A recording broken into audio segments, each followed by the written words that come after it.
feel that heat. Right on the mic, bringing the fire, it's time to compete. In Manitoba, where the table set like a throne. Live streams buzzing, the audience in the zone. Competitive billiards, pockets drop like beats. Crews breaking like dreams, yeah, we bringing the heat. Stick in hand, 8-4, feel the weight, it's a dance. Every shot's a statement, best believe there's no chance. I'm calling the plays, rides here with the flair. So sit back, relax, you ain't going anywhere. Sink or swim, every player's taking.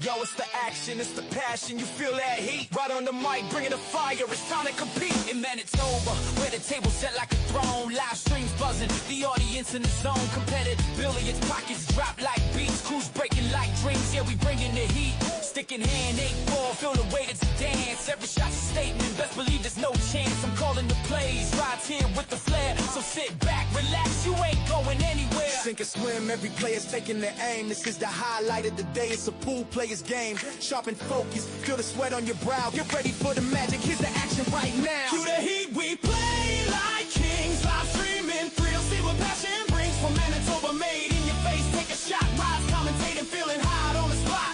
We got angles, we got skills, it's the highlight of the day. Billiards magic, watch them all sway. Best live streams in Canada, feel the rush, feel the flare. Rise here for the love, are you ready for the air? In the booth I'm sharing every player's mindset. From the break to the bank, every shot's a threat. Crowds in the frenzy, they can't get enough. Billiards in Manitoba, we're calling that bluff. Sweat drips from the forehead, focused eyes, heartbeats. Each move precise, this ain't for the weak. Rod's got the knowledge, this ain't just a show. With every single pocket you feel the glow. Feeling that competition, vibing with the crew, shining brighter, cue and chalk, that's how we do. A passion that ignites in the thrill of the game, taking over the day like we owning the fame. Cue the heat, we play like kings. Live streaming, thrill, see what passion brings. From Manitoba, made in your face, take a shot. Rise, commentating, feeling hot on the spot. We got angles, we got skills, it's the highlight of the day. Billiards magic, watch them all sway. Best live streams in Canada, feel the rush, feel the flare. Rise here for the love, are you ready for the air? Are you ready for the air? Are you ready for the air? So pool fans, remember this night, feel the vibe. We'll ride on the commentary, ready for that tribe. Embrace every moment, it's thrilling, it's real. Cue the heat in Manitoba, we seal the deal. Cue the heat. Hey guys, welcome to the stream. This is Arriagada coming to you live from the Hidden Pocket Billiards Bar and Bistro. We're here at 121 Scurfield Blvd, and we're here today for a 10-ball challenge match. As mentioned, we are here at the Hidden Pocket, and it is a $20,000 added prize pool, and it's a showdown between Sean Monkman, 743 Fargo rate, versus Eric Vargas, who's a 739 Fargo rate. I believe they just started the first rack too. Oops, and I left this on here.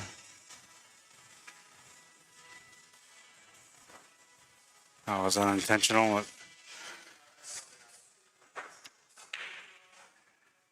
So I believe they're just warming up still. They're going to start at some point. We do have a couple of things. Well, I guess we'll go through this here first.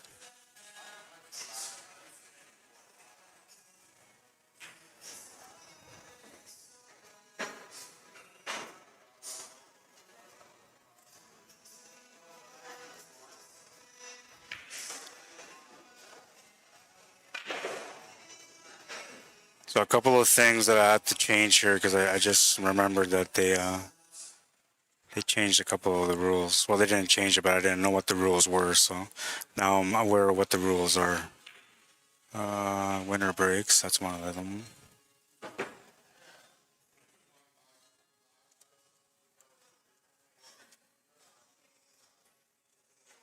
Mobile in the breaks.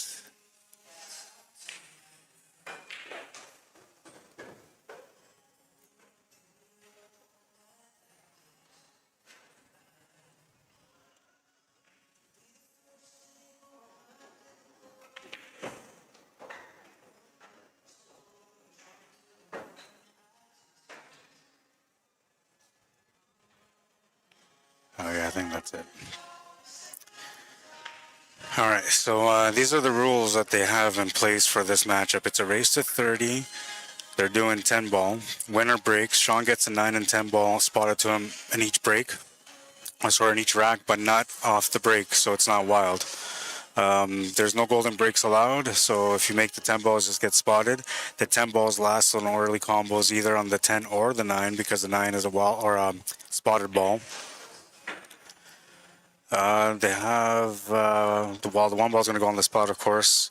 An early 9 or 10. 3 foul rule in effect. Cue ball fouls only. WPA rules, and they're playing on a 9-foot diamond table. 121 Scurfield Blvd is where we're at here in Winnipeg, Manitoba. So once they get started, we're going to get going. And I have a shot clock available here for us also, which is going to be, this is just testing to make sure that it's working properly. At 10-second mark, it's going to turn yellow, and also give these guys a 10-second warning to let them know that their time is about to run out.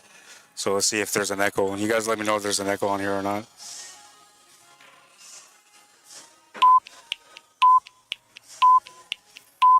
Yeah, you shouldn't be able to hear it. Yeah, so I think I can, oh, I'm not sure. Maybe attach an external speaker somehow here. Like, I don't think it's going to bother us. You guys should be able to hear it on the stream when it comes on too. But if it doesn't, the main thing is that the guys here can hear it when it's time for them to get going.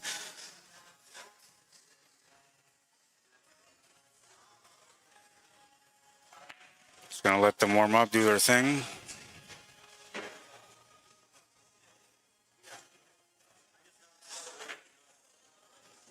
Looks like they're getting ready to go. And it's going to be showtime. Let's go, baby. I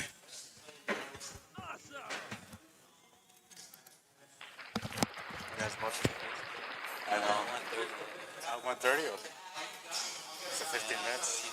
So on YouTube they see that 30 seconds. Yeah, and on Facebook. Yeah, I know, man, and I just learned that overnight. Like, I said to myself, well, the last 2 days, I wanted to figure it out the first day, and then the second day was, like last night, was me trying to get it to work, right? And then when I came in here, I got it to work, but that's because I didn't have this connected. So when I connected that, it wasn't working again. But now I figured out how to make it work, right? So. All right, so these guys are starting in about 10-15 minutes. So they're starting at 1:30. But this is the showdown, man. I guess we're just watching warm up, right? Yeah, I guess that's all we can do is just watch them warm up.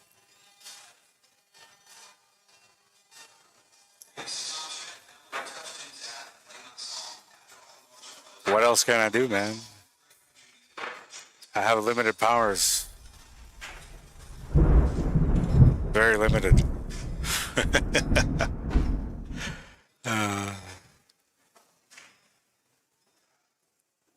People watching right now and John Travolta are all like, what's going on? I thought when they started at 1 o'clock, what's going on, man? Like, where's this match? Somebody said 20 G's.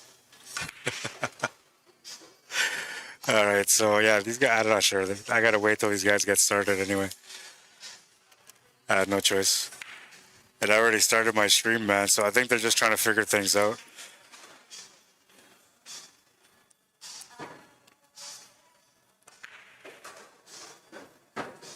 They say it's good to start things early, but I guess I thought they're starting at 1, man, but they're not starting yet, so. Should we call this a test stream? Yeah, we'll call it a test stream. Maybe that's what I'll do. No, I can't because I already shared it. We'll just wait. I'll just maybe make our note here so you guys know.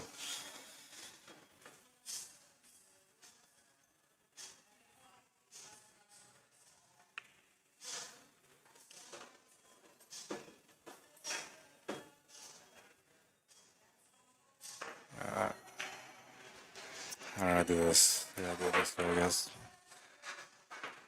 Kendall Soria here too. Looks like he's here for some action.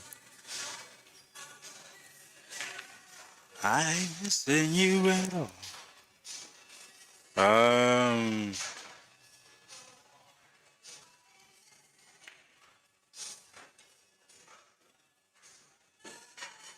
gonna put up a official like they're gonna start in 15 minutes thing because I don't know. I feel bad for you guys just sitting there staring at an empty table and there's not even players warming up. So you're like, what the hell's going on, man?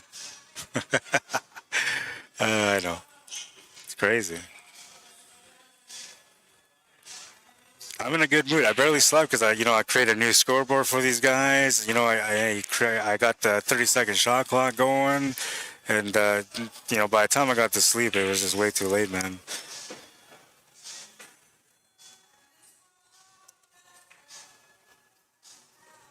Oops.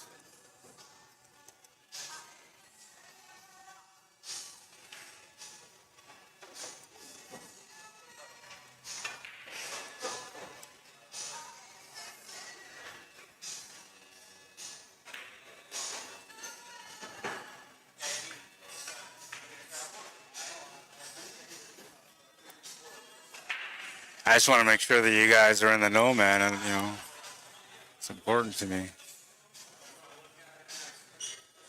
It's funny that they're not here warming up though, but they're trying to figure out right now. They're trying to figure out everything before they get started. So give them time, man. Be patient, because as soon as they're done doing their thing here, this match is gonna get. Oh, and I forgot, it's my own personal page. I gotta be careful.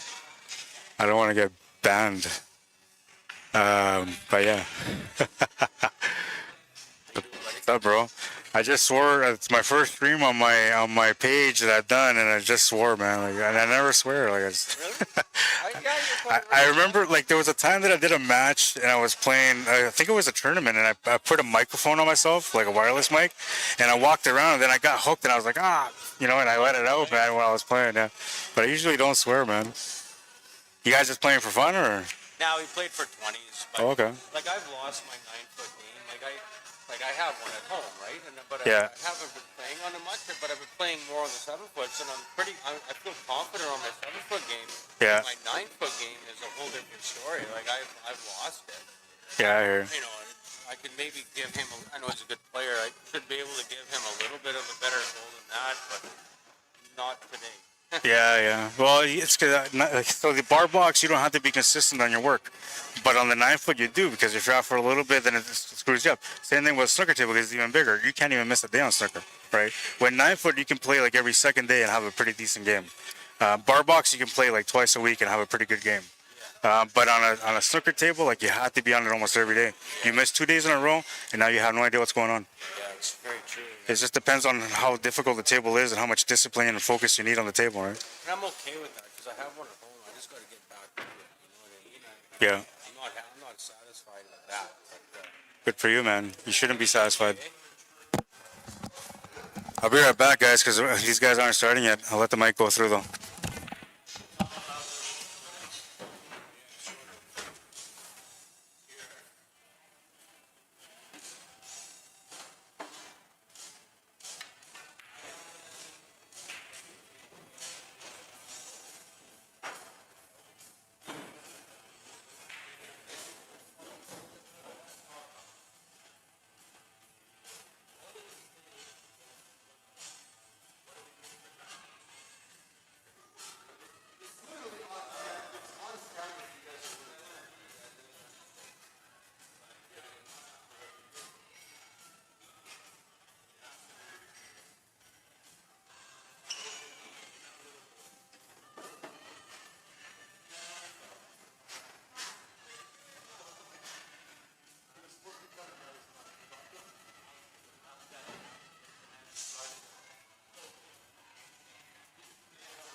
Eric.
I'll just grab Roger.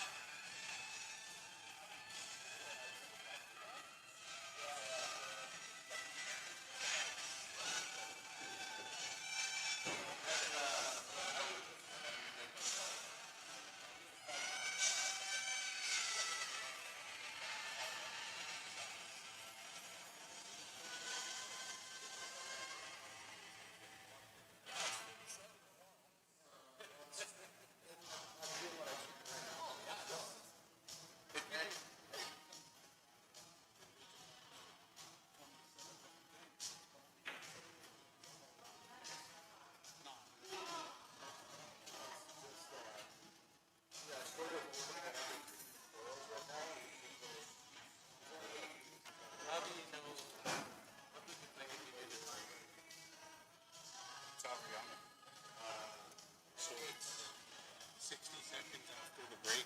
Yeah. 30 seconds every shot with 1 30-second extension. Okay, so the 60 seconds you guys will have to monitor because I only set up for 30. And it's got a warning shot at 10 seconds. So, okay, so 60 after the break, 30 every time after that, and what else? Extension. 30-second extension. 30-second extension. It's only one per round. Yeah, okay. One So extension. how am I gonna know when you guys call extension? We'll just turn to you and say that.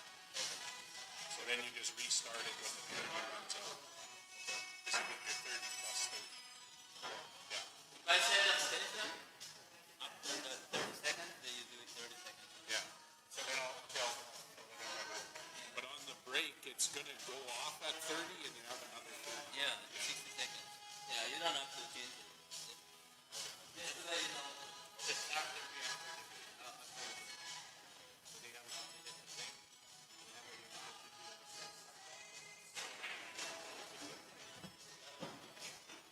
Yeah.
Yeah, yeah, I know.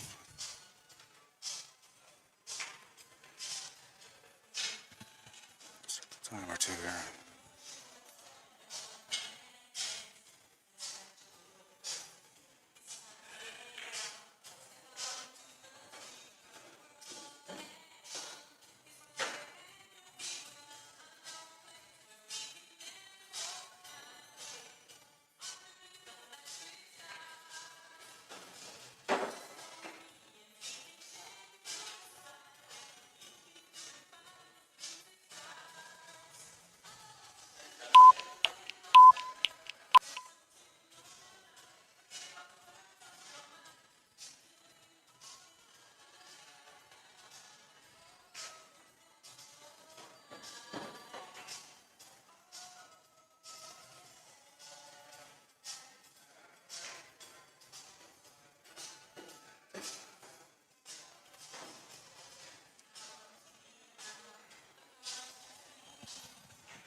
All right, so the match is on its way now.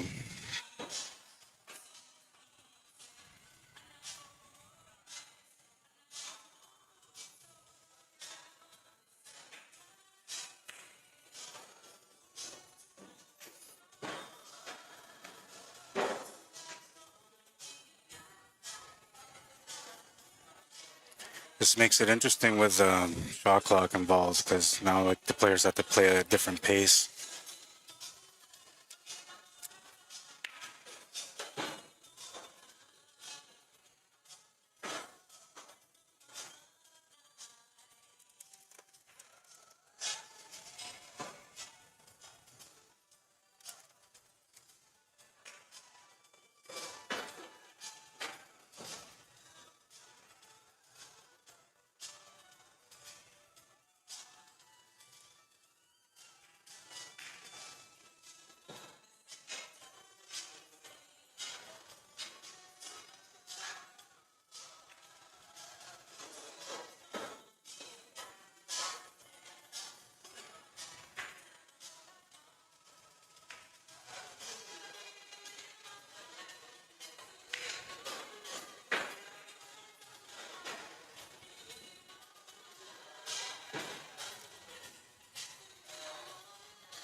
All right, so Eric will take the first game.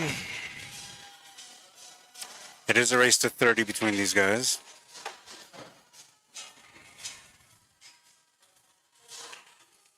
$20,000 on the line.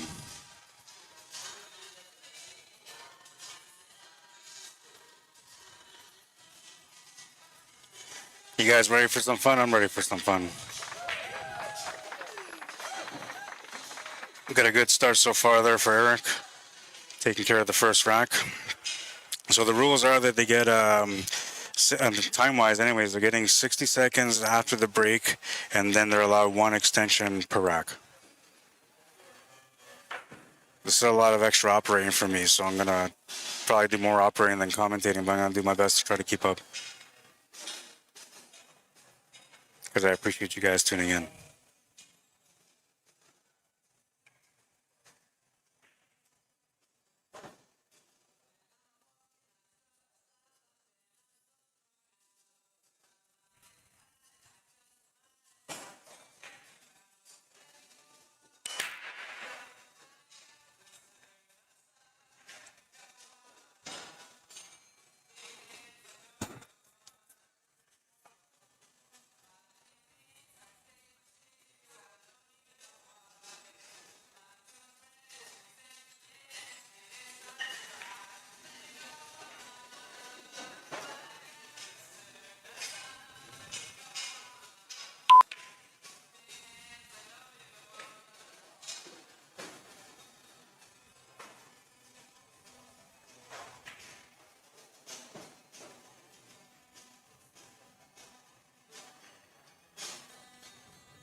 Well, just missed the side there.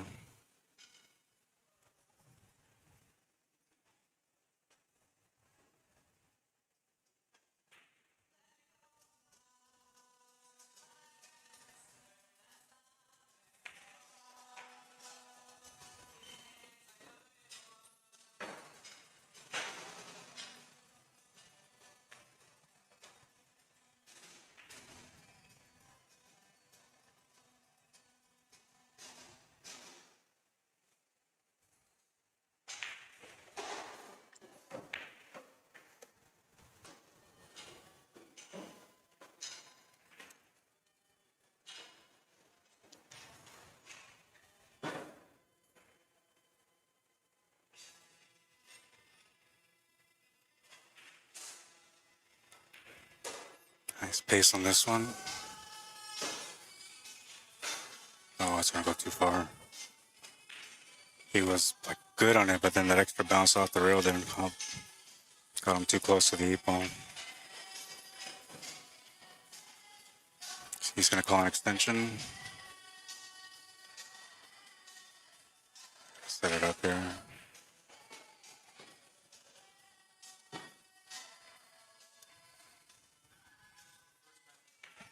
First time, yeah. It's a lot, right? Said it's a lot. There's a sound too. Yeah. Yeah.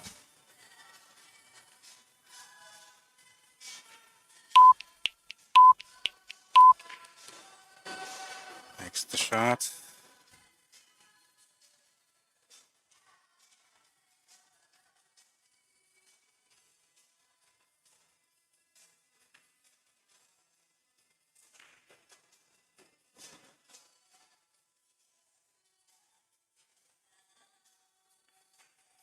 Not an easy cut, but he's gonna hit the mark.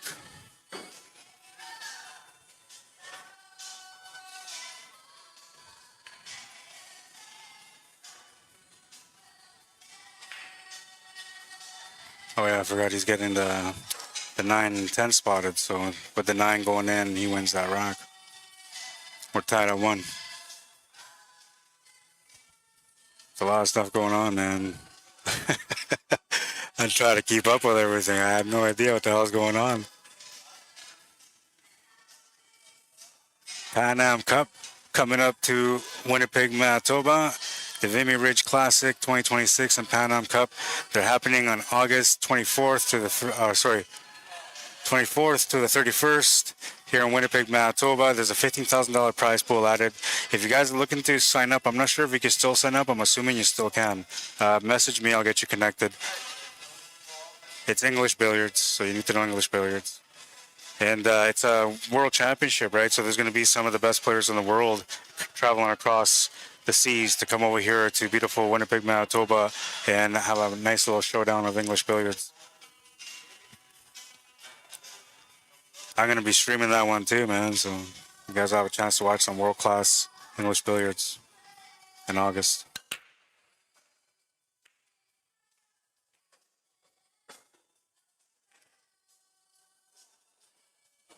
So they get 60 seconds for the first one.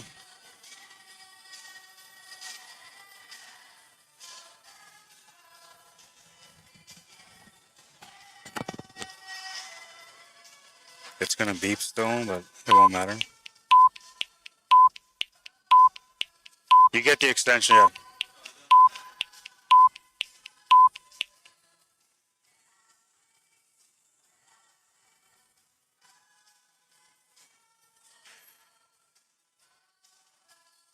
That was a really nice shot.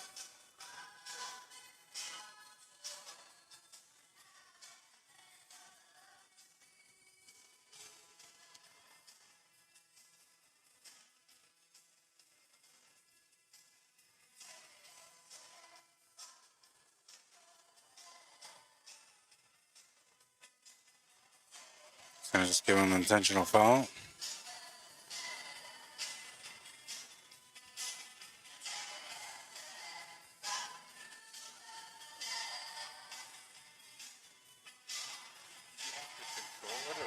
Yeah.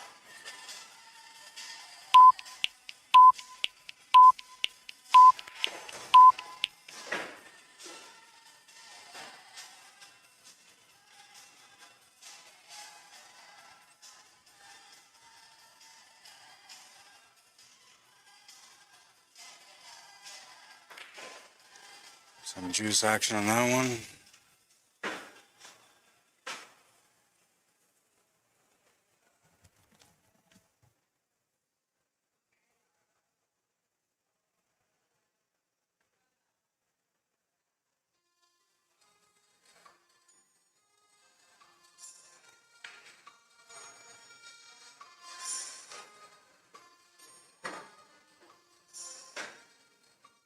Four's off the table, so he's onto the 5 and then the 6.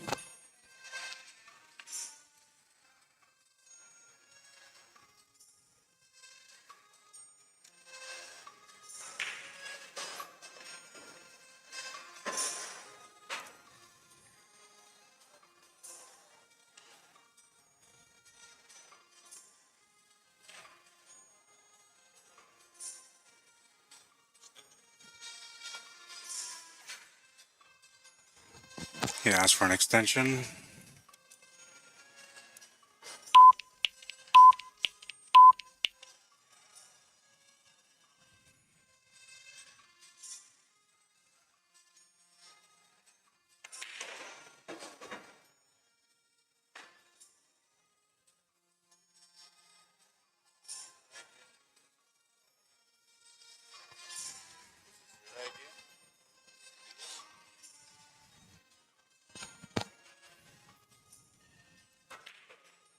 Oh no, and he missed the 7 ball.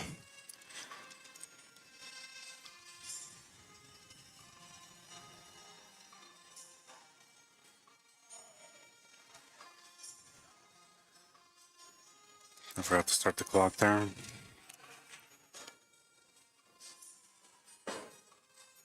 Cue ball's trying to go to the pocket, but it's going to stop just short of it.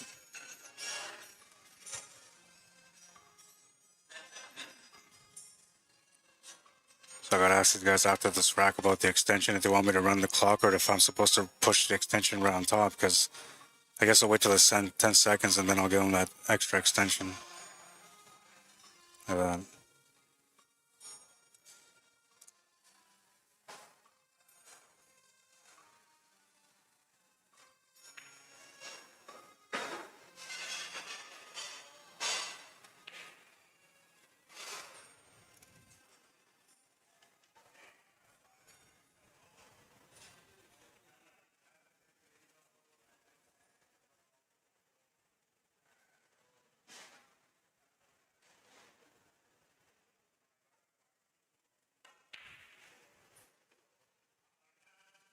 I didn't expect him to miss that one, and he's going to leave it over the pocket too.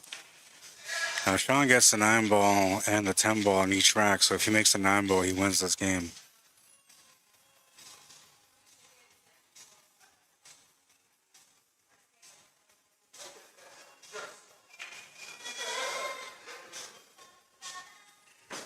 So with that one, that makes it a 2-1 score for Sean.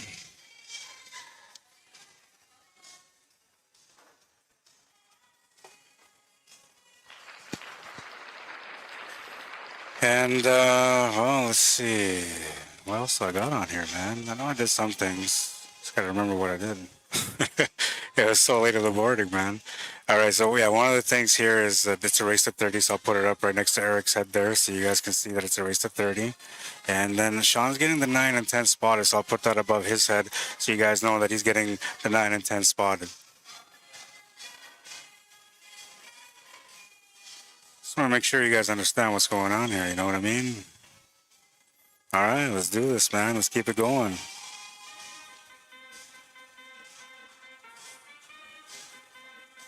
Rack number 4 of this matchup coming up.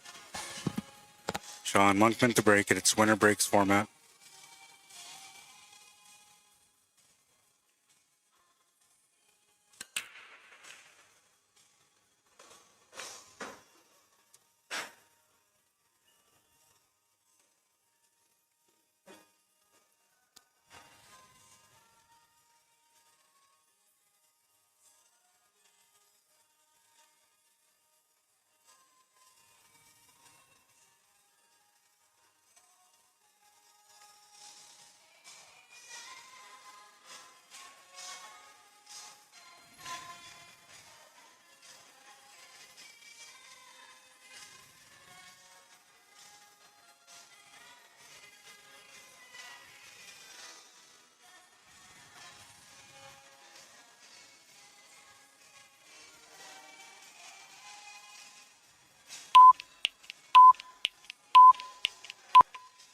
gonna call an extension.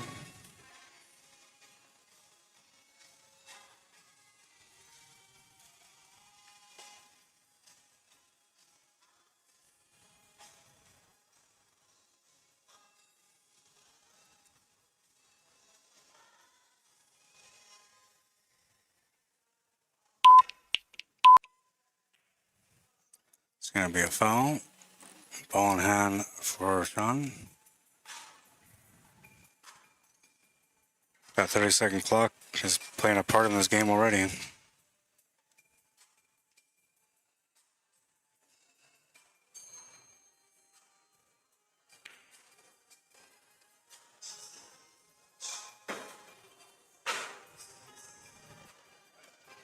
Oh, I gotta take the extension off here.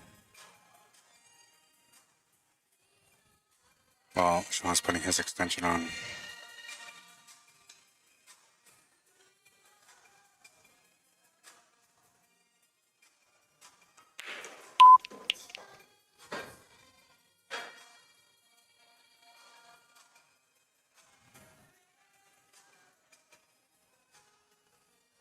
A little off angle on the 5 ball here.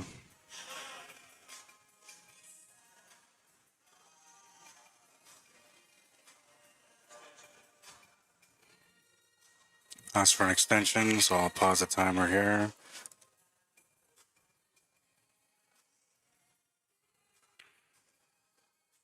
I try to give him that little bit of time that's left. I'm going to ask him how we're going to address this after.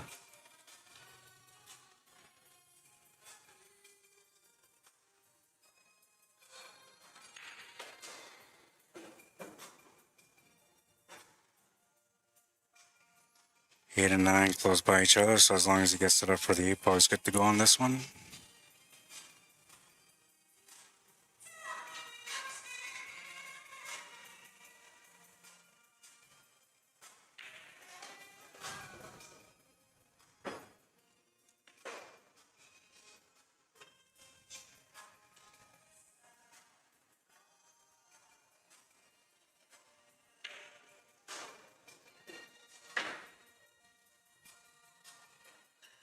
Just a 9 ball to take a 2-game lead.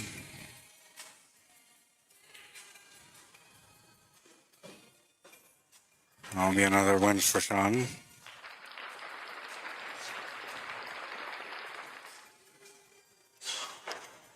Sitting at 3-1 now.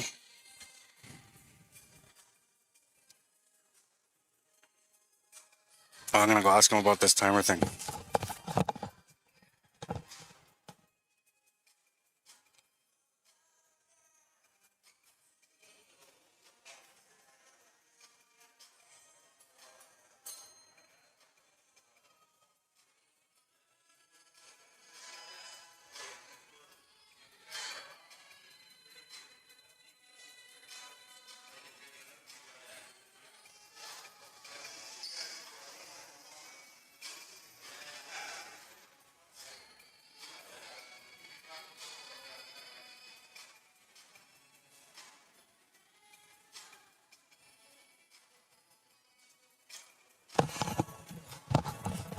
Okay, we're all on the same page now. Whew. It was exhausting, man. I barely took some steps and my body's already hurting. So needless to say, when these guys take a break, I'm going to be taking a break too.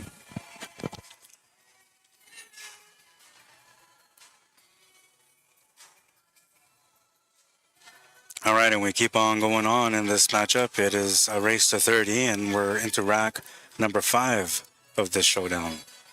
Sean Monkton to break again. Winner breaks.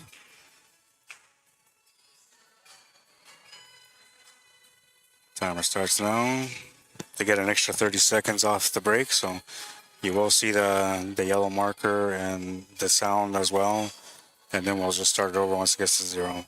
Same thing when they ask for an extension, we run the clock to 0 and then we reset it.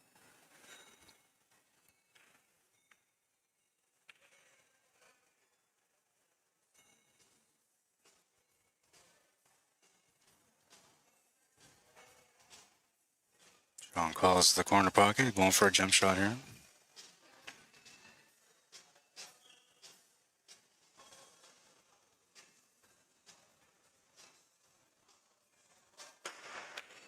Oh, what a beauty.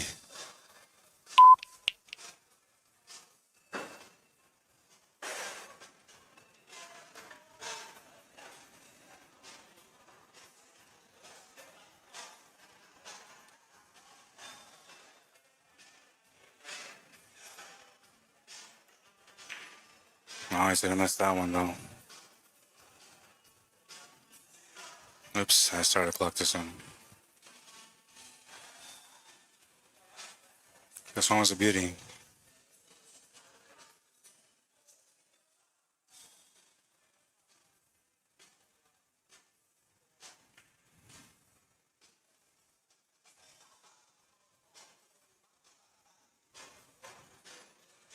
Safety bell has begun. Sean is attempting a two-row kick shot to the corner on the 2.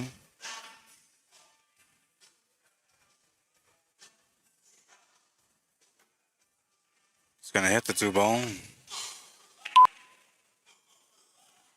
going to get a little bit of luck here, maybe.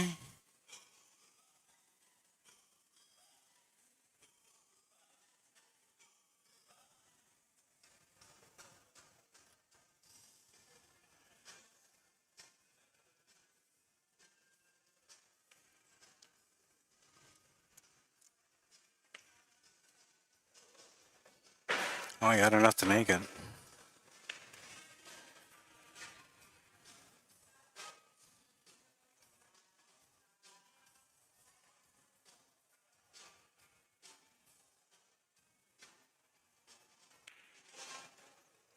It's a little different here for Eric running with the clock. He's getting used to it, it seems.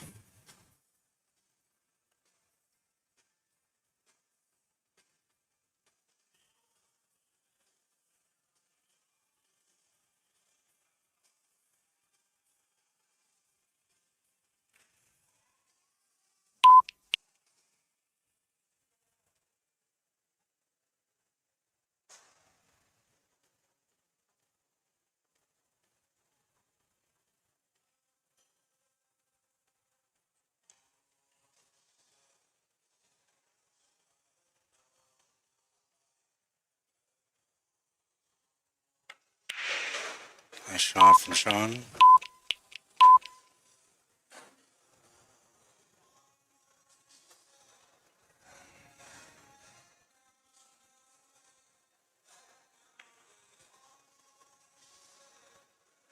Playing a tight safety onto the 7 ball.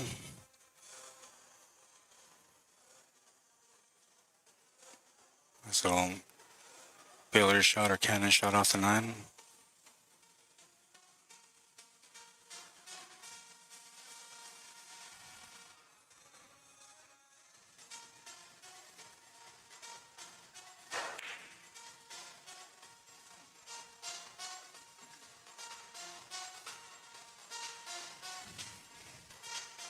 Shot on the 5 is available. 6 balls out in the open on the right side.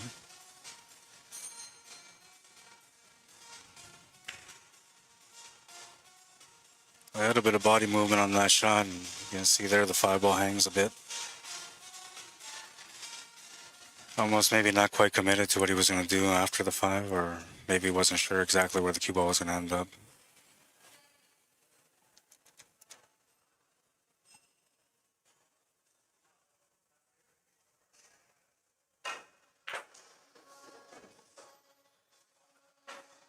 Nice angle here for Eric on the 6 ball.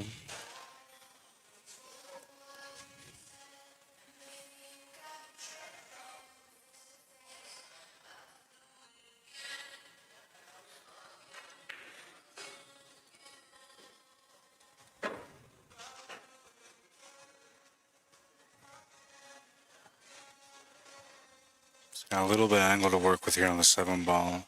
Looks like the 8 ball only goes to the bottom right corner, so he's going to have to get above it.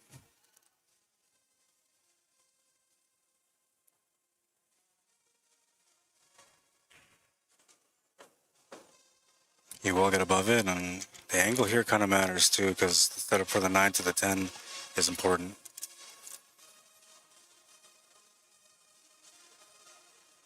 It's a good safety option here too. You can freeze up to the 10 ball. That's what he was supposed to do. But he punched the 10 ball over instead, and that ended up leaving Sean the 8 ball on the open. And all he's got to do is get across for the 9, and he would win this rack once he makes the 9.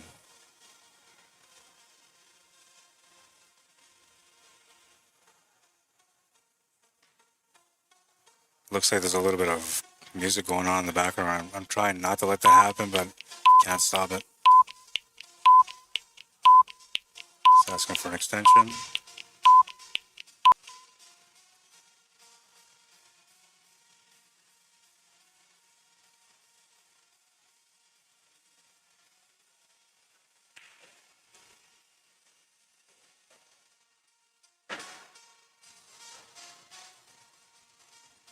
Just a 9 ball to take another game. That puts Sean up 4-1.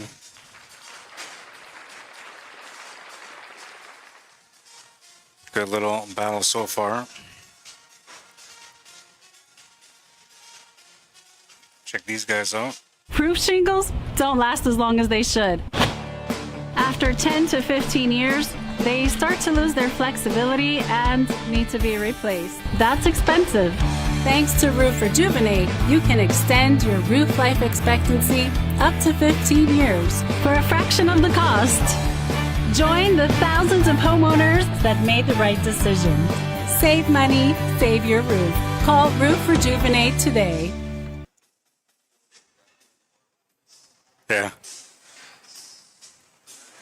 All right, let's keep it going, man. We're moving into rack number 6 of the matchup. It's a 4-1 score for Sean in the lead at the moment.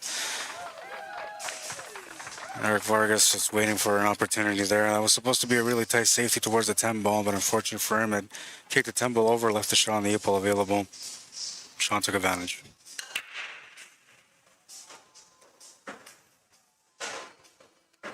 Oh, wait, yeah, sorry, when the cue ball stops. So they automatically get 60 seconds. You're going to hear the buzzer at 10 seconds here no matter what. And they are aware that the 10-second buzzer is going to go off too. Once that 10 seconds is up, we give them another 30 seconds for the break. And other than that, they only get the 30-second clock unless they ask for an extension.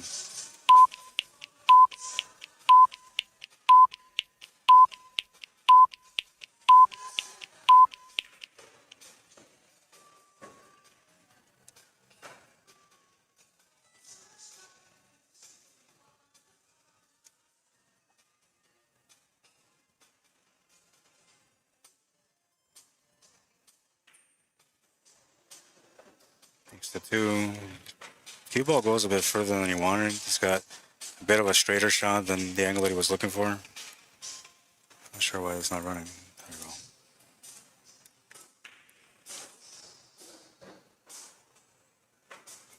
He's on to the 6. He's got an angle to get in between the 8 and the 9, so he's going to have to play into the rail and back across for the 7 ball.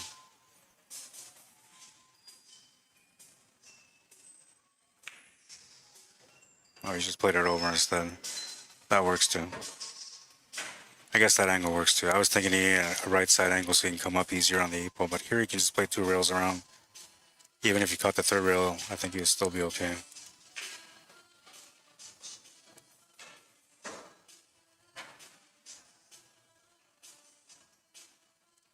That's going to work too. He's got a shot to the side pocket. Natural line to get back around for the 9 ball. Popped up on the shot a little bit there too, but he makes the 8 and he gets the shape for the 9.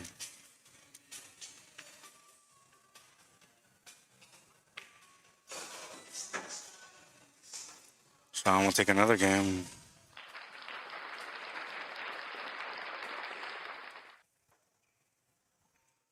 It is a race to 30, so there's plenty of battle left. But, you know, when you're looking at your opponent and you're seeing that they're starting to get a little bit of comfort on the table, you start maybe going through a little bit of a mental process on your own, wondering, oh, wait, hang on. Why is that not on?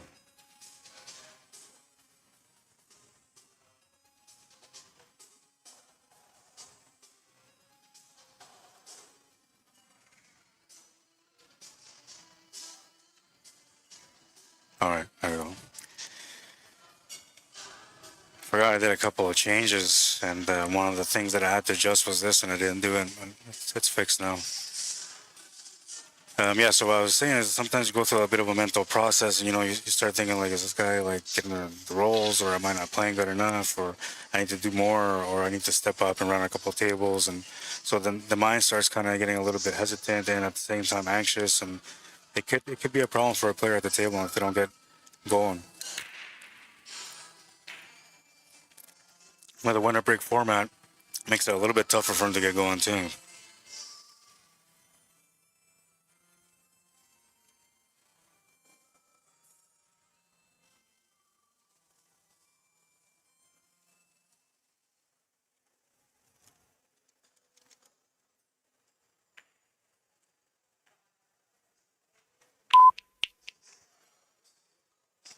Oh, he missed one ball, and he missed it on the pro side because he didn't leave him anything here.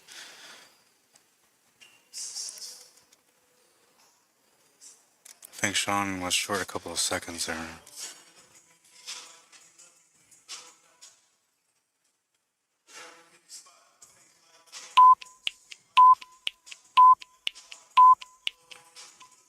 Oh, what a shot.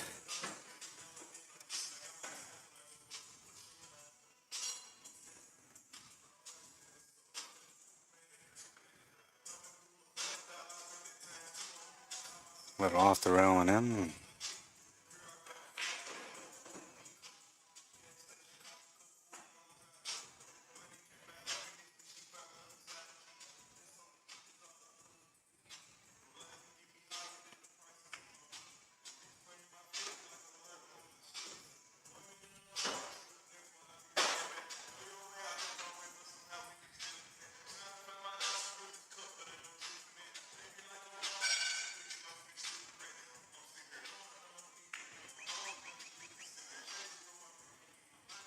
It's going to leave the 4-ball hanging over the pocket.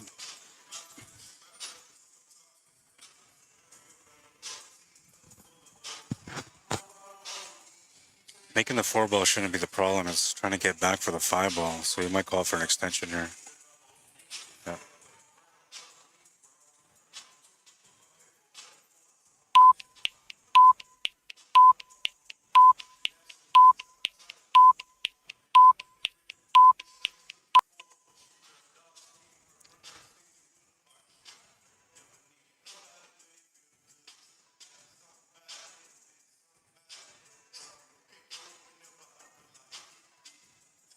Gonna miss the 4-ball.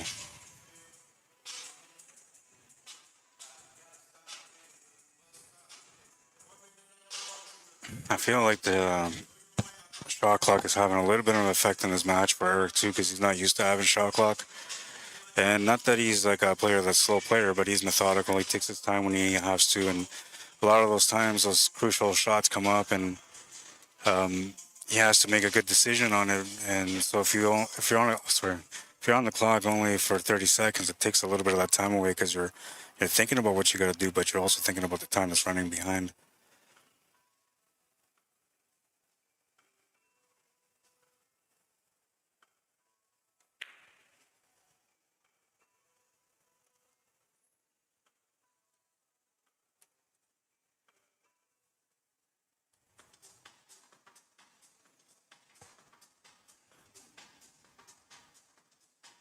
I haven't had a chance to go check out the chats. I probably won't have much of a chance, but you guys, by all means, ask questions, interact, and as soon as like these guys take a little break or something, then I'll address the chats as well.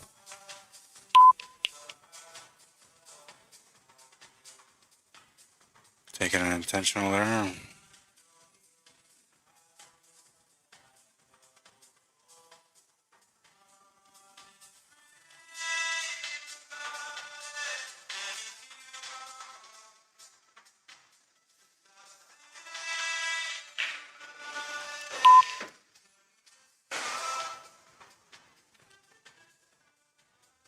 Not sure about the angle. He can still make the shot, but I think he wants something a little bit closer. So he might have to go off the second rail here.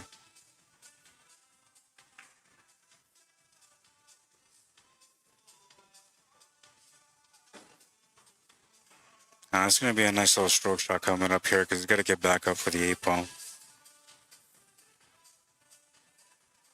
I guess you can just play across too. I wouldn't mind just playing across.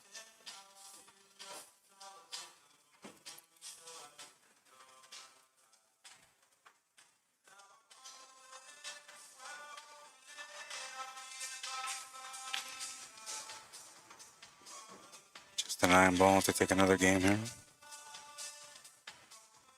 Just gonna back cut it to the right.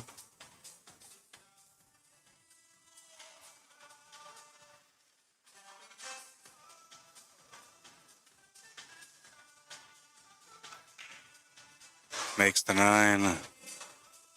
Takes another game.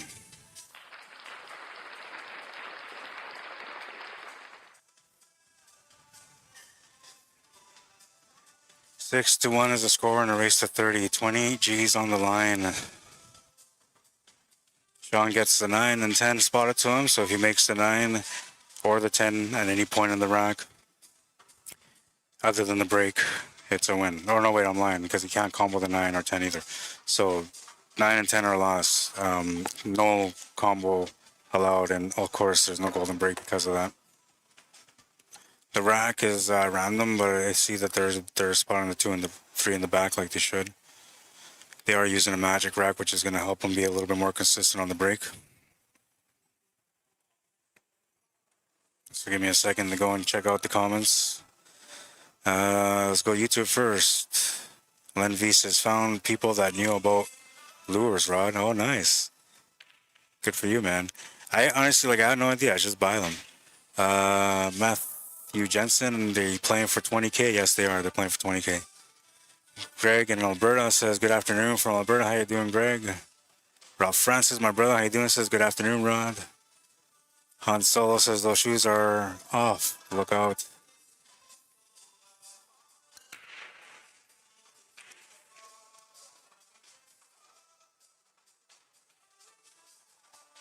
$60 allowed after the break. 30-second shots after that, with 1 extension allowed per rack.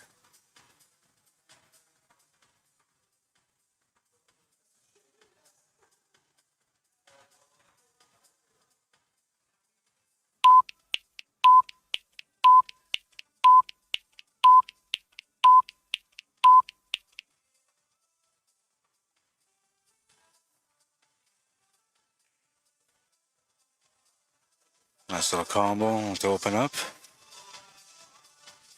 He's got the 1 sitting by the side. To me, like he's gonna have to play 3 reels to get back for the 2.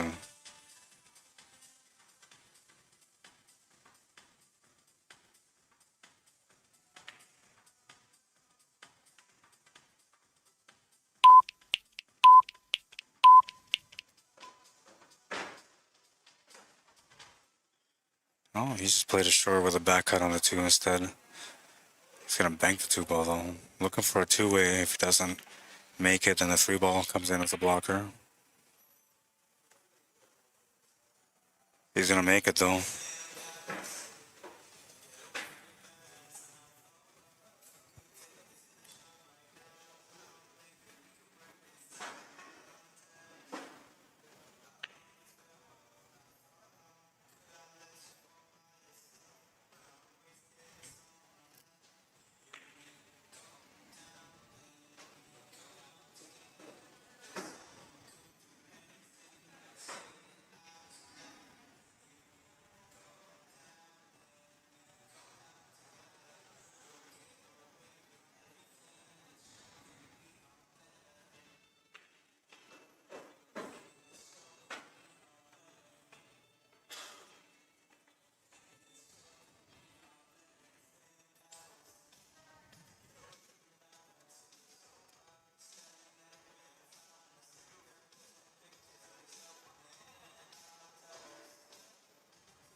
No, this is what he needed. He needed a rack where he can get going, get a stroke going a little bit, build up some confidence.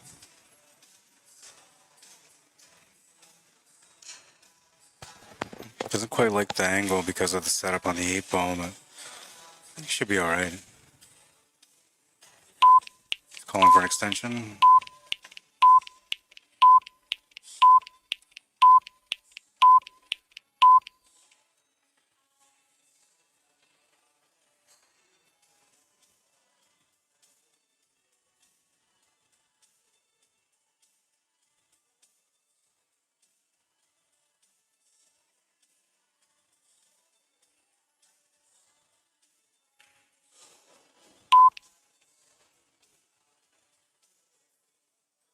Yeah, there wasn't a lot he can do with that 8 ball, but I thought he could play a couple of rails, get back on the right side of the 8 ball to make it to the top left corner, but looks like he was thinking that he can maybe do something different here, like a safety shot.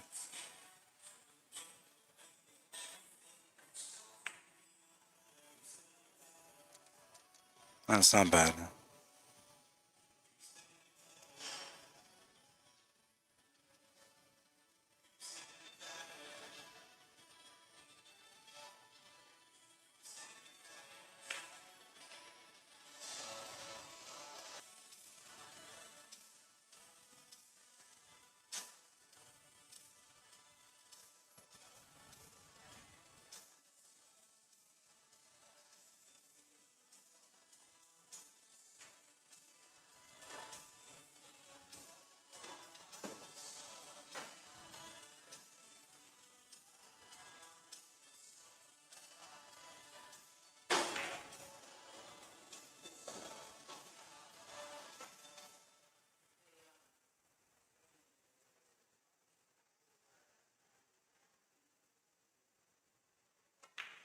Makes the 10 ball, stops the bleeding.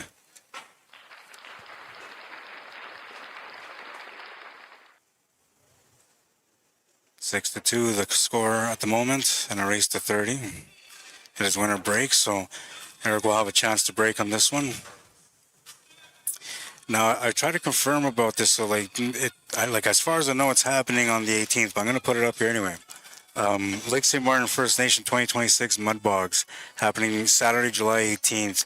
They have ATV open class, 5,000 for first, 3,000 for second, 1,500 for third, and then of course they got the stock classes all set up there with first for 750, second 500, and third is 300. If you're looking to get into this, let me know and I'll connect you. But the information's on there. You can get a hold of Brad Beardy or Jules Beardy. And like I said, it's not like 100% official, even the payouts, because like I sent them the poster. They were supposed to confirm whether or not everything was good. And I tried to call this morning, but it was busy and I couldn't get a hold of them. So I just put it up there because I don't want to miss the opportunity of being able to advertise their event that's coming up next week. All right, here we go. Rack number 9, and it's action time, baby. Let's go.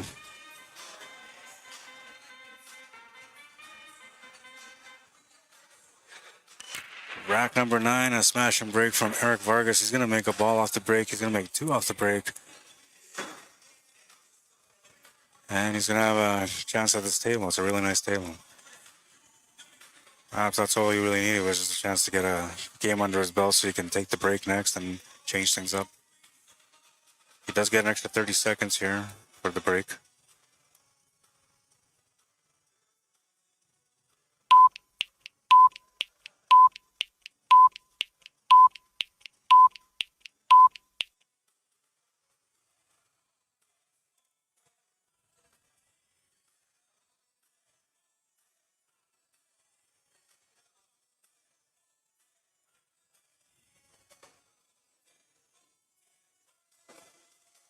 Little delicate shot there, got perfectly on the 2.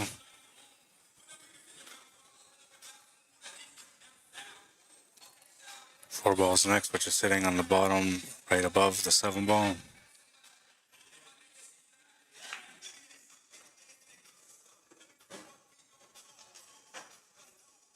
Lost the pace a little bit there, but he's still okay.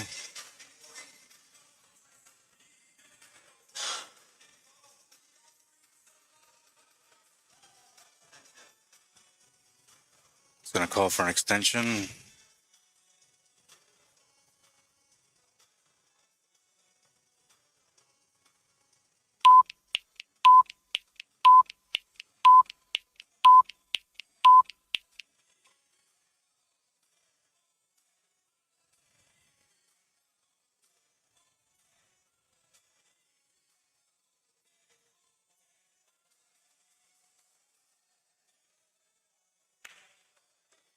Takes the shot to the corner.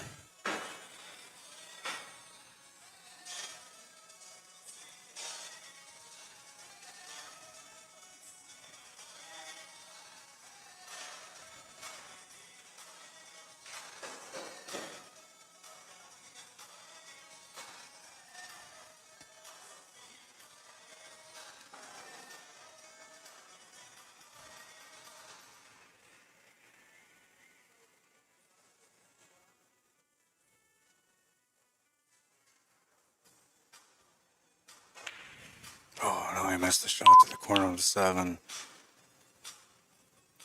4-stroked a little bit. He was perfect on the 8 ball. Huge break here for Sean.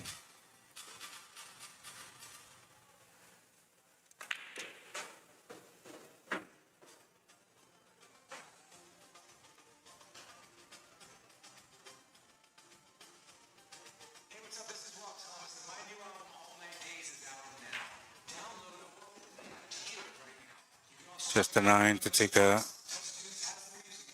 another game under his belt.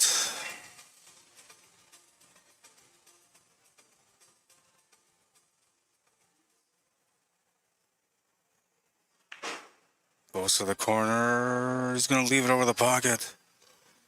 I thought that would go side, but just missed it. See, he's running now, man. I've never seen that guy run other than running out tables. But you know, he's on the clock, man. And he doesn't have any more extensions on this rack.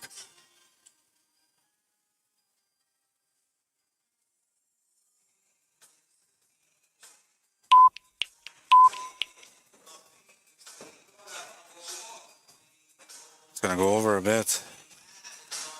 Have to start over there because I triggered too early. Doesn't have any extensions left, so he's got to make it now.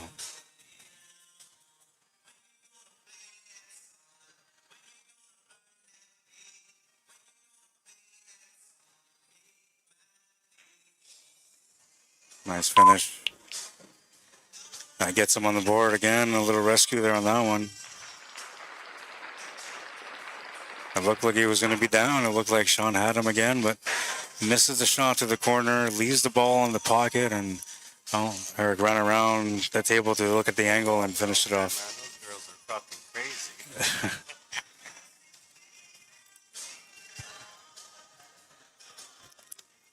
All right, things are moving along here in this matchup. Girl, I didn't come here for pussy aching or for fucking. I'm not saying that. That's somebody else here on the side that's talking like that. I'm not saying that. I'm sorry for that. All right, let's see. What else do I got? Yeah, that's it. Oh, yeah. Check these guys out. Clutch Shop Billiards Apparel. You can find them on Facebook. They have a website set up as well.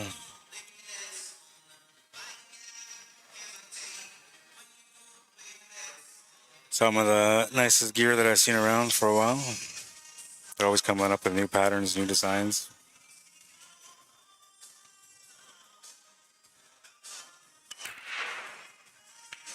Smash that one. Takes a couple of balls off the break.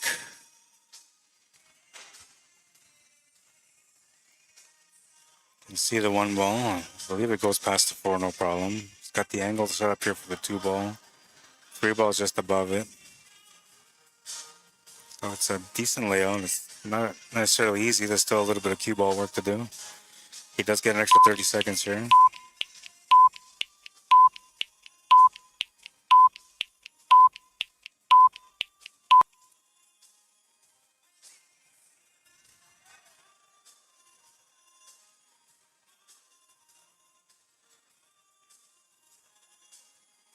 Makes the shot to the side. Yeah. Yeah. He's getting used to it now, yeah.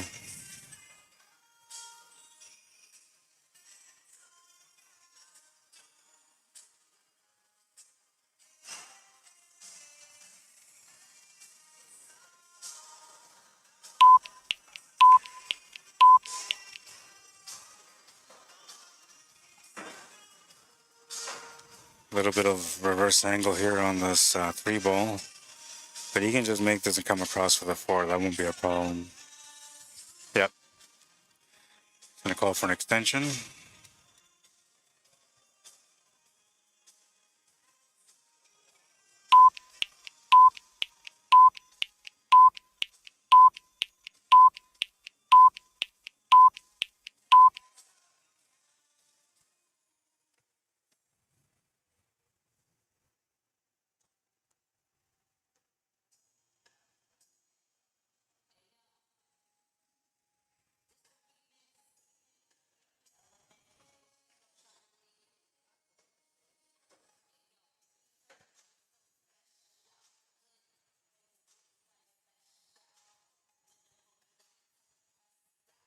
Looking for the pathway to get back down for the 6. It's narrow, but it's there.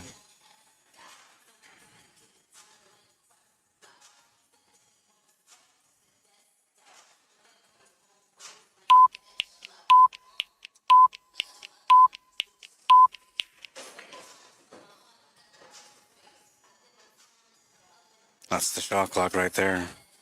And he doesn't have any more extensions, so he's in a tough spot now.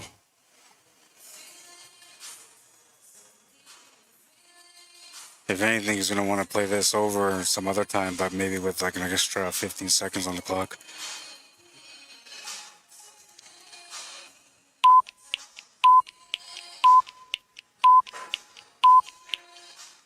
He's going to hit it nicely. He calls the side pocket, came up just short of it. But he will leave Sean the shot on the 6th ball to the side pocket. Shot clock definitely playing a part in this matchup. I can see it already.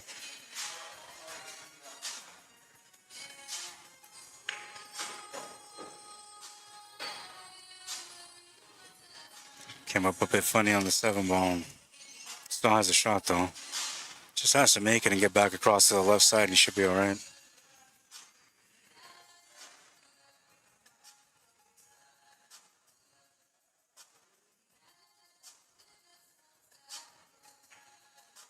Makes the cut on the 7 ball. Nice little line on the 8 ball as well.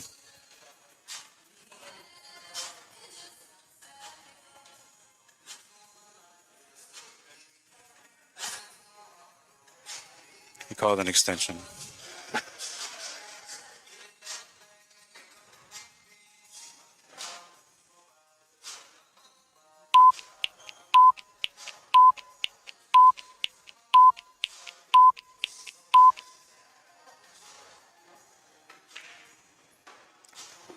Next the 8 ball, he's on the 9.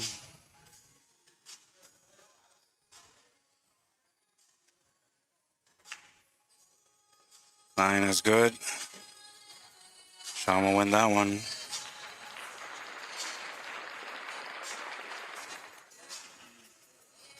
Seven to 3 is the score in a race to 30. Winner breaks 20 grand on the line. Sean MONKMAN at 743 Fargo.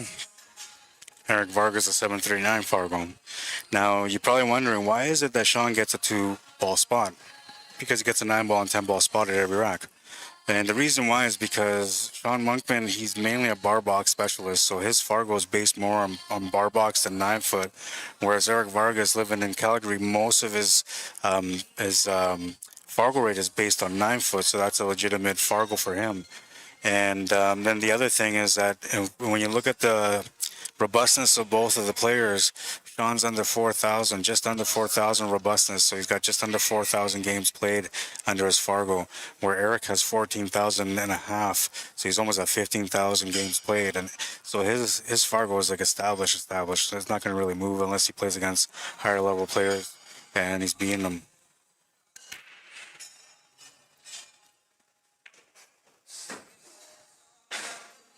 When the ball stops moving, that's when I'll start the clock.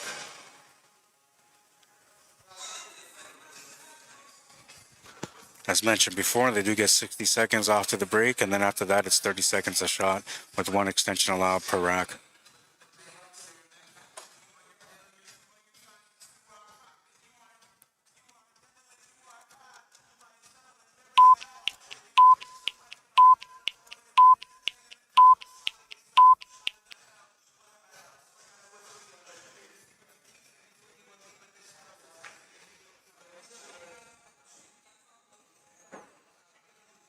Gonna end up over top of the ball. He's not bad because he can still make the shot, but this is tough. You're sitting over the ball, and then you gotta shoot the 3-ball right after, so you don't really want to do too much with the cue ball here.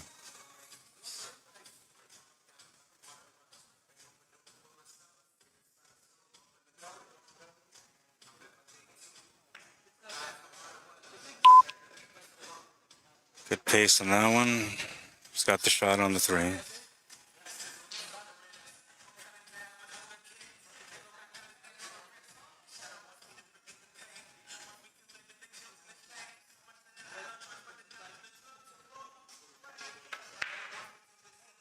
Gonna miss the 3-ball.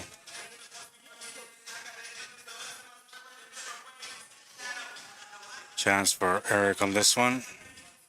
He's got to make it work, man.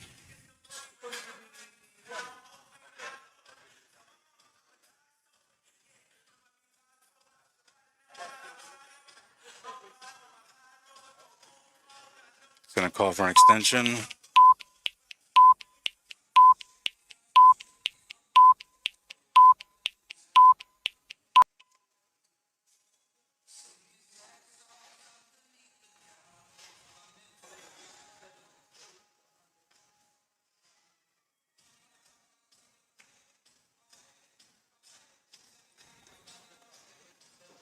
Makes the 3. He's got the shot on the 5. Some angle to work with as well to get onto the 6 ball. He's looking all right.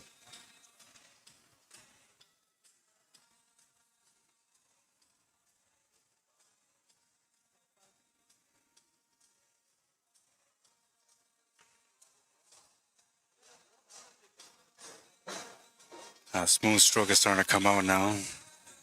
It's a sign of him getting comfortable.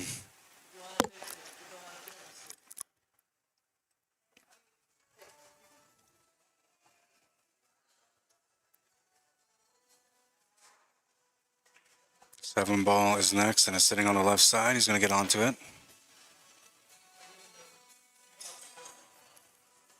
Eight ball's near the pocket, but not over top, so he still has to get a little bit of shape here off the 7.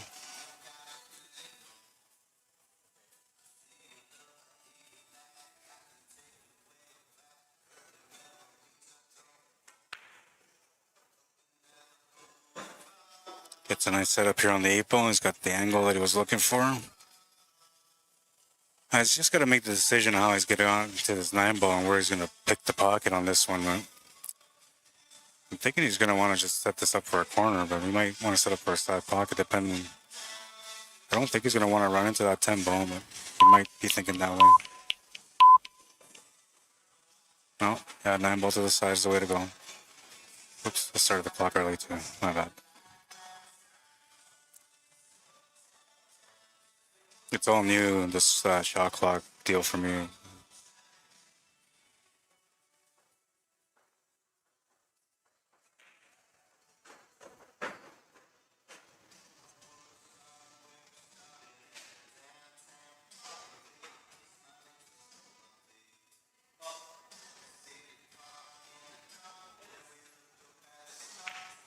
Makes the 10. He's going to take the game on that one.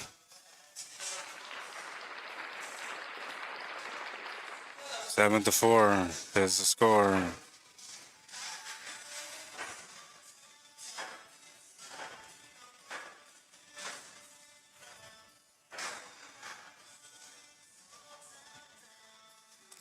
It's a little humid in here too right now, so it's not helping. Hands are going to start getting sticky.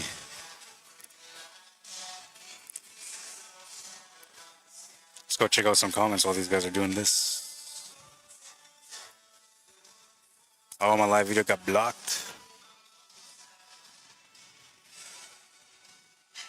But everybody that's watching right now, you can still watch it, so that's good on oh man.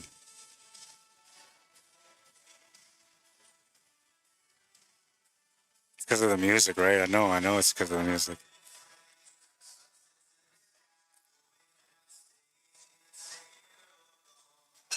Yeah, every player gets a 10-second warning. I see Dimas. What's up, Ricky? How you doing, man? Welcome to the stream. Leonard Spice, how you doing? Dustin Pipestem, welcome to the stream.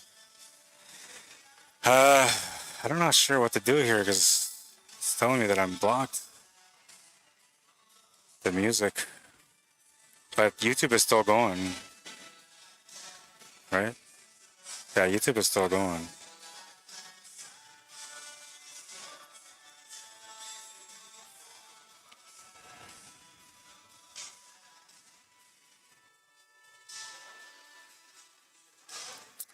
Let's see, sports fans, how you doing? So the countdown clock is crazy loud compared to the commentary.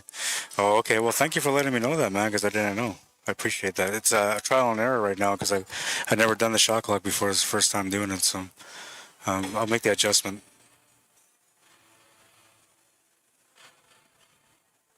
All right, here we go. Rack number 12. Eric Vargas to break.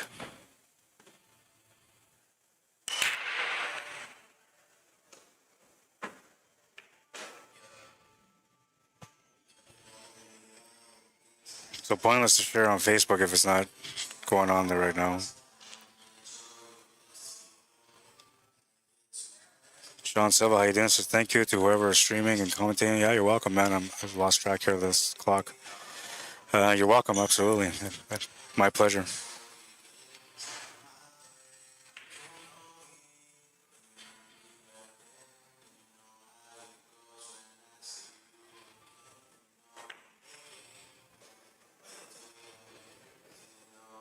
Got on straight on the 2-ball. 3-ball goes to the side, so you can just roll this up a little bit.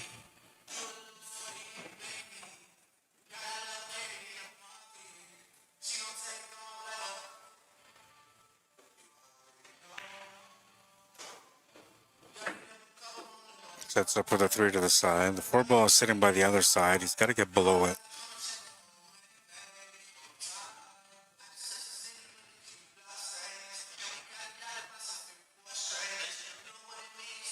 He's going to call an extension.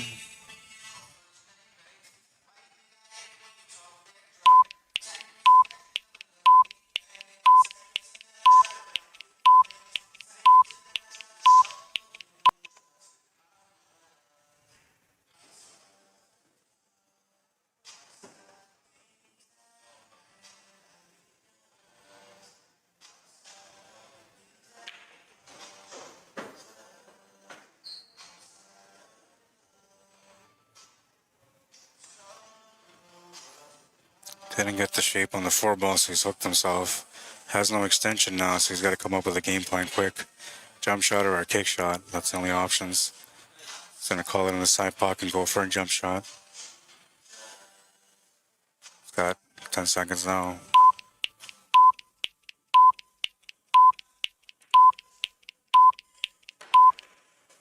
What a shot. Under pressure, and he makes it.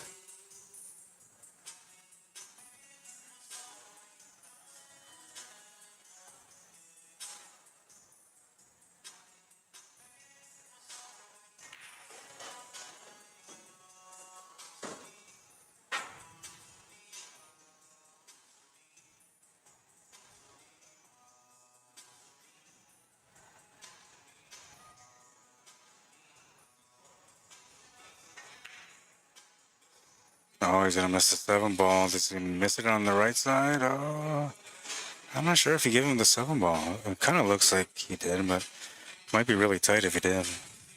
Shot might have to call an extension here himself. Hasn't had to use an extension too often because it seems like he's getting used to the clock himself.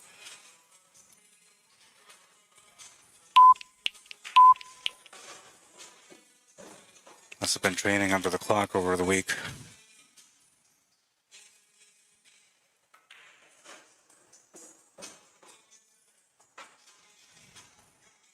Nine ball to take rack number 12. And he'll take it.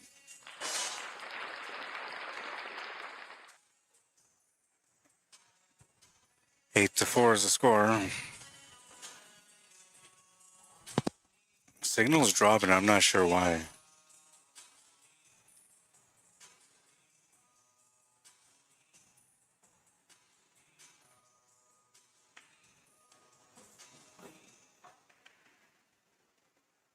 Not sure why it's doing that. Because these guys have pretty good speed here. But even YouTube's telling me. Wow, heck of a jump shot under pressure. Yeah, for sure. For sure. There's always ways you can grow, and I feel like this shot clock is, you know, something where Eric's getting a little bit of growing going. A little bit of growth, I should say. Because it's not something he does all the time, right? So I wonder how he feels about it.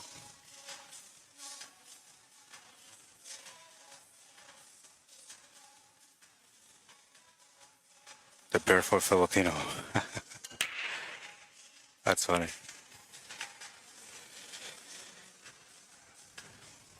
All right, the clock starts now. Hi, Tracy. Glenn Murray, what's up? Tim Nelson, hello, welcome to the stream.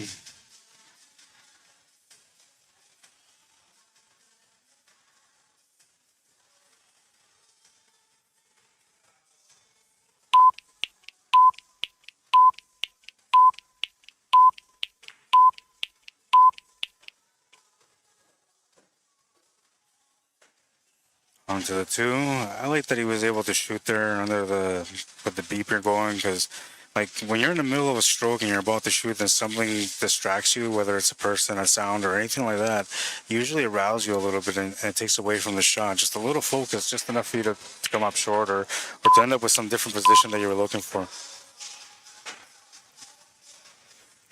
The fact that he was able to shoot through it, that shows that he can handle it. The focus level is up there. Might call for an extension here off angle.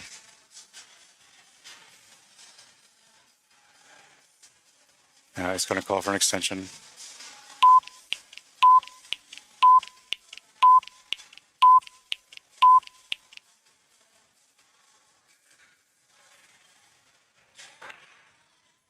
Oh, he should have taken his time. He still had time on there. He was fresh on a 32nd.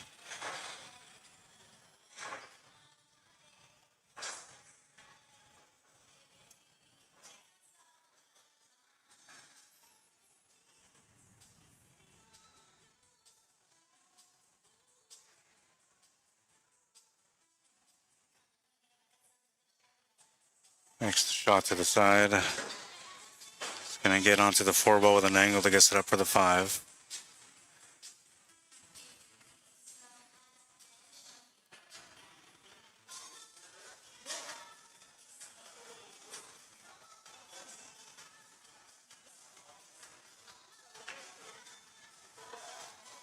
Oh, no way. He missed that. I can't believe that. Lucky break here for Sean. Ball's not too deep in the pocket, so he can still get over for the 5.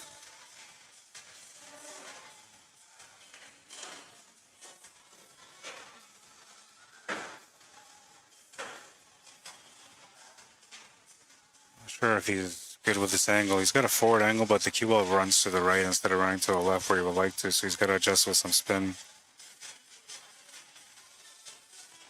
I got to do something about this today.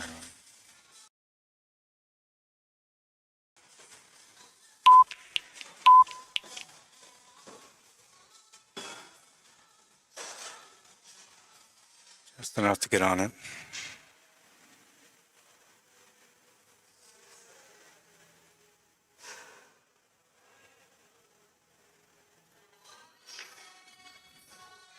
Oh no, he's going to miss the 7. Eric with a return to the table. Not great on the 7 ball, but he can make it work.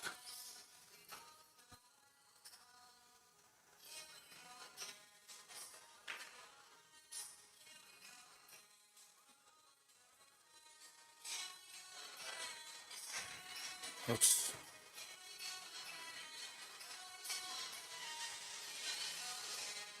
Clock was trying to act up on me there for a second. Now keep in mind that this whole shot clock thing is like brand new to me, so just something that I decided to try to figure out and work for these guys so they can have their shot clock on their match. But I've never worked with it before, and so it's learning curves today. Like things like that. See, like I started too soon there. Extension, yeah.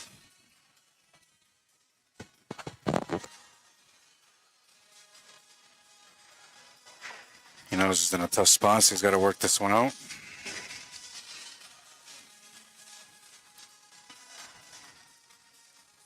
And he's getting used to the clock in the sense that when this warning comes up, oh yeah, I gotta turn this down.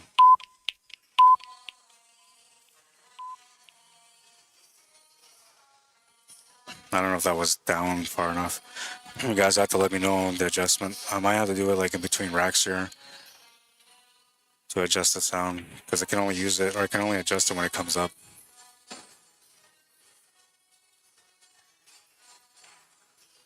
Great shot, man.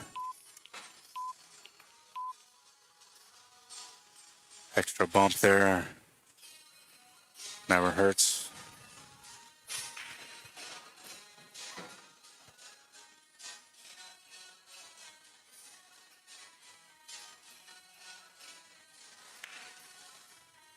Next to 8 ball, he almost popped up there a little bit, but he's all right. He's got the 9, and he made the shot, which is all that really mattered.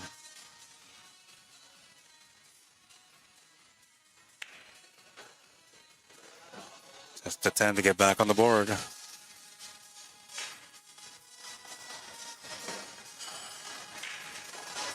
It's a good. All right, so I'm gonna let the clock run here so I can adjust the sound on this. You guys tell me.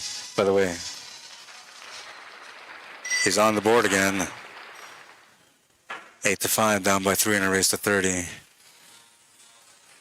So you guys are gonna hear the clock, but it's only going off because I'm trying to adjust the sound.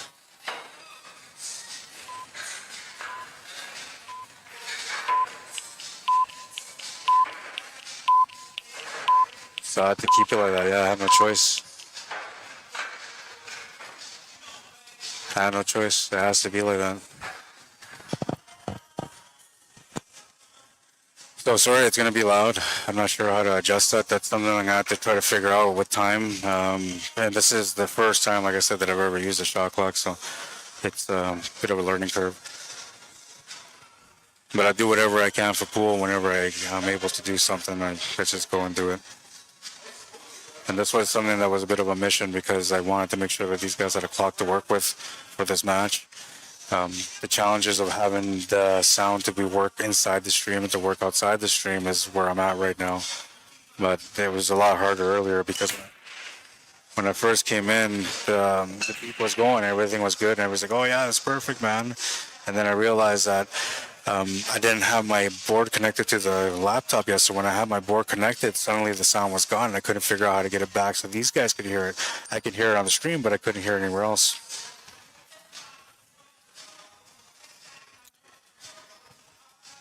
So they'll have a 30-second added here on this one.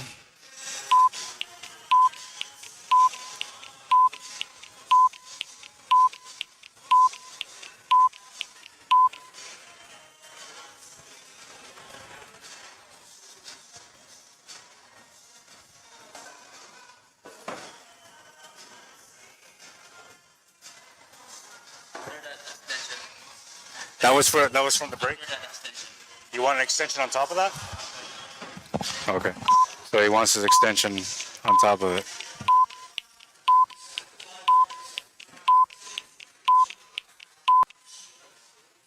So this is extension now.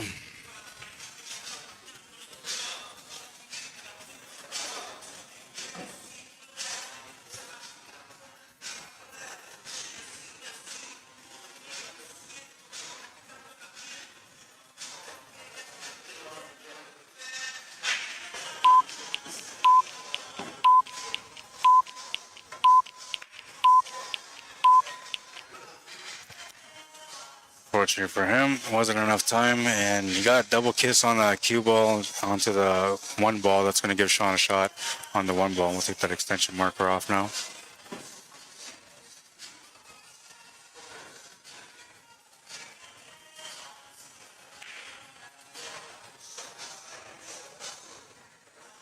On to the 2 for Sean.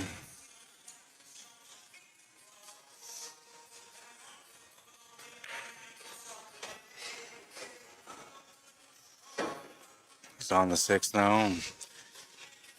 A little bit of angle to work with. Punching her off the rail back to the middle for the shape on the 7. Came off a bit tough off the rail though. It should have been a little bit bouncier there and kind of slow down a little bit on him.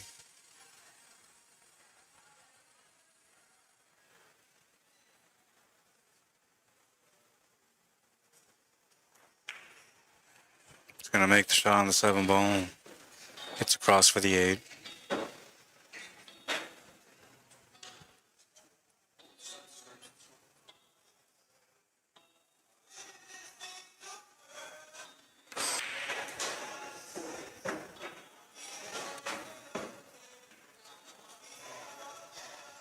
See there, he was trying to get below the 9 because making the calm on the 10 doesn't work for him. He just gets spotted. So It was best just to get set up for the 9-ball like he did.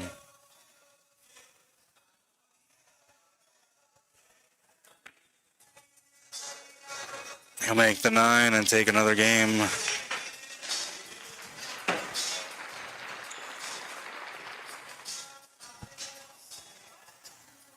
Oh yeah, it's the Dolly Parton on the scoreboard, 9-5, baby. We're rocking it out here at the hidden pocket. And Winnipeg, Manitoba. I feel like I always got to say that. There's a nice little matchup between these gentlemen. Sean MONKMAN, a 7.43 FARGO rate. Eric Vargas, a 7.39 FARGO rate. One player representing Manitoba, the other player representing Alberta.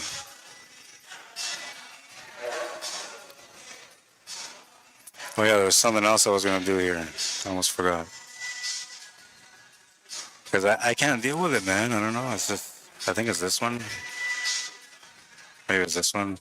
I don't know. I gotta figure it out. I'm just trying to eliminate the sound from the background from the music because it's being a problem here. Dealing with copyrights. I'm not trying to get copyrighted today, man. All right, here we go. Rack number 15. Smash and break from Sean. He's gonna make a couple of balls and he's gonna have a shot on the 1.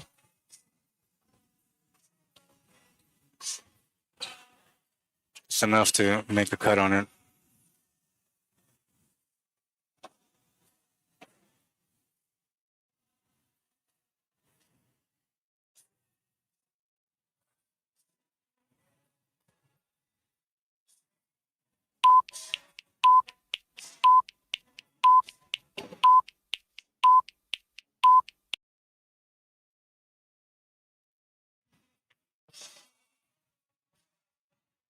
Slow down just enough, but he got up on the shot. That's going to lead the 1-ball over the pocket. Eric Vargas with a bit of an opportunity here if he can make the 1 and get onto the 2-ball. As long as he makes it, he should be able to get across for the 2-ball. Whether he gets above or below it, I'm not sure. That all depends on how much contact he's got on that 1-ball. Oh, he's going to scratch. Oh, no. How did that happen?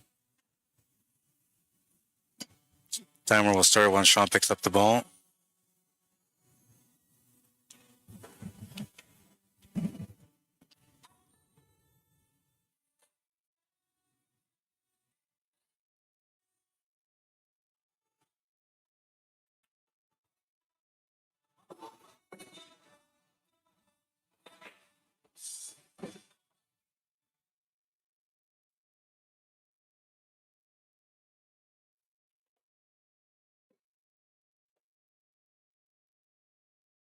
Just enough room for the 4 to get.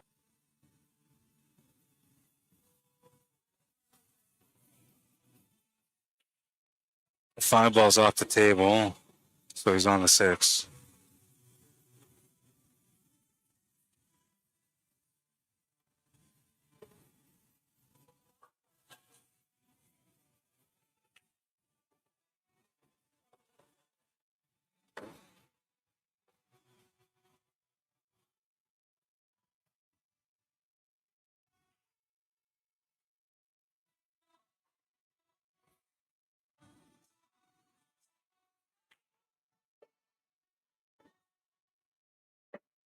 Wants to angle on the 8-ball. At the very least, he wants to be able to draw back off the 8-ball.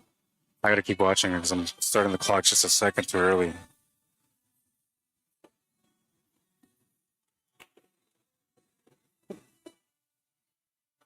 Shot on the 9 is available.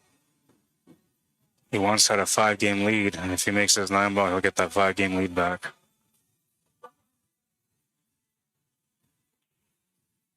He'll make the 9.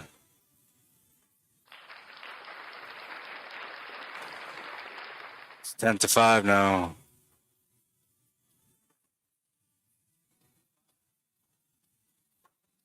Don't forget to check this out. Come August 24th to the 31st, we got Vimy Ridge Classic 2026 in the Pan Am Cup. We have some of the best English billiards players in the world coming across to compete.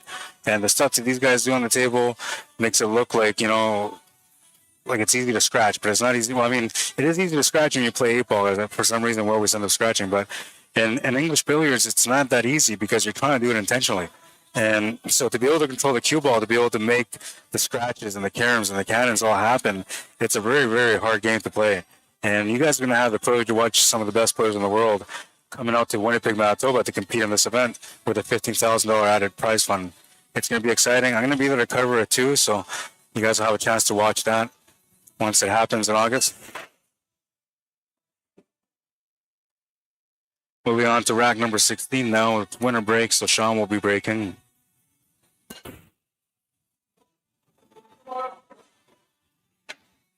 It's got some action. Cue ball still rolling. Timer starts now. Hey, I almost sounded American there.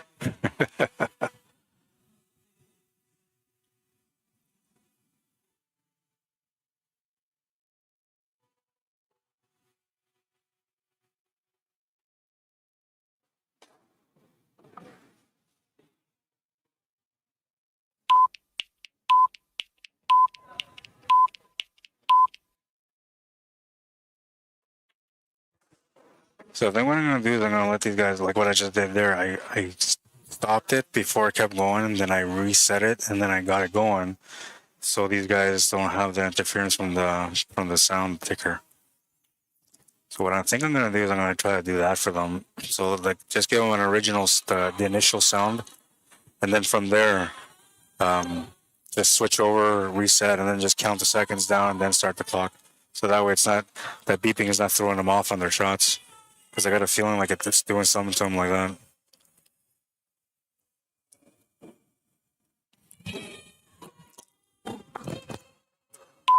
Extension, okay.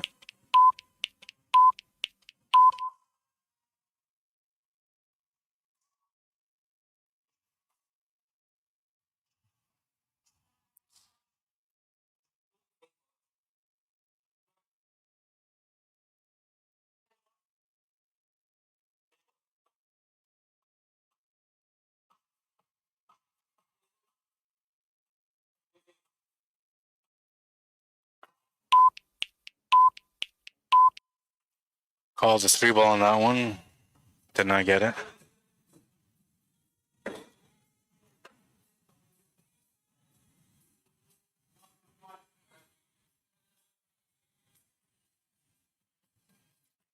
Looks like Sean's trying to freeze him up to the 10-ball, trying to get him on a 3 foul.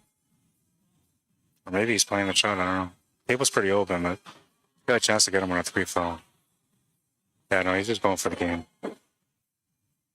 It's the kind of player he usually is.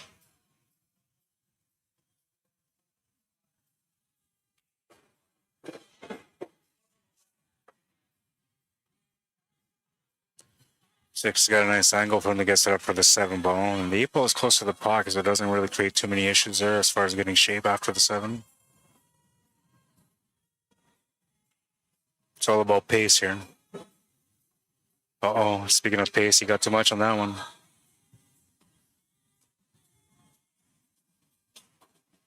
He'll be able to hit this ball. I just don't know if he's going to be able to make anything out of it. He's going to call the 8-ball.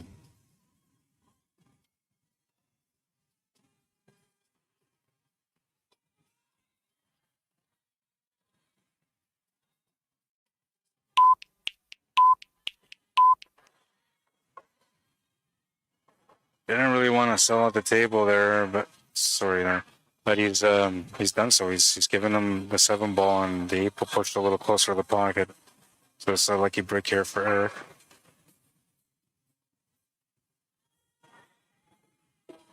He's already used the extension of this rack, so he has to play this one out now.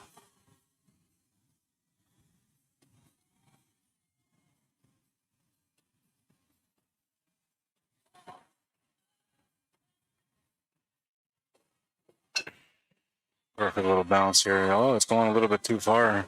The speed of the table is catching these guys a little bit, man. It's not always happening, but it's like the key or crucial points, it's always happening to them.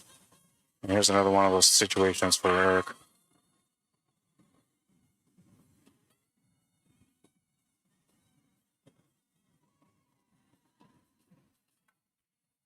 Makes the 9-ball no problem, though.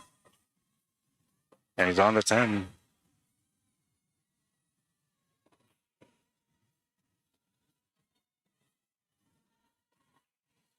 Makes the 10-ball, gets on the board again, stops the bleeding.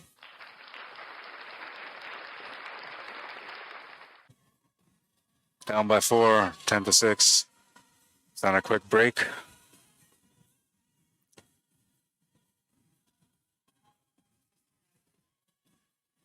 All right, so what can I try to fix here in the meantime? Well, there was something that was bothering me here, so I'll fix that right now.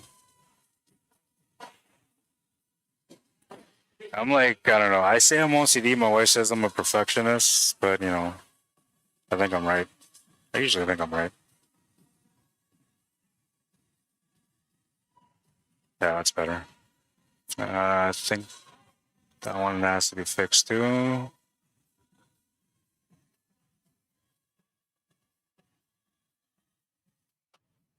Eric is back now.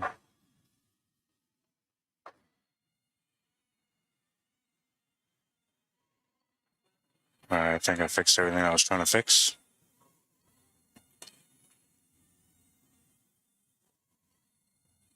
Here are the rules for this $20,000 added 10-ball challenge match.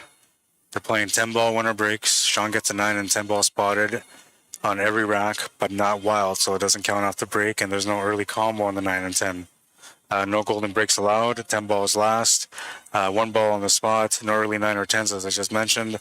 3 foul rule in effect. 2 ball fouls only. WPA rules, and they're playing on a 9-foot diamond table at the Hidden Pocket here at 121 Scurfield Blvd in Winnipeg, Manitoba.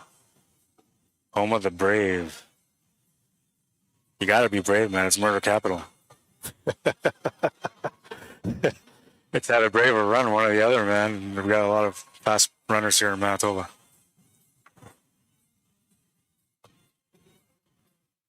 All right, so here we go. Moving on to the next one, rack number 17 of this race to 30. We're now an hour and a half into the match, minus maybe 10 minutes from breaks. Should we do stoppage time like soccer?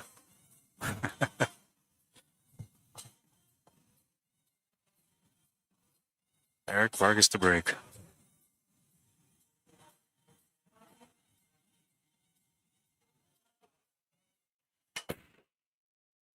Smashed that one. Absolutely smashed it. Clock starts now.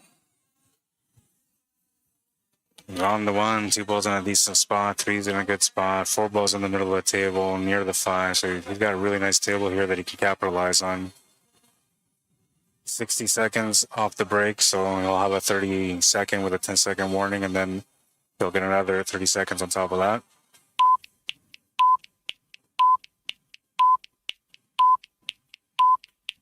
After this rack is over, I'm going to talk to you guys about this situation with the clock. I just want to give them a, like when the 10 seconds comes up, to let them know, like if they're doing extension or after the break, it's going to beep like once or twice, and then from there I'll just count the seconds and then give them the extra 30 seconds after that. So that way it's not interrupting their game, no matter who's playing at the table.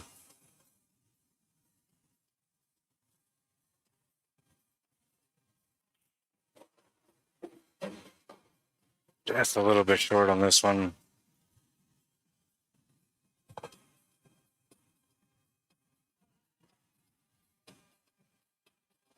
There's a little bit of an imbalance mentally at the table because of the way the clock is running. Yeah. The way the clock is running, and then it's, you know, you're kind of thinking about it in the background as you're trying to shoot, and then you're thinking, like, how much time do I got left? And all that stuff is going on while you're at the table trying to figure it out.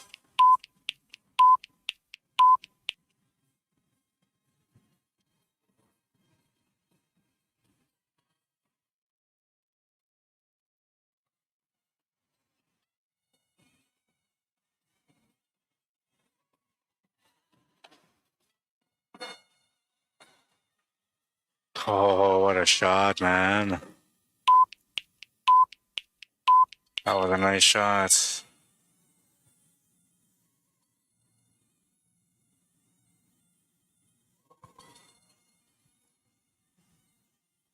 Seconds left here. Extension already used, so he's got to make this happen.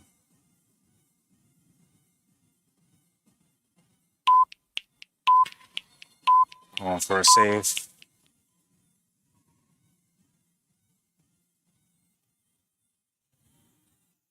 Shot to the table. You can see some of the floor.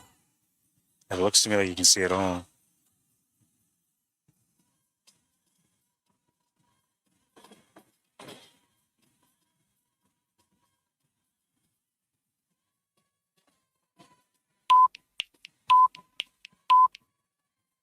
That was a miscue, and the table has gotten tied up now. So it's going to be more than likely like a 3-foul scenario. And Eric's already burnt his extension, so he doesn't have an extension anymore.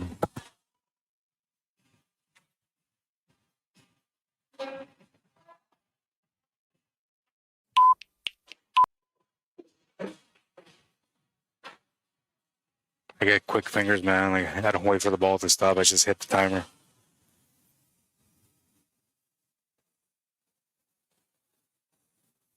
Oh, that was a good one. Really good one. He's going to get him good on this one.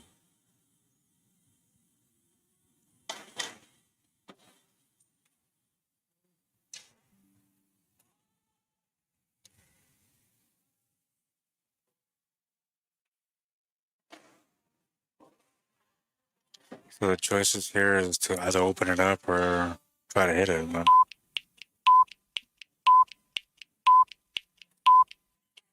you know, take the intentional foul. Looking for Eric to play something different other than a safety, and he's looking at this combo. If it's wired, he's going to go for it. He's got no extensions left, so he's got to make it happen.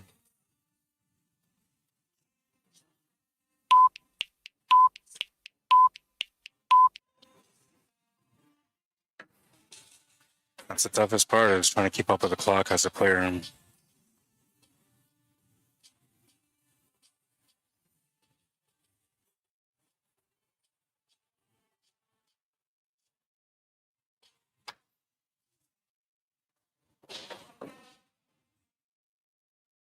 I stopped it. I started there quicker too. It's good though. Timer's right. But he's got to show on the 8-ball, but it's not ideal. Either a cut to the corner or a bank side. A cut to the corner would probably give him the better option for the 9-ball. But it's not easy. He's playing safety. I like that better. It looks like he left a small window for Sean.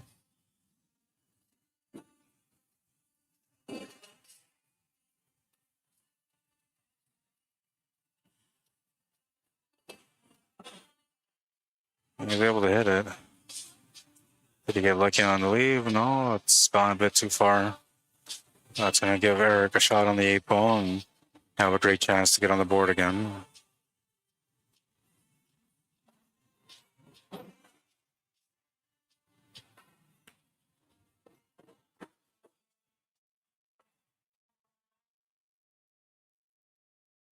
Slightly off angle on the 9-ball, that won't be a problem. A little bit of bottom right, so get him straight on that 10-ball. I'm not sure if he really wants to be straight, but it's up to him.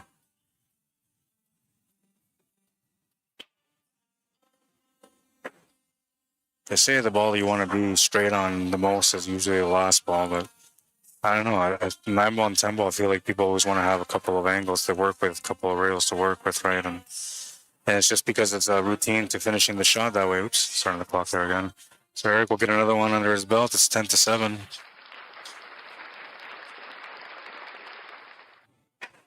10-7, and we got it going on, man. Yeah, baby, let's go. I'm in the mood. I'm in the mood. How about you guys, man? I'm feeling pretty. Awesome. Hell yeah, man. Quite the battle so far. Roof shingles don't last as long as they should. After 10 to 15 years, they start to lose their flexibility and need to be replaced. That's expensive.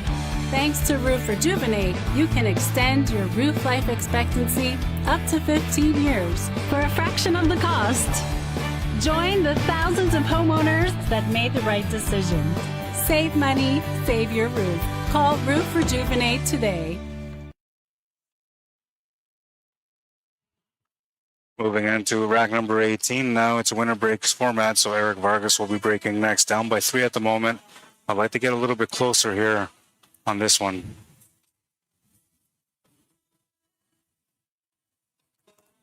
It's been a tough challenge for him mentally. I can see it because of the shot clock, and having to make rush decisions, which he's not a big fan of. But so far, he's surviving. He's doing all right, man.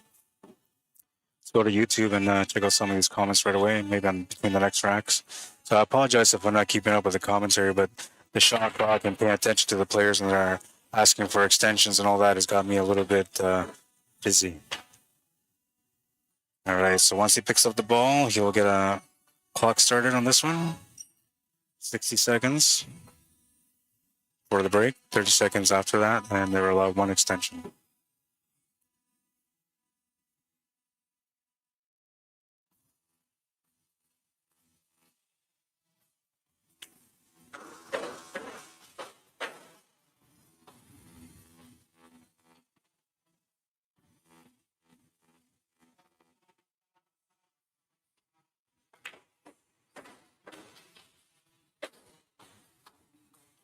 Onto the 3, you've got to either get onto the 4 or split them up. There's a 4 and the 5 are right next to each other. I think he's just going to punch it off the rail slightly, but he might play it across for the side pocket instead of the corner.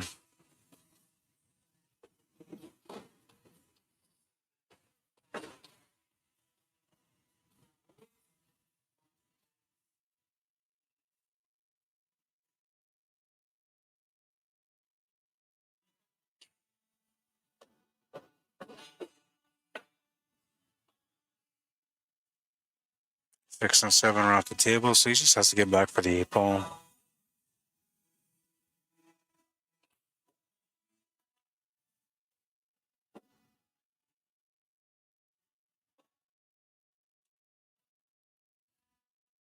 Gotta roll this one up for the side pocket on the 9.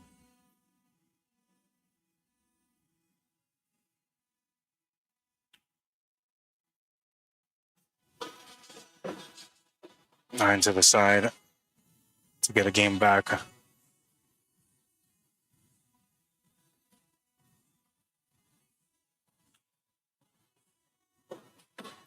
Nine will go in, and Sean will get another win under his belt. It's 11 to 7. I'm not sure why the internet's not working for me like it should be, but no, I don't think I can run a court. Well, maybe I can run a court from over there. No, they're gonna not approve that.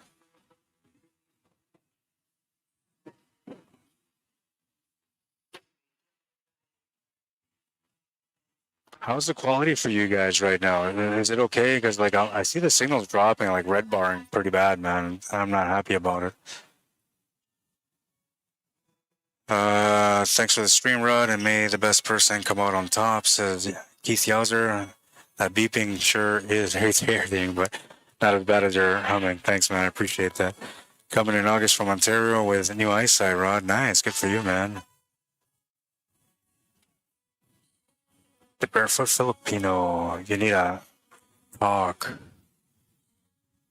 Yep, no worries. We'll support the stream. Yeah, so it looks like the stream went down.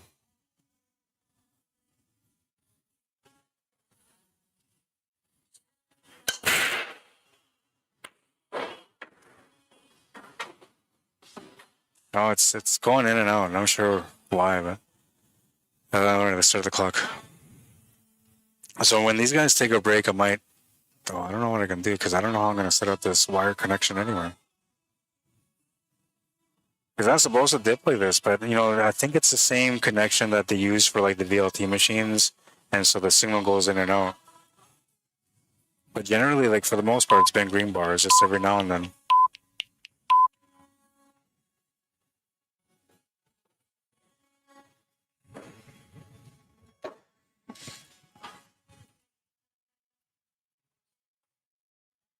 Miko Navoa says shout out.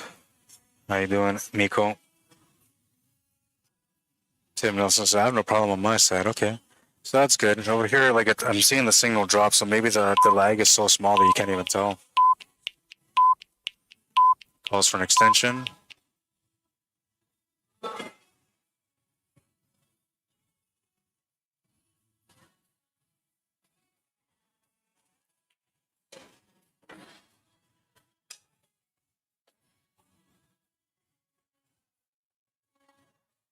That's not what he wanted to happen there. He's going to have to do something with this 3 ball now. There is a combo, there's a cannon shot or a billiard shot, and there's always a safety in a crossbank corner as well.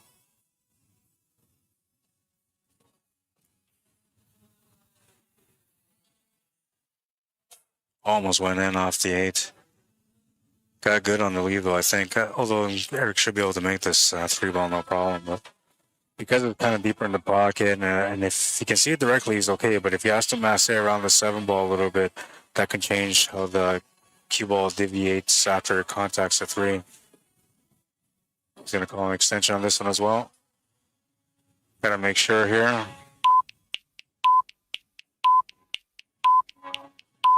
Yeah.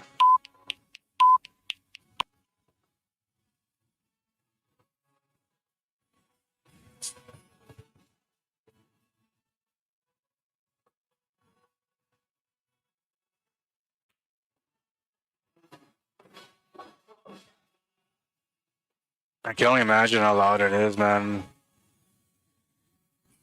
Because I can't hear. But there's nothing I can do about it. So if I turn it down, then like there's nothing I can do about it as far as... But I wonder if I can cut it off on the stream somehow. I'm going to look into this for you guys, okay? We'll make sure that the next time I use the clock, that I'm a little bit better at the operational side of things. But just keep in mind that this is something that wasn't available until last night, like at 4 in the morning. And I haven't really slept very good.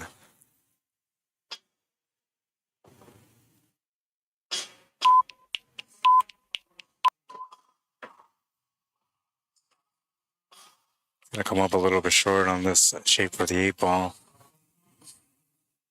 Almost perfect, but not quite there.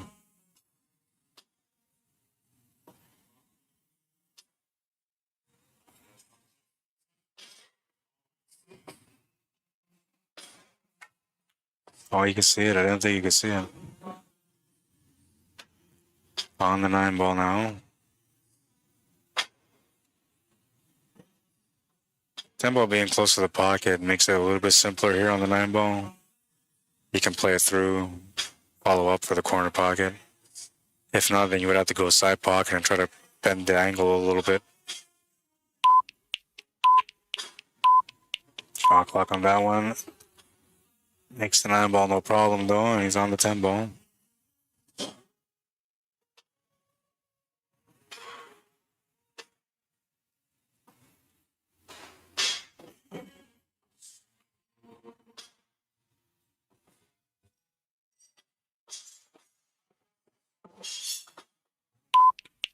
Oh no.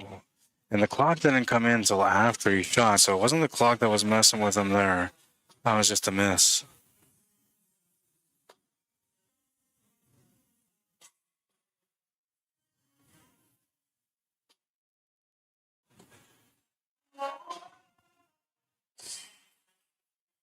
Don't call for an extension. I can't remember if he had an extension on this one or not.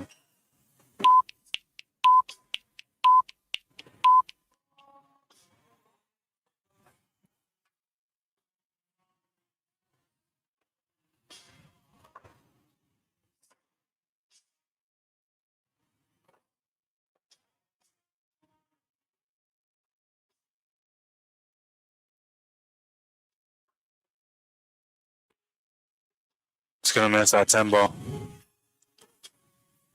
He did get up on the shot though. There was something there. He wasn't quite comfortable with it. Huge break here for Eric. Huge.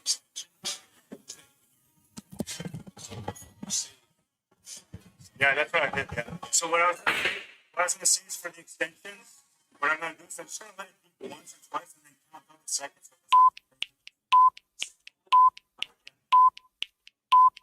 Yeah. I thought I didn't acknowledge it.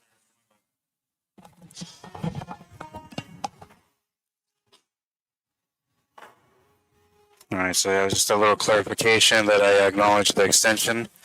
So I'll do my best. I'll just, maybe I'll put up my hand every time so they know. Like I said, it's all learning curves, right? Communication between the players and myself when it comes to the clock. And of course, the sound when it comes to the viewers. All those things matter.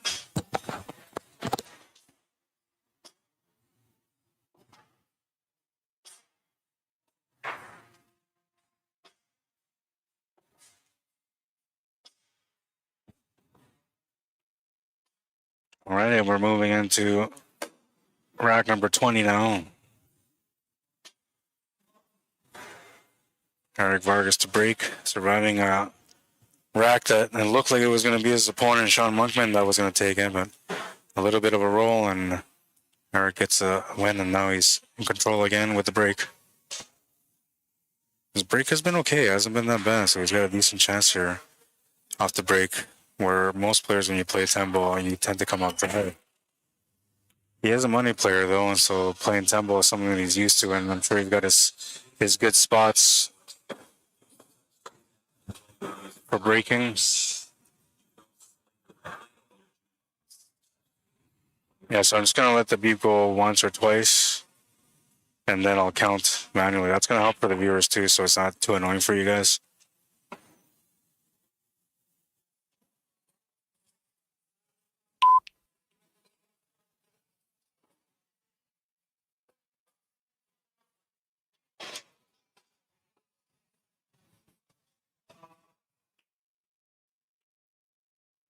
Just going to miss the opening shot. Got good on the lead, though.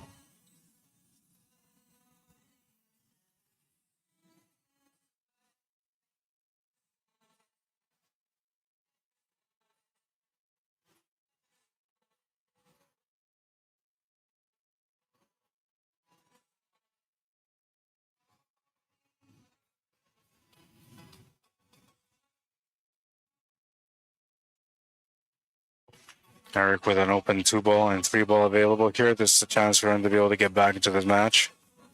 Not that he's been out of it at all. He's been down by 5 at the most, and he's kept fighting back. And every time he gets within 2 or 3, Sean fights back, and he gets his 5-game lead back. So it's been a pretty close battle so far, in my opinion.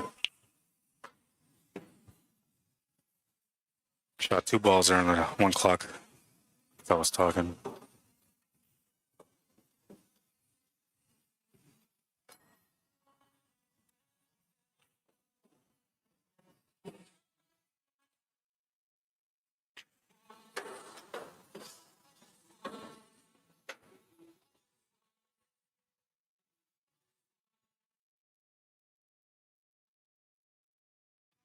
Looking at his angle for the 8-ball.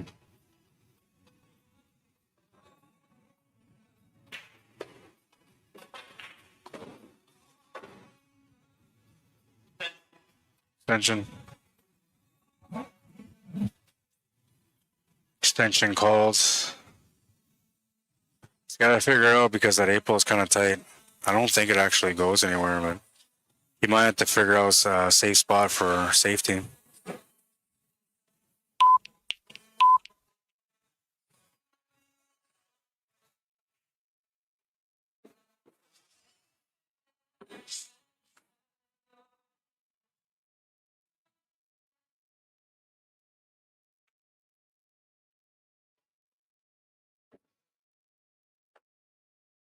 It's on to the 8, that small window, he found it.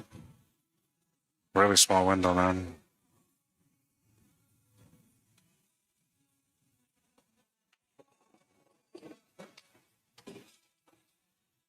He's got to set up for the 9-ball, but he's got to make the 10-ball too, so this isn't ideal for him right now.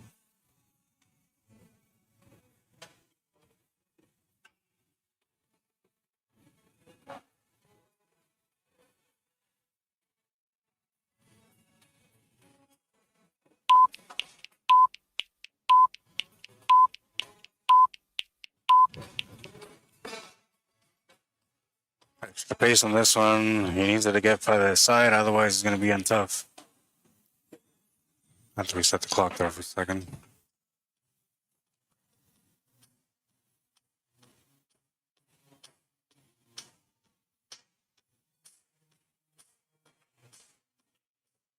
Ten to the side is good. Eric's on the board again. First consecutive win, I believe.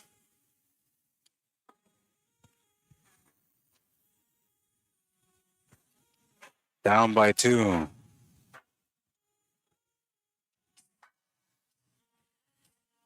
And I have to confirm this still, but as far as I know, it's happening July 18th. But I have to confirm if there's any changes, like the payouts or, you know, anything like that.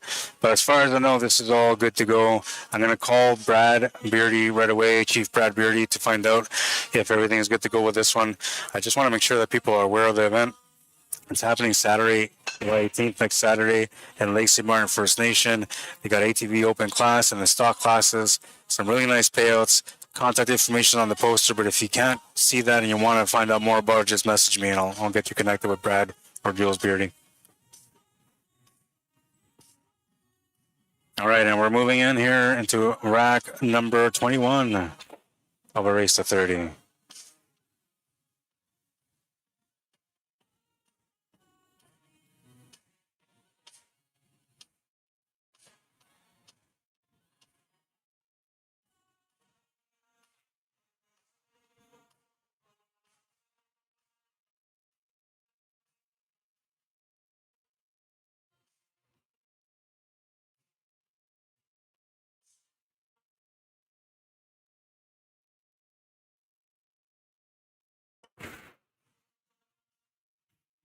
Mike's going to hit that pretty good, but nothing's going to go in.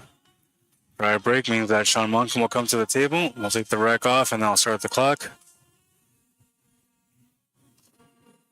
We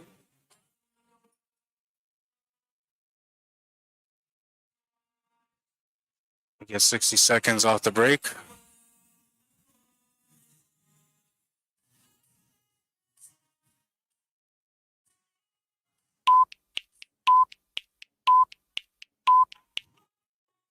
I didn't want to interfere there with the shot, so I had to stay still.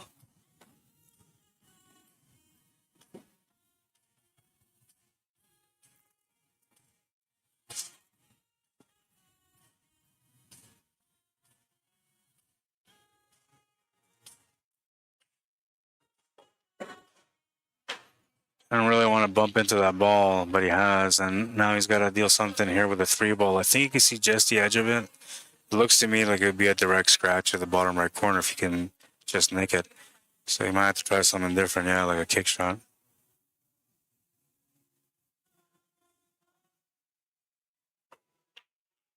Just gonna hit it. Unfortunately for him, he's left a 3-ball available to the side pocket, and he's not happy about it because he knows his opponent's starting to warm up. He's definitely getting comfortable with the clock. And this is not a good scenario if you're letting your opponent back into the match.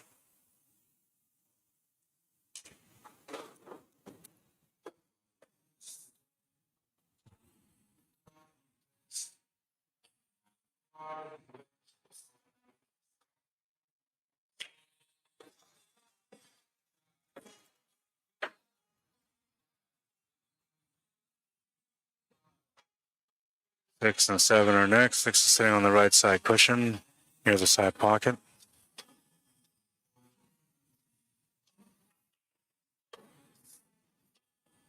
Got a nice line here on the 6-ball. Should be no problem here for the 7. And the 8-ball is pretty natural once you get onto the 7 if you get on it straight.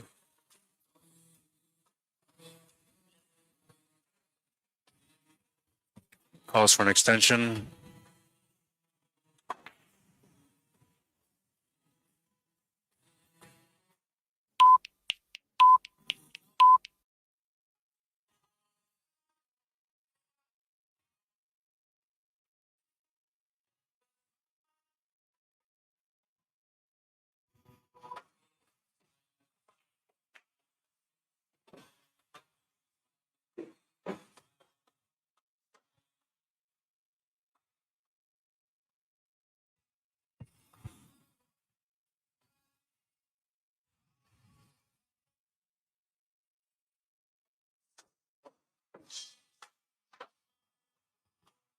Got a bit straighter on that one. He was off angle on the 7, but the angle there was helping him to get set up for the 8-ball, and here he's okay. Or if he just punch draws here for the side pocket on the 9, same pocket as the 8, or if it goes across for the opposite side. He's gonna go to the corner instead. That works too. Longer distance, but you know, a player like him usually plays on 9-foot tables, so this isn't like a super long shot. It's something that he's used to.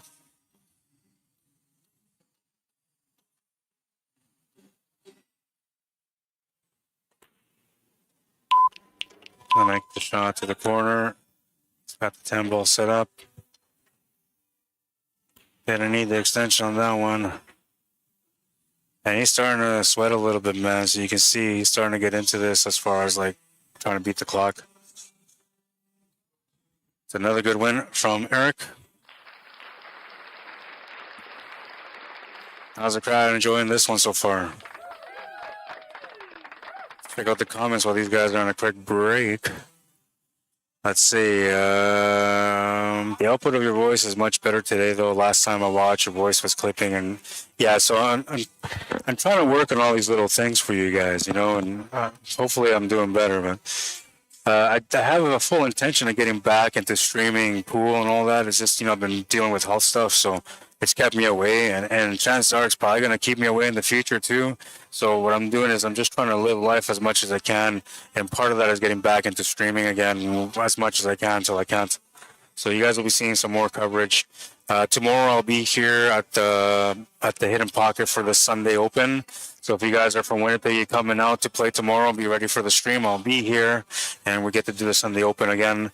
It's going to be exciting. It's going to be a lot of fun. Make sure you guys bring your A game because I'm looking forward to seeing you guys on the stream. And, you know, we're always looking for the highlight of the day, right?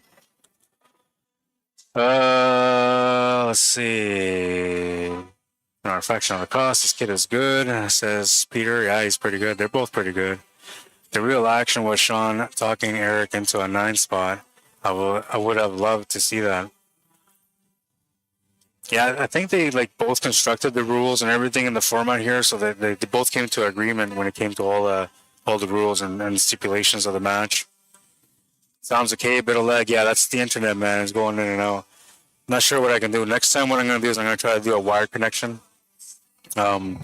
Usually with a wire connection, you don't get those kind of interferences. Extension was already used. I thought so, right? I thought so. So there's something else that I got to do is like, have like the names of the players, and so when they use an extension, to have the extension lit up next to them, so we know that they already used the extension. Because I thought they did too, but I couldn't call them on it because I wasn't 100% on it. Oops, and I stopped the clock for some reason. Oh no. I stopped and reset the clock for some reason. So we were about 2 hours in. See if I can fix it from here somehow. I'm gonna let them run that. Well, I guess I gotta do the clock anyway.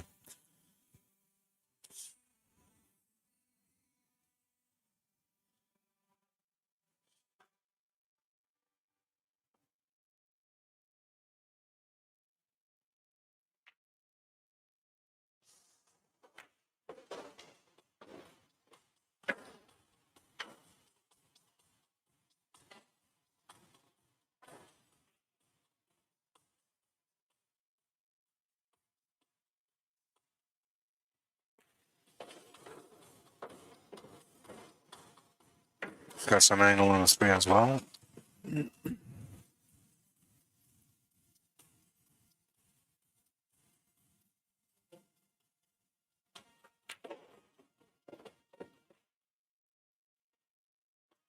Onto the 4, he's got the angle to get set up for the 5. The 6 ball goes to the side pocket, so he's got a decent table here.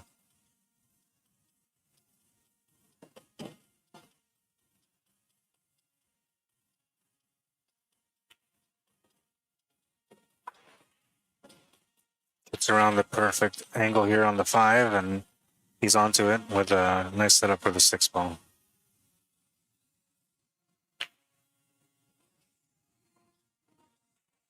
6 to the 8 is where the action is at. Or sorry, 6 to the 7. That's 7 to the 8. Shouldn't be a problem here for him. Everything's kind of standardish. No forced angles. Doesn't have to create one really. That makes the work simpler in the mind as well. Calls an extension.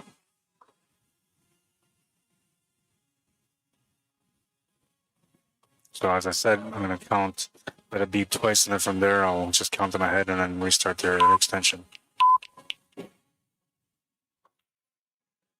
Yeah, actually I need the extension, but he's used it up.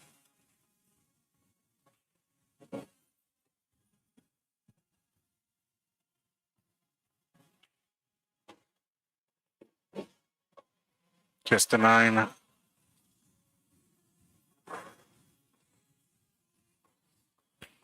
Getting close there. He's got a 2-game lead again. 12-10 is the current score. Sean on the board again, stops the bleeding. Eric Vargas was starting to warm up and get going, and a little intervention here might save the day for him. I'm going to try to fix this clock. That's what I was trying to do.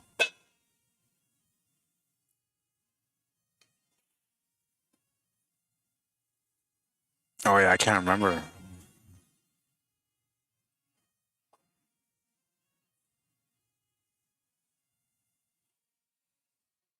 Okay, so I'm going to say it was 2 hours.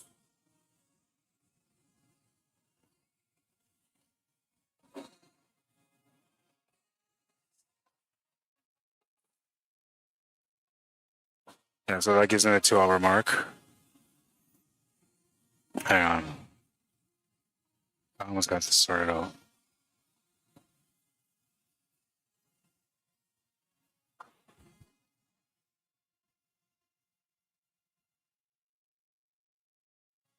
Start the clock again. Okay, we're good.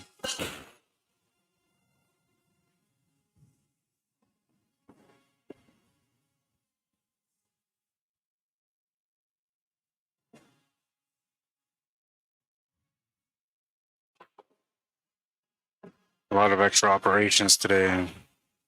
It would have been a good idea for me to get some good sleep last night. But I was like, no, I'm going to make a new scoreboard. Then I was like, oh, I'm going to do this, and I'm going to do that, and I'm going to do the shot clock. And it was like 5 in the morning. I'm like, I'm going to go to sleep.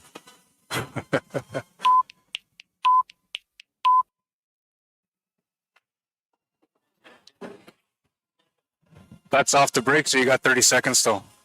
Yeah. But you want an extension on top of the 30 seconds? Yeah. Yeah.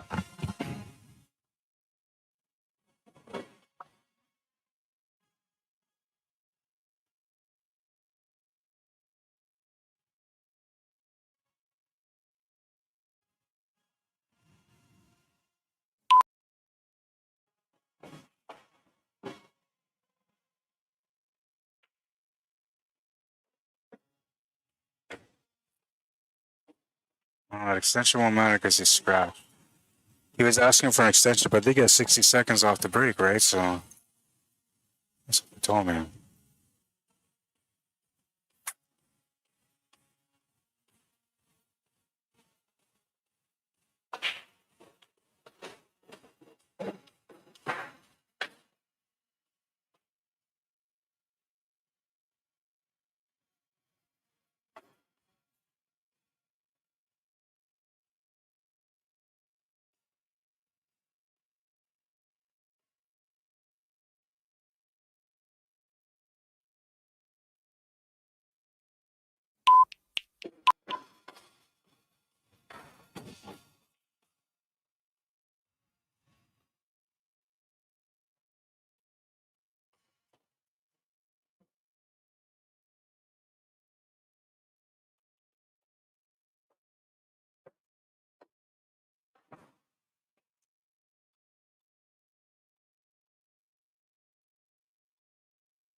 Did they call for an extension?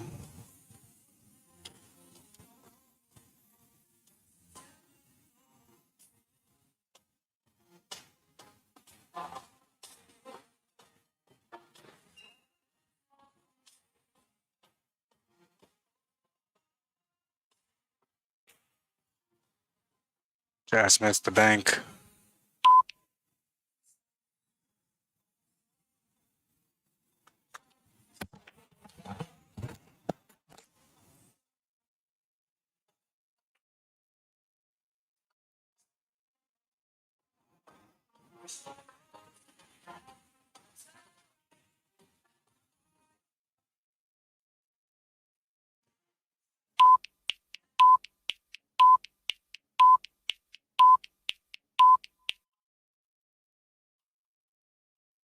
Well, Machulo's going to scratch again. I believe that's back-to-back scratches, so he's on 2. Oh, and I forgot that I got to start the clock once he picks up the ball. There. I'm going to rob him on the clock there. I didn't mean to.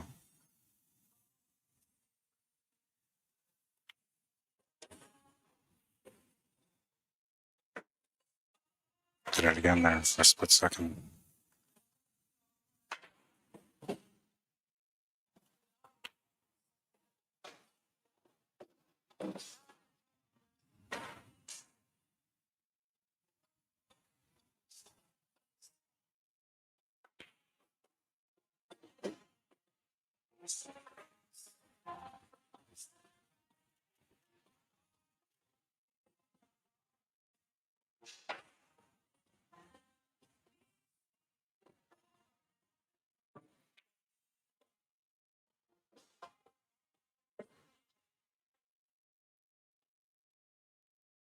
Went a bit too far there.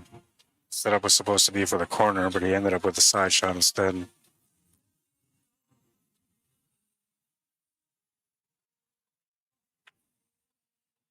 It's going to make a great cut, though.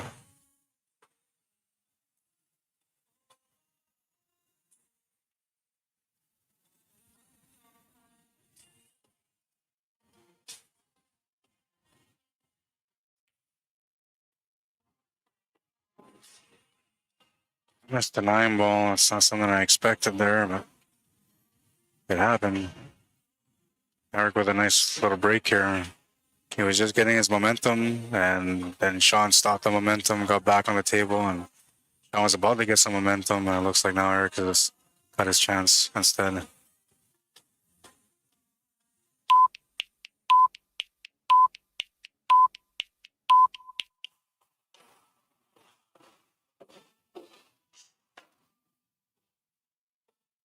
Makes the 9, he's on the 10.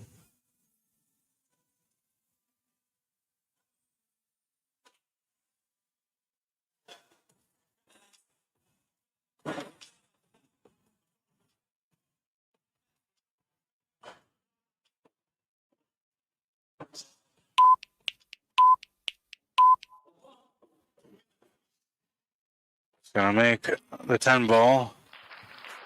It's a 1-game difference. 12-11 is the score in a race to 30, and we're almost at the halfway point of this match if this one's going to the hill.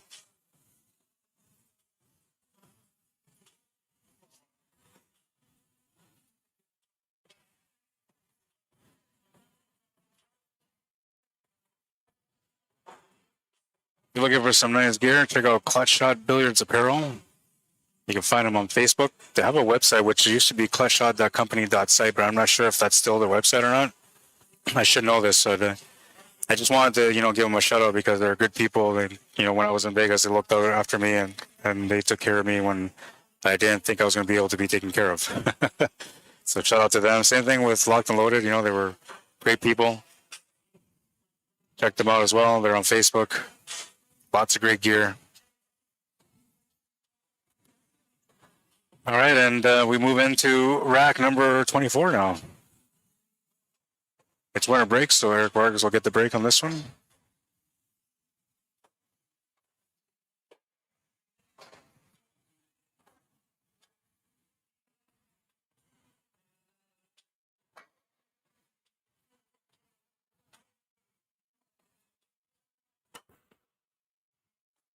Smashed it. Really nice break on that one.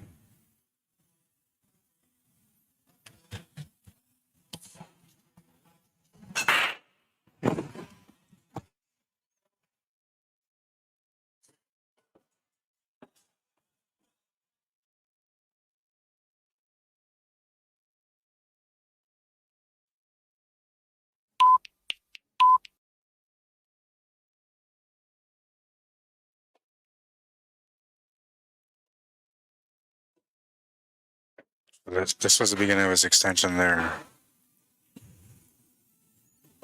Or not extension, but in the beginning of his 60 seconds allowed after the break.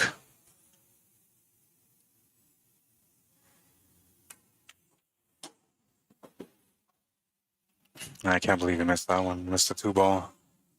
Got onto the 3 ball, but he missed the 2 ball and found a lot of a chance here at this table.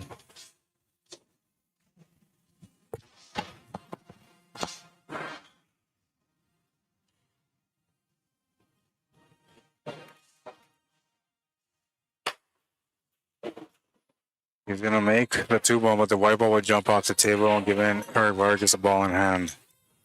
He's gonna clean the ball once he gets to the table. I'll start the clock.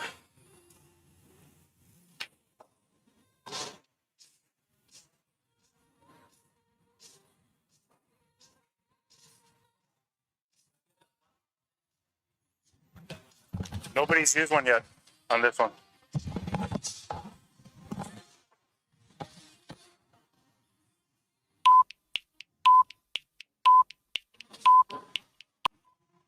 Extension called.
Not bad. I was wondering what he was going to do there because, you know, there wasn't a lot of opportunity with that 8 ball when it came to safety, but that's not bad.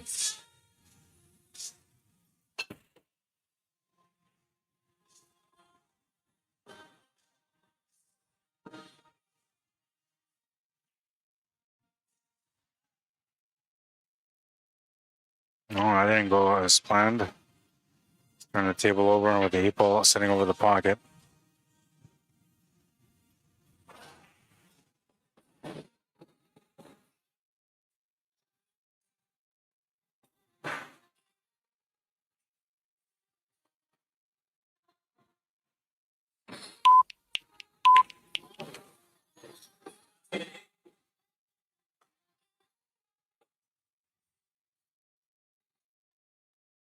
Funny angle here.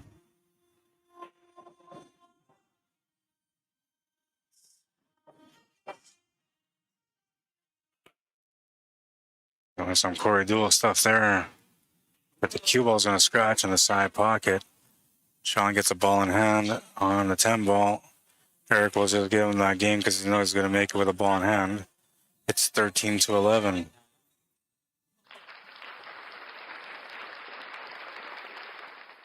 Race to 30 is where we're at, man.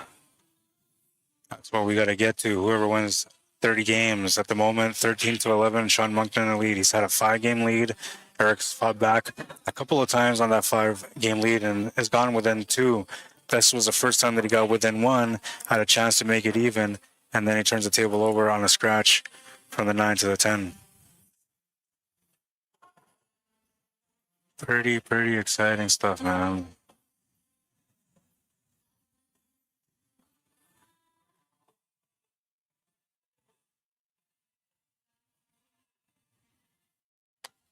I want to ask you guys opinions on things, but I'm scared of the feedback, so I'm just not going to do it. Extension was already used. That's the last thing I seen. Just need my first subscriber.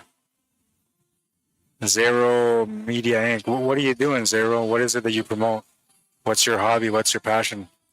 I'll subscribe, man. I'll take a. Oh, I can't even take a screenshot. Lots of lag. Yeah, see, I figured because of the internet, not much you can do, man. I should have done the wire connection, but it was a lot of work, and then I wasn't guaranteed I was going to get a connection from it either. Mr. Austin, what's happening, man? Says hi from Ireland. Thanks for the stream, Rod. So once he picks up the ball here, we'll start the clock.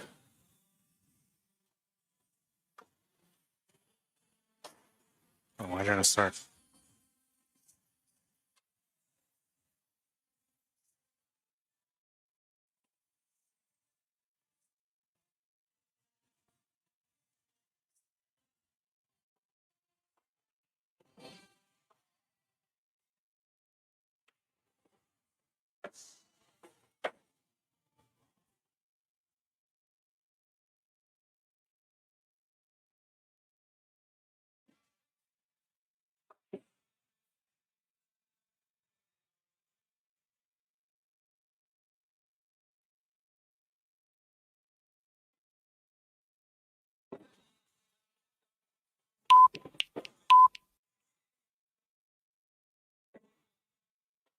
Onto the 3. The 4 ball's off the table, and so is the 5. So he's got to get onto the 6 ball next.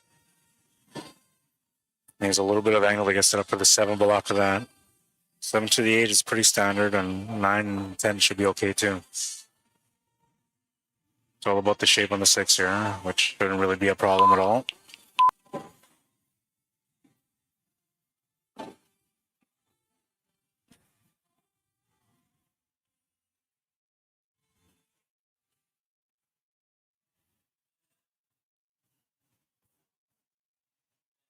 Yep. Calls for an extension.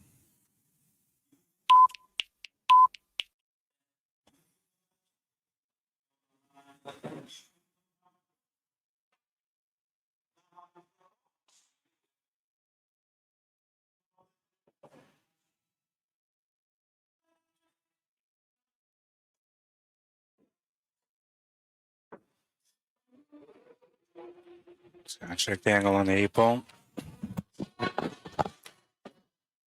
He's going to go away from the angle that he actually would like to have, so he's got to set up an opposite angle that's comfortable here for the 8 to the 9.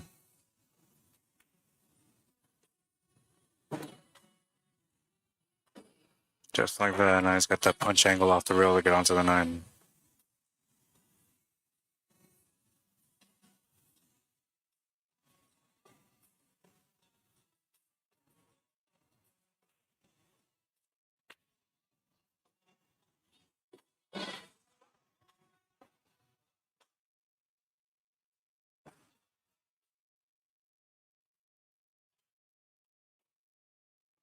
Just the 10. Make it a 1 game difference again.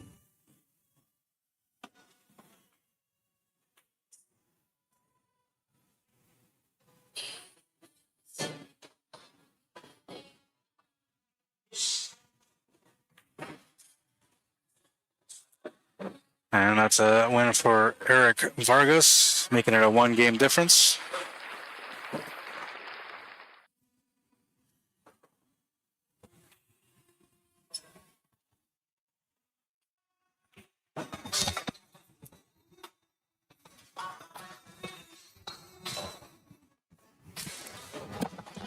I think he's taking a quick breather.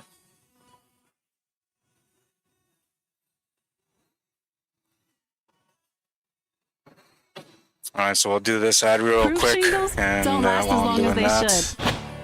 After 10 to 15 years, they start to lose their flexibility and need to be replaced. That's expensive.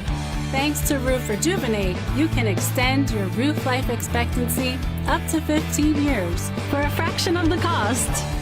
Join the thousands of homeowners that made the right decision. Save money, save your roof. Call Roof Rejuvenate today. That's funny. I like that, man. That was from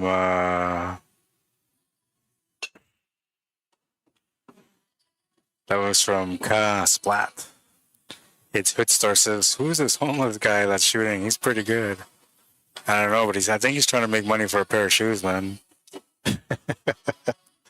The 8 ball wiped its feet before going into the pocket, said Hoodstar. This is, "Hello, gents. Today's dress code for our pool room is no socks or feet unless you're a scrub." But you know what? It's hot in here, and it's just probably a comfort thing, man. I've seen and I've heard that he plays like this, though, so it's got to be a comfort thing. In Hoy, Sassoy says, can we watch this in person? Yeah, you can. Come down to the Hidden Pocket, man. Absolutely. Well, Marshall's great stream. Thanks to Sean and Eric. Yeah, it's a great stream, great matchup. It's awesome, man. I'm glad you guys are enjoying it. Sean Silva says, sent you a message for some shot clock apps that may work for you, Rod. Thanks. Again, I appreciate that, Sean. I really do, man. I'll take a look at it once the stream is done. Tim Nelson says, I love watching pool just as much as I love playing pool. Oh, yeah, man. I'm the same way. I really is always a favorite streamer. I appreciate that, Mel. I really do. I try to be consistent with the work that I do. I don't really like calling it work because it's not really work, but I'm here for more than an hour, so it's supposed to be work. If you spend anything more than 3 hours anywhere you're working, you should get paid, even if your wife takes you shopping for 4 hours.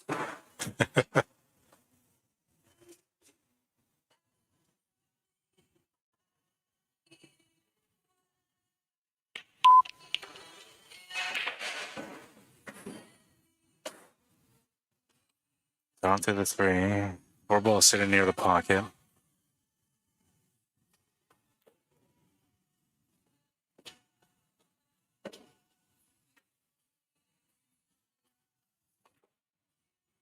You guys are ever looking for some coverage on a challenge match or any kind of coverage, just let me know. CSLMANITOBA@gmail.com. Just gonna call an extension.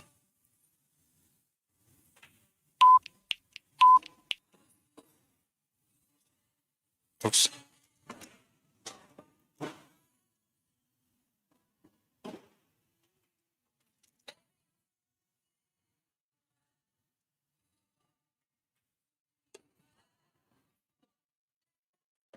Came up quite short from where he was trying to do. This would have been perfect time for an extension now, but he's already just used it, so he's got to find something here in survival mode. The cut is thin, but it's available. The bank's always an option too, both sides or corner. Safety is usually the option that most people will play here unless they can make the cut.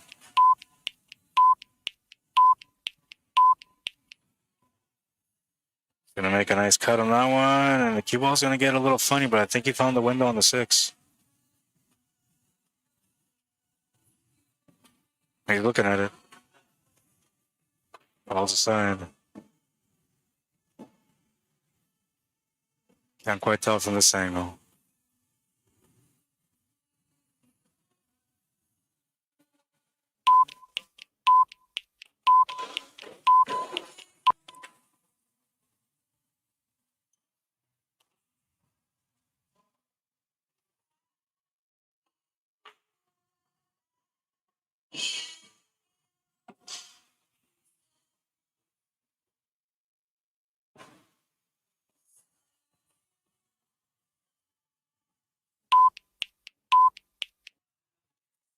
It's the shot. That's the pressure of the clock, man. He missed it on the pro side, though. Didn't really leave Sean anything available here.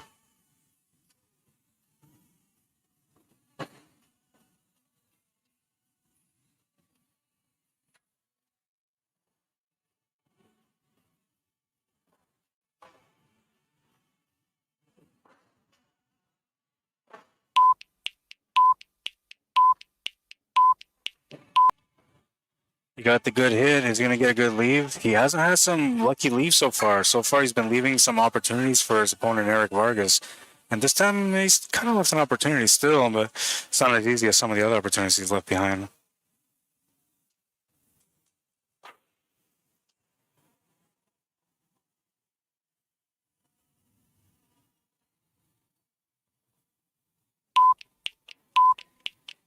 Makes the shot to the side.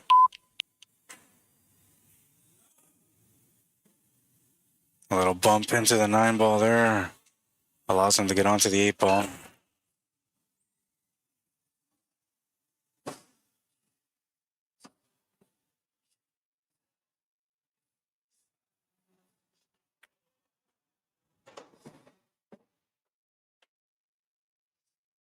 Nine and 10 remaining for him to tie up the match at 13.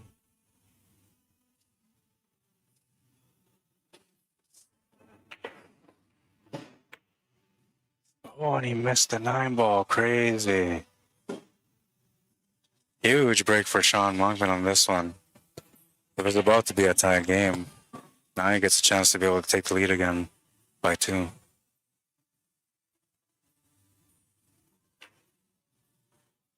Nine is good, and Sean will get a break there. 14-12 is the current score. And we keep on going on, man.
All right, so we resume the action here. It is rack number 27. Sounds like a ball went down.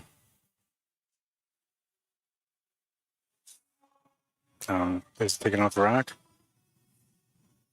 Start the clock now.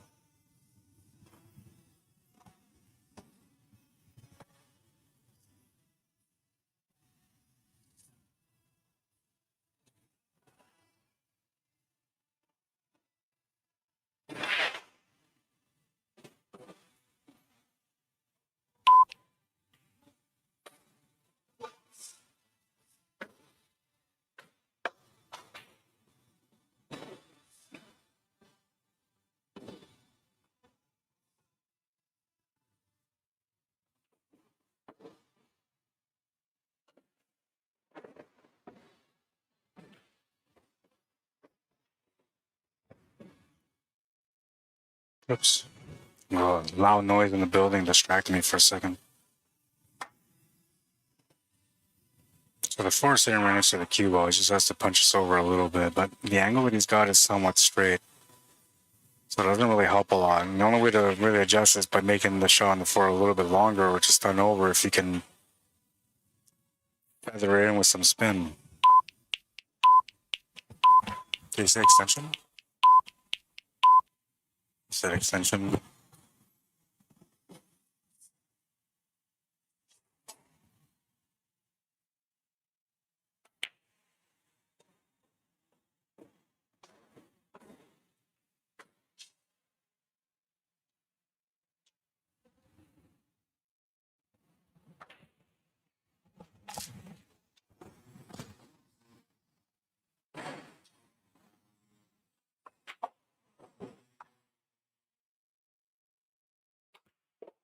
Makes the shot on the four.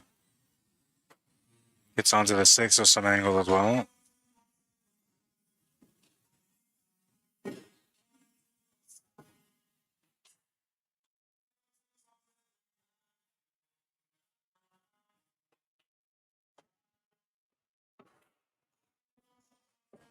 He's gonna miss the six ball. Over to the table. Got to take a look at the angle on the 7 and 8 because it needs to sit up there at the top of the table for both.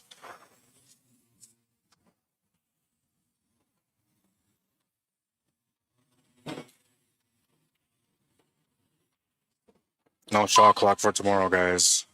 For those of you that are coming out to play at the hidden pocket on the Sunday Open.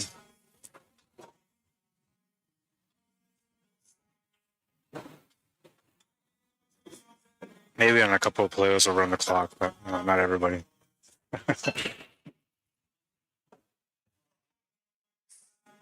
Calls for an extension. It's an important setup here because, you know, it can make the game closer or further apart.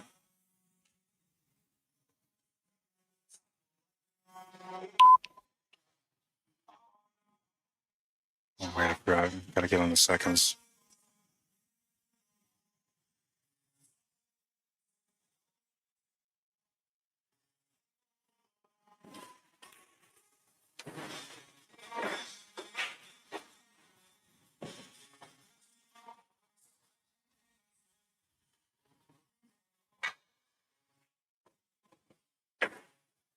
Lost the cue ball a little bit there on the 10 ball, but he's still okay.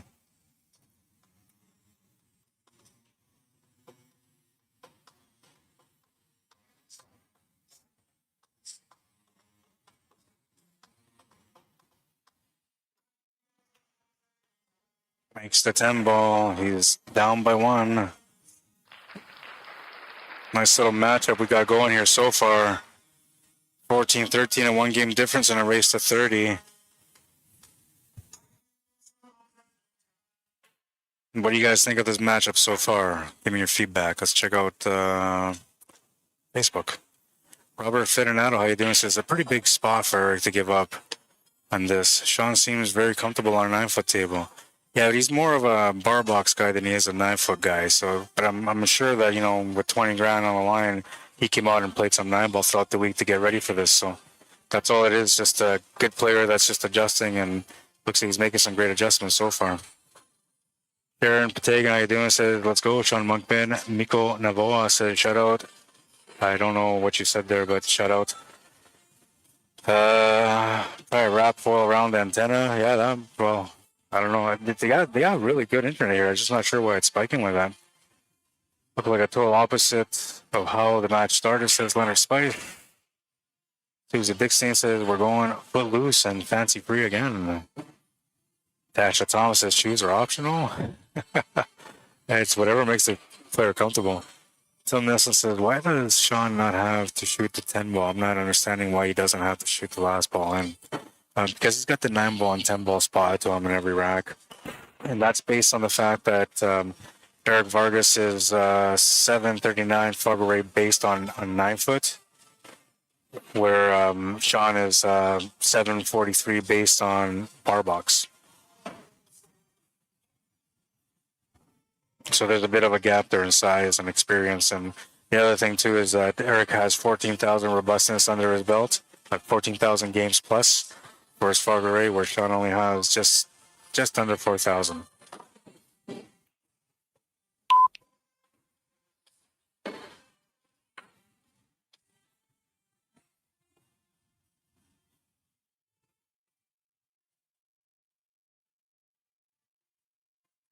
Bill Monson, how you doing? Welcome to the stream. Romel Bermuda, welcome to the stream.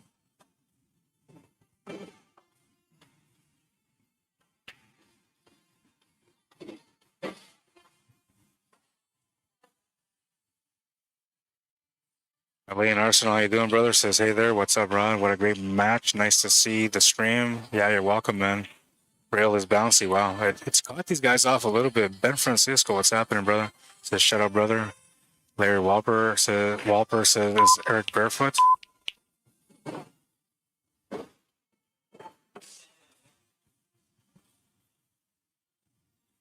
Is that extension? Is that part of the handicap? Yeah, it is part of the handicap, man. And Eric did call for an extension here on this one.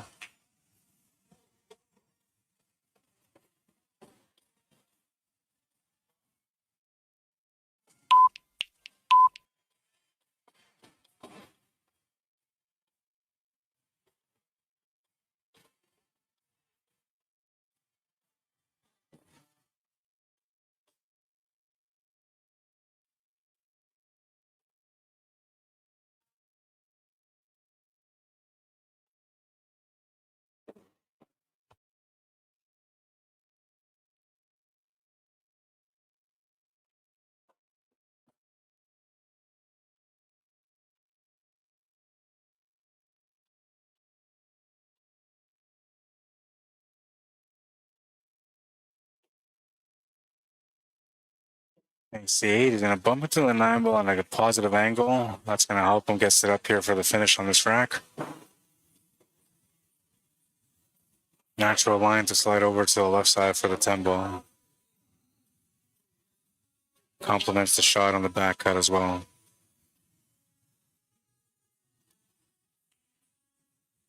He's going to miss that 9 ball though. He can't believe he missed it. I can't believe he missed it either. Sean gets another game under his belt. 15-13 is the score at the moment, and we keep on going. I gotta go get my drink. I'll be right back, man. Give me a break, bro. I'll be right back.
I went to go grab my drink, and then I realized my drink was brought to me here.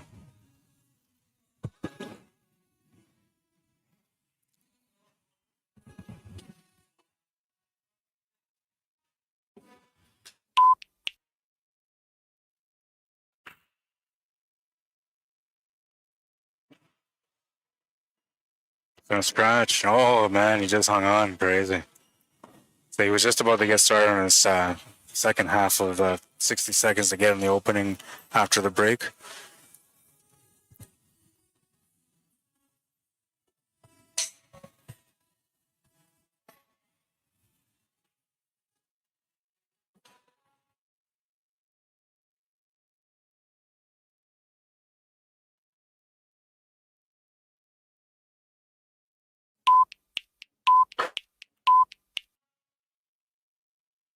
Got a good hit. Was hoping for a good lead, but he's not going to get it.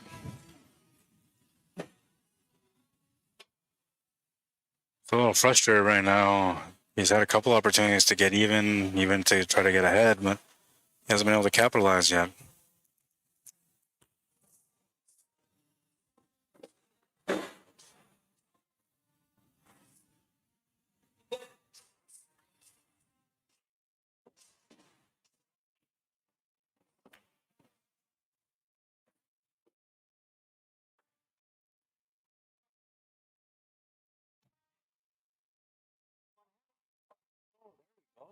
Hey, buddy. Now it's time to eat.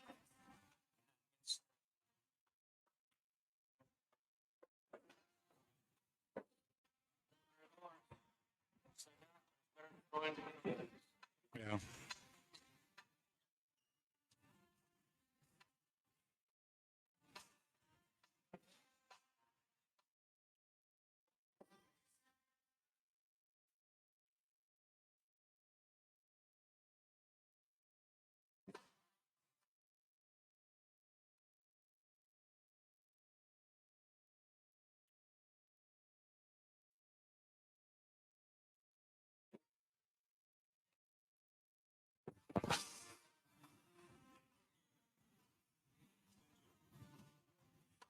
Player calls for an extension.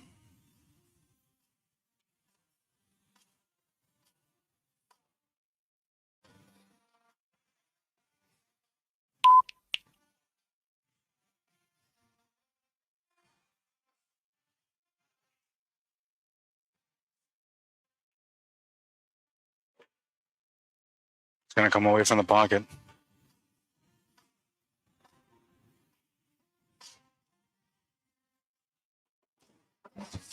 And it's starting to get a little busier here, and more people are starting to come in to watch the match. I'm okay, how are you? Yep. Our calls for an extension on this one.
Didn't really mean to run into that 10 ball there, but it worked out okay. He still has a shot available to the corner.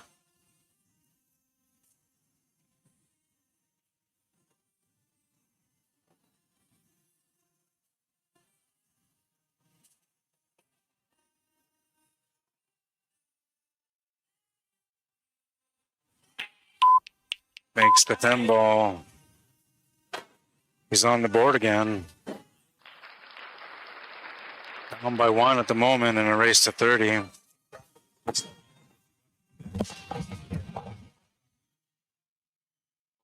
So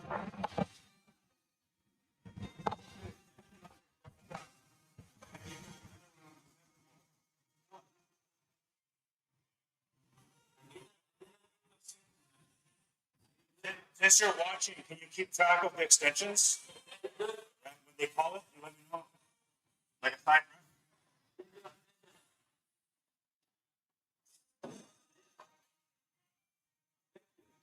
I'm pretty sure it's not right.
All right, and we continue the action here.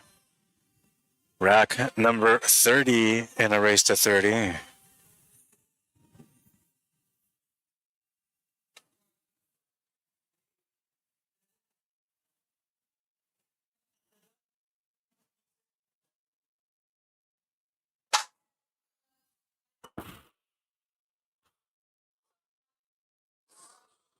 Well, looks like he's going to come up dry on the break.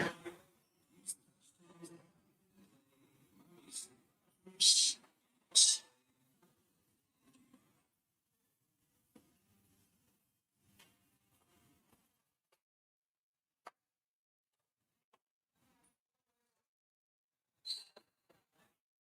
going to get hooked on the 2 ball. He's in a bad spot too with the 4.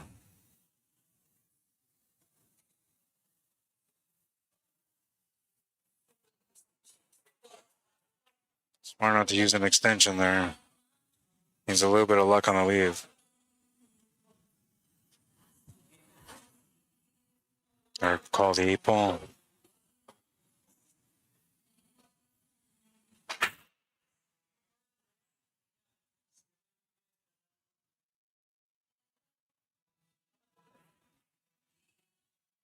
Gonna miss the 8 ball. Sean Monkman with a 2-8 setup in the corner.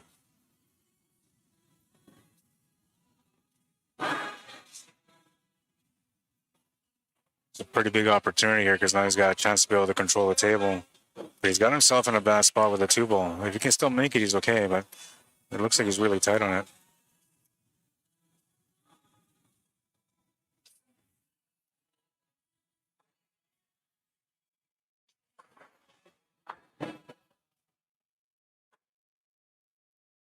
And the tail over to Eric. He'll have a cut on the 2 ball.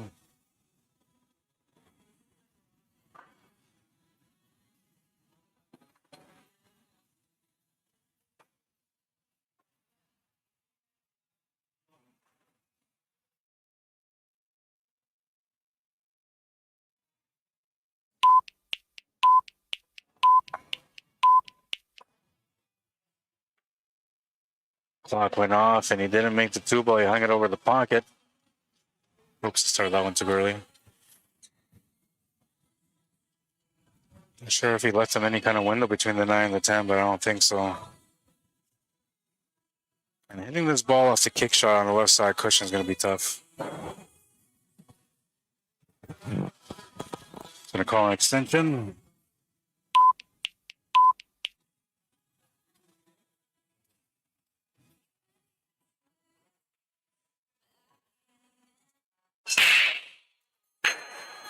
Was able to make it.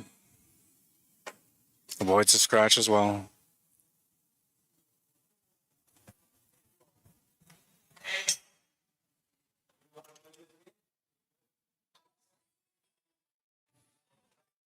On a 6 ball.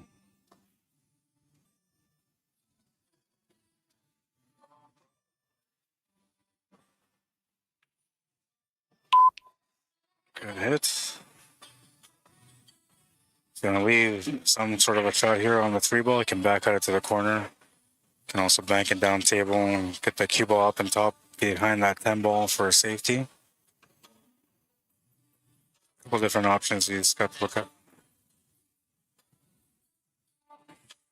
Yeah, he used the extension, so he's using an extension now.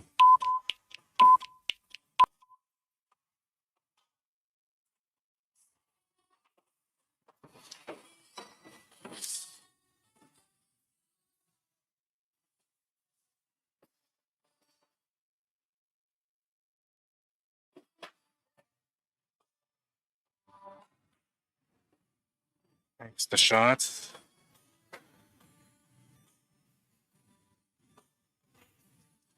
It's on to the 4. Easy setup for the 5.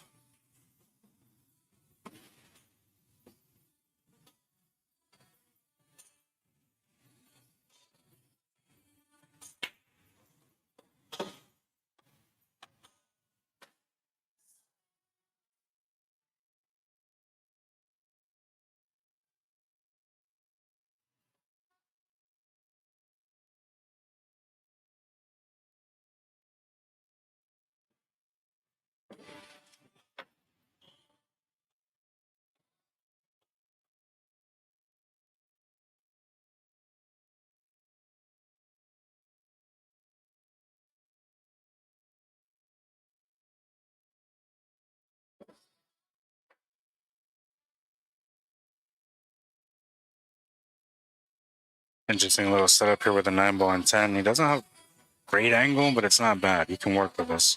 I'm assuming he's going to want to get up above for the 9 ball in the side pocket or bottom right corner.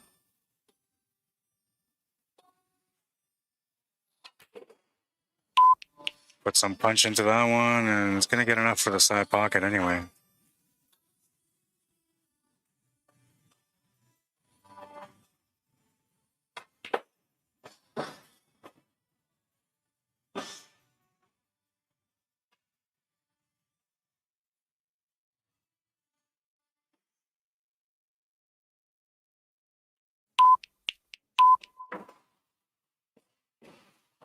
On to the 10 ball to tie up the match at 15.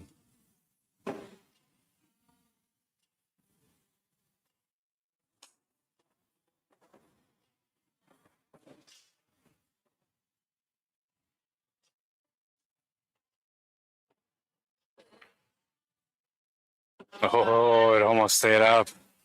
Close. We're tied at 15. You guys taking a short break? All right, so the players are going to be on a short break now, which is good because I need a little bit of a break too, man. Where's my I'm out of here sign? Yeah, there we go. It's a little bit off though, man. I don't know. Move it over a little bit. There we go. All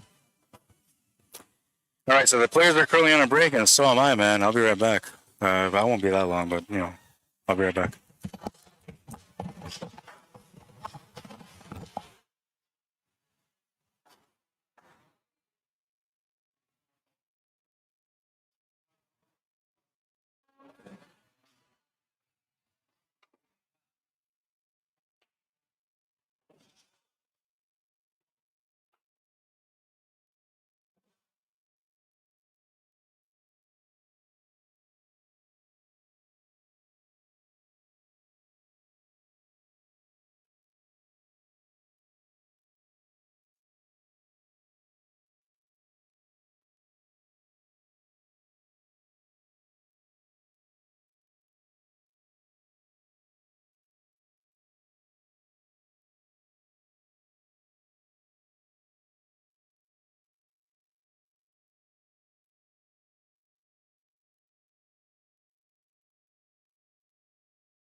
All right, so the players are looking to resume here, and so am I, man. Let's keep this matchup going.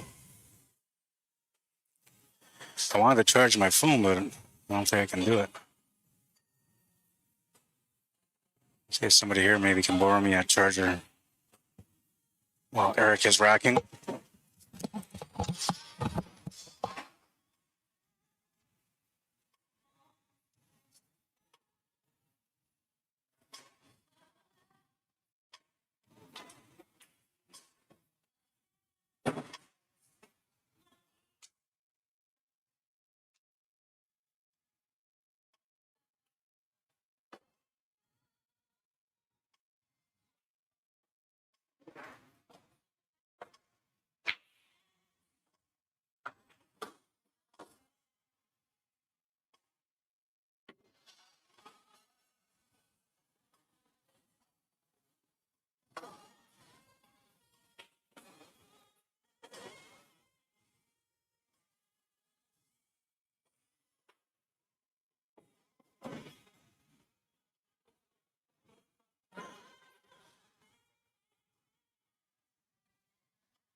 All right, I'm back. Perfect timing, man. I got my charger and everything. We're good to go. Well, I guess we need to heat things up a little bit, right? Because we haven't really heated things up. Let's get that going.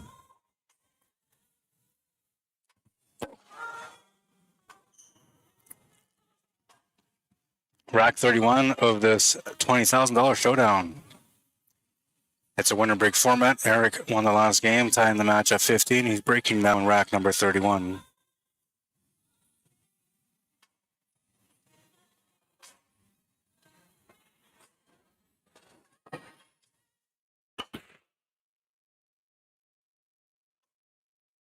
He's gonna make this 3-ball. I'm assuming he's gonna take the rack off, so I'll start the clock once I take the rack off. Oh, give him a second here, because there we go. Yeah, a bit of a scuffle there with the rack.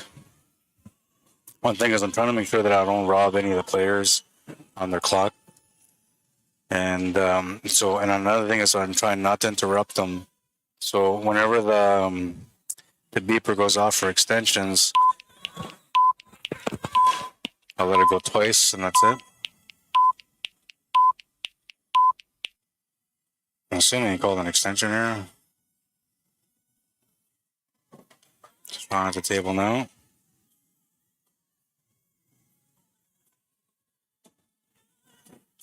Sean gave him back the table.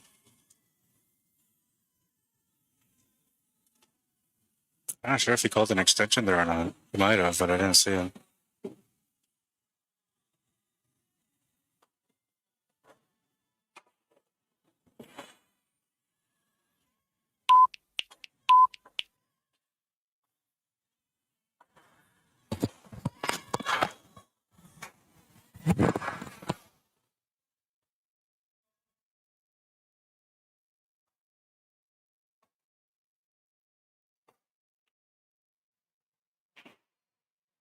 Good safety play there. A lot of distance between the cue ball and the 1-ball.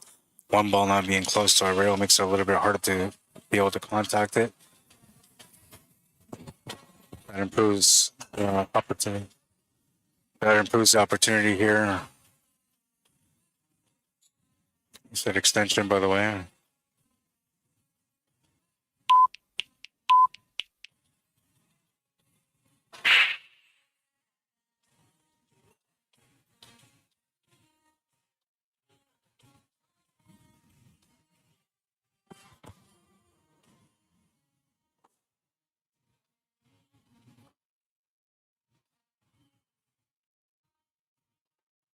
Nice effort. Ball in hand. Done.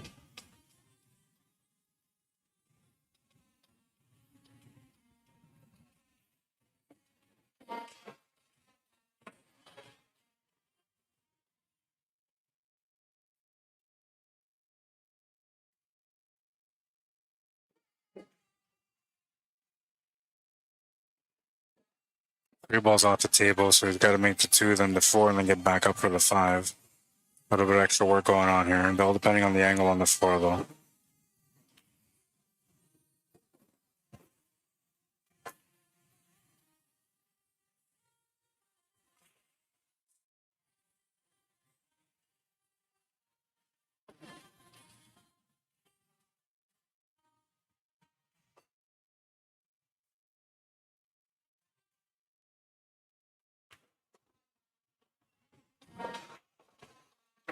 Oh, he's going to have an interesting shot here on the 5 ball.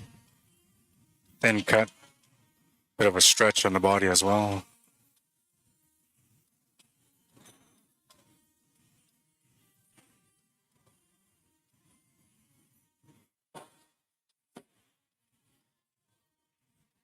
He's going to make a nice shot there, though.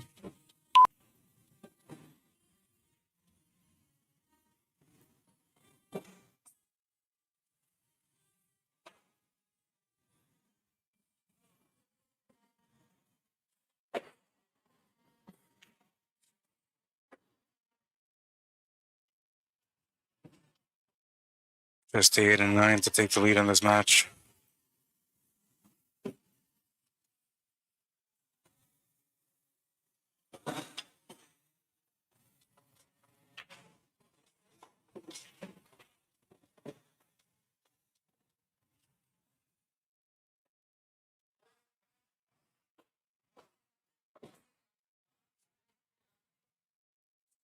Makes the 9, takes the lead again.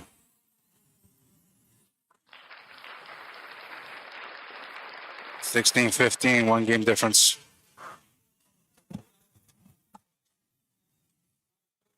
It's going to be good, man. It's going to be good. Just like this event that's coming up in August 24th to the 31st, 2026 here in Winnipeg, Manitoba, the Vimy Ridge Classic 2026 and Pan Am Cup English Billiards competition. Some of the best players in the world are going to come out for this event. And if you want to come and watch it in person, you're more than welcome to. The doors are open for everybody to come in and watch it in person. But if you're away from Winnipeg and you want to watch it, you'll be able to watch this on CUESPORTS Live. And if I can split it to my personal stream, then I'll do it on my personal page too. Lots of great players that will come out and play, and then it's a different game because like what we're used to playing and doing is just we're used to plotting balls and playing safe. And their game, English Billiards, is more about like cannons, caroms, and scratching off a ball. So you're trying to scratch on purpose, which makes it a totally different game than what we usually play at the table. Very entertaining though, especially when you watch all the top players in the world play.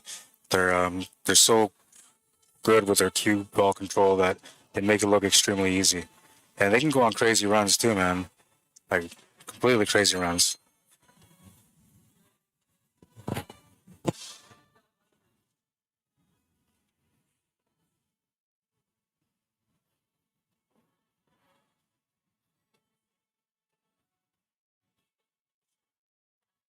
Some of those players from around the world will do like 1,000 points. Like the best ones will do 1,000 points in a turn. Some of the, I would say like big lower level pros do anywhere between 200 to 400 on a run. And it's tough to do because you're only getting like 1 or 2 points every time you're at the table.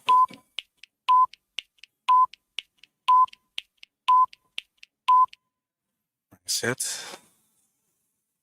Looking for a little bit of luck on the leave, and it's going to come away from the 10 ball.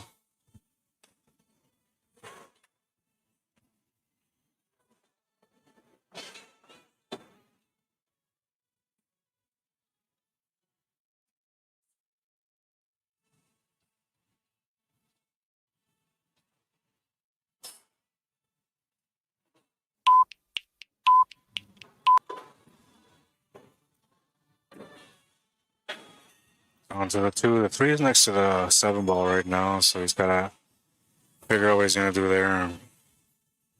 Combo's not quite lined up. There's no cannon or carom shot available there. So the 3 ball is kind of no good at the moment.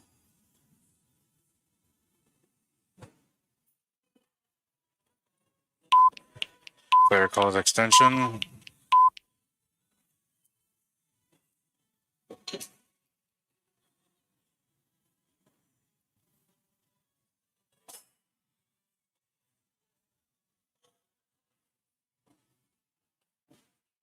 can bank into 2 and pulling the cue ball behind the 3 there, but it's not what he was looking at.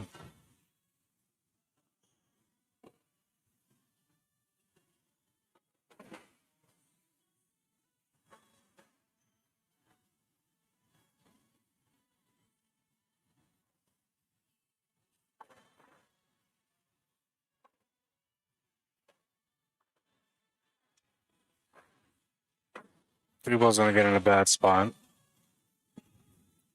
Can't make it, but you can definitely hit it. Oh, maybe he could make it with a bank, but I don't know. I don't think it's there.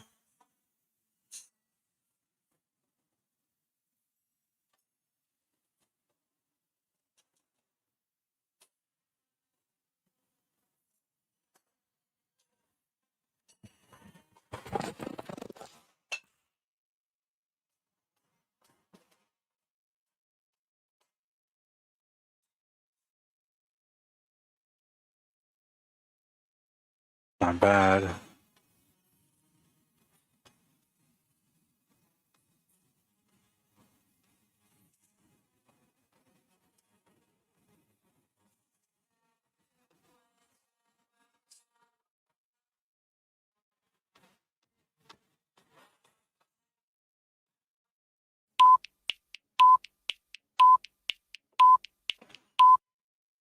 Gonna hit the 3 ball, and he's gonna get a good lead, I think. It's not bad anyway. No direct pocket available except for a back cut to the top left corner, which is extremely difficult and unlikely something that he's gonna try to take on.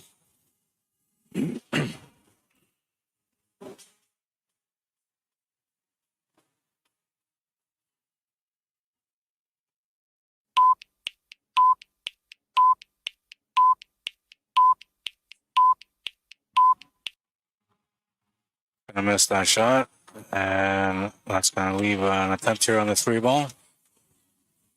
He's not happy about the miss there. The clock caught him.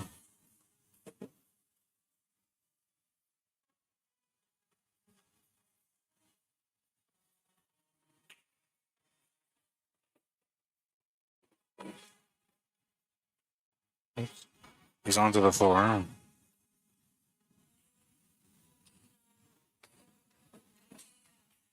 Pretty open table now. Everything is just in the open. Tic-tac-toe.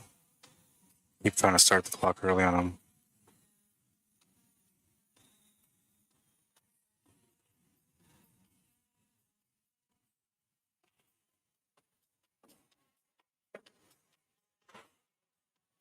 Who do you think is handling the clock better, Sean or Eric?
Sean takes another game lead. Starting to get that momentum again on his side.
So I missed the one ball. Barry McLean, thanks for letting me know. I didn't even know about that actually, but it says don't forget to mention Kendall and Dave play tomorrow for 20K at 1 p.m.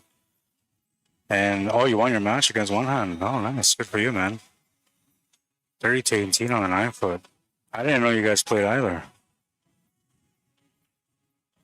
Oh, and then, oh, look at that. Erickson missed the one ball. Sean gets a break on this one.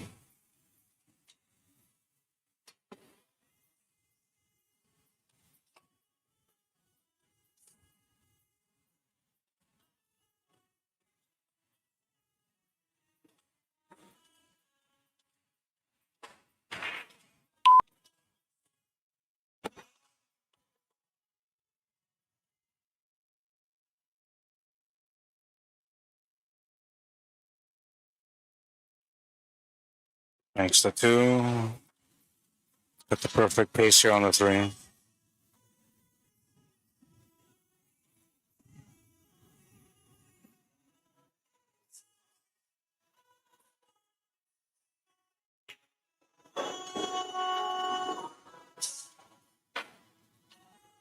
Taking out his angle on the 5.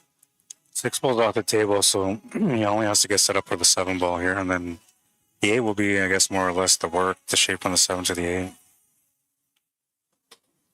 8. Which at this level of play, these guys really don't have an issue with this kind of stuff.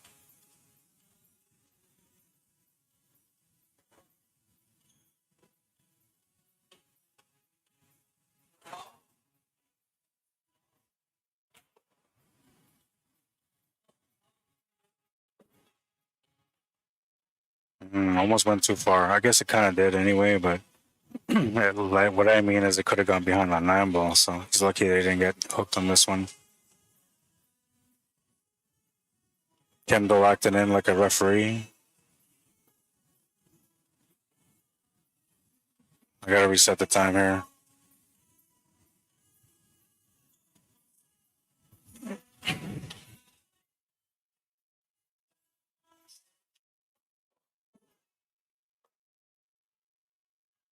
Perfect pace. Perfect pace.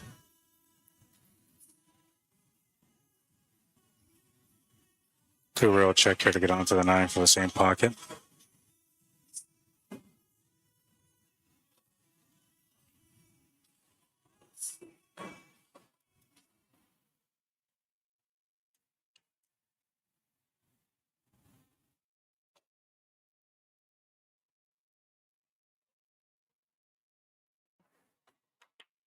Sean's getting the 9 and the 10, so he just won that game. It's 18 to 15.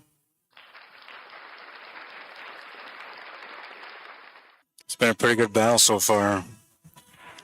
I'm enjoying it. Hope you guys are too.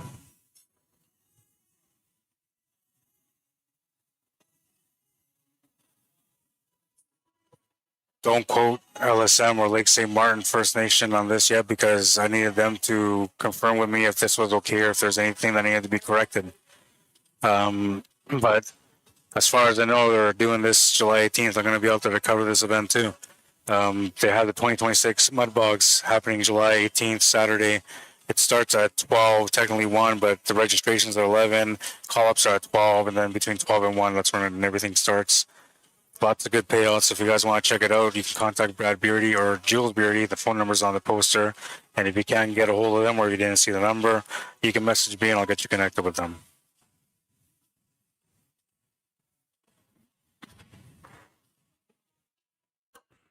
Rack 34 is the smashing one, and Sean's going to make a couple of balls off the break here. Oh yeah, I forgot when I take the rack off, I don't start till I get back to the table. So yeah, I did it again twice. Okay, now we're good. Just eager to hit the button, man.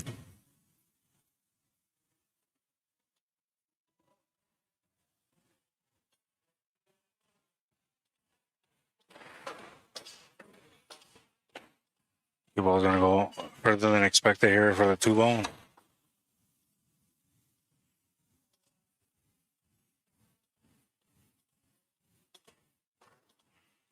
I get right below if you can. Yeah, that's not bad.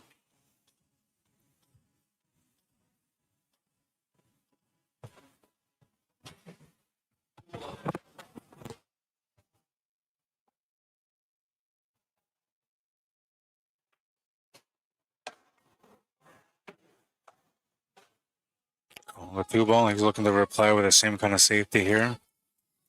Oh, see, always too early, man. There we go.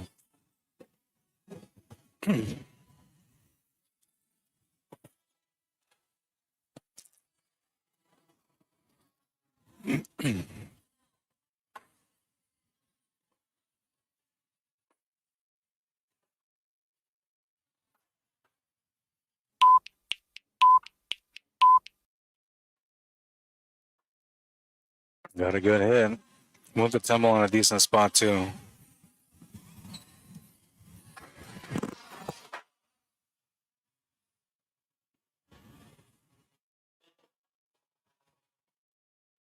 It was an extension.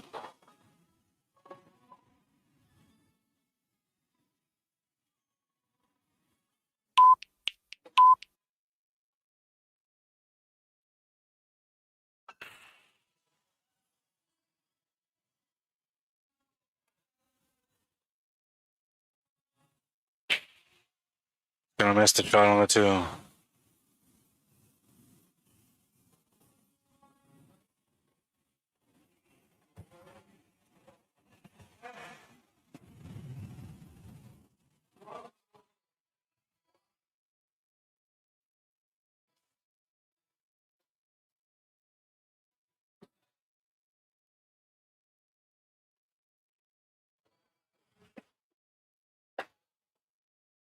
Got around for the 3-ball.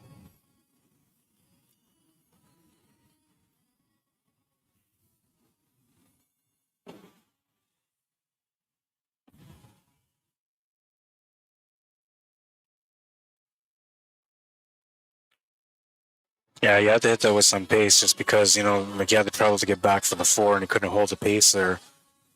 The best option was to come across for 2 rails back and forth. And this isn't ideal for him, but it's not bad. I mean, it looks like his natural line takes him to bump into that 10-ball or maybe just above the 10-ball. With some spin, you can adjust it and come above the 10-ball and then get set up for the 5-ball easily. Got a little bit of a lucky roll on that one. Apologizes to his opponent.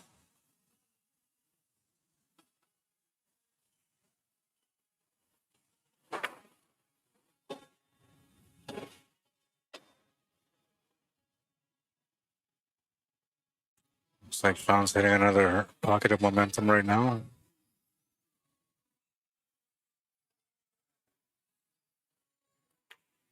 Oh, he missed the 8-ball. He popped up on the shot, though. He didn't stay down. I think he was thinking about, you know, the score. I don't know. There's always something that happens to a player, right? And like, you wouldn't see this kind of stuff happen to him if he was playing like in a tournament right now. But because of you know, 20 grand on the line, it's a totally different story. The way the player approaches and things at the table. Huge break there for Eric Vargas. Well, I started the clock early on him too.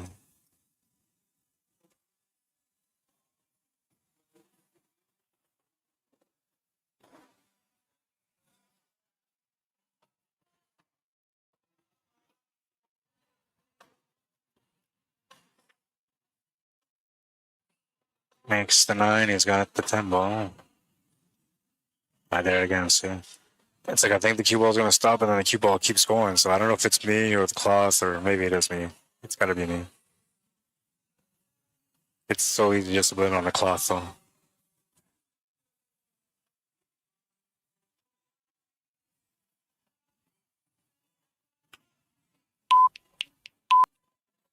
Ball is good, and Eric will get on the board again.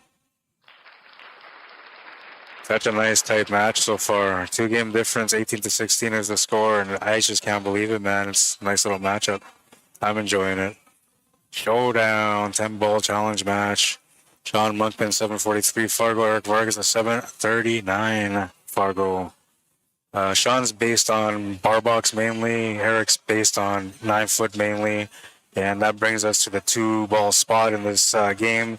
People asking, like, how is he getting a spot? Well, that's why. You know, the difference is the experience. And we'll see if Eric can draw off that experience. He's one of those players that's traveled around all across Canada playing for money against different players all sorts of calibers, providing spots, playing even getting a spot every now and then. But he's done the work. He's gone around. He's built up that experience, and now in this matchup, the way it's going so far, he's gonna have to draw up on that. Gonna make a ball off the break.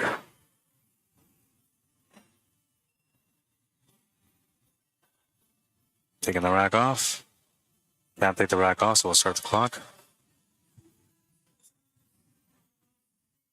And for Sean, you know, he's an experienced player. He's a two-time back-to-back VNEA world champion. And he's had some incredible appearances and results in different events throughout the last couple of years as he's been traveling more and competing more, building up more onto his experience, including playing in pro events. So for him, you know, like he's not the kind of player that would take a spot like this and not try to take advantage of it. So right now you can see he's making every effort. He's got his experience under his belt, and he knows that if he let up in any way, that could be a problem. So he's trying not to let up, and he's trying to get that control whenever he gets that control. And it's an interesting battle, I think. It's a little bit about mentality. It's a little bit about experience, and it has a lot to do about with the clock, the shot clock, the infamous shot clock.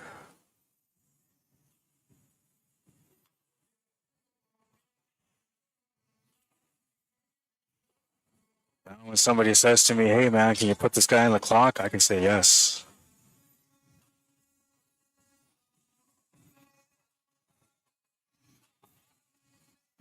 I just gotta figure out how to make this so it's like, you know, loud for them, they can see it, and where it doesn't become loud for you guys. Yeah, you just got around that 5, but I don't think enough to make the 4 ball. I wonder if he's got enough to hit it.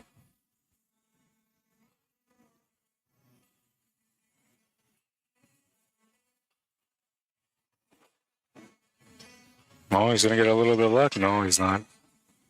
Looked like he was gonna get a lucky little bounce off the 7 ball, but didn't work out that way.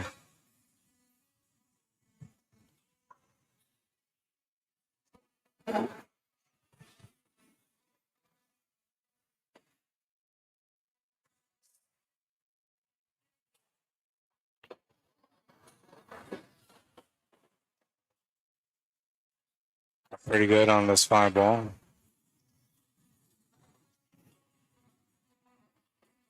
Nobody used an extension here yet, so you might call one up. Gonna call an extension. Kind of sense it when it's gonna happen.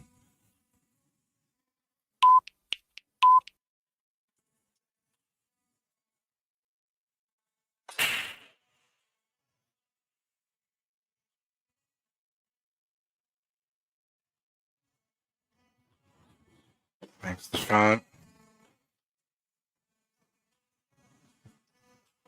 It's got a back cut on a 6, slight back cut. 9 and 10 ball have to be opened up still.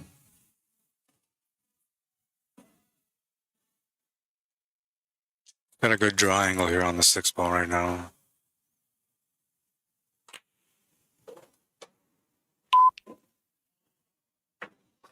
Oops, I started early again, and I'm saying I'm always doing it. These are the learning curves.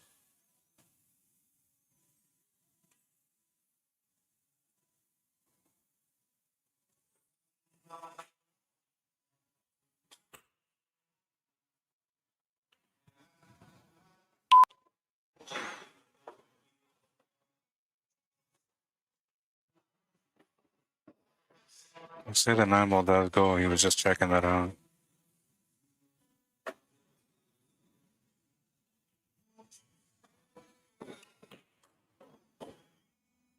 Came up quite short on this one. Does he have enough room to do like a freeze hook? Roll up freeze hook.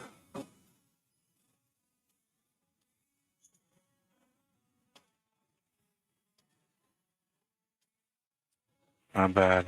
It's a pretty good leave. Nice save.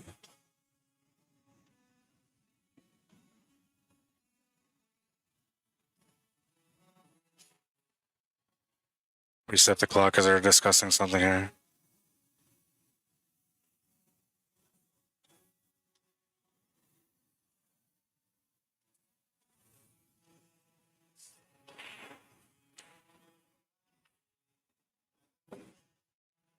Clock starts now.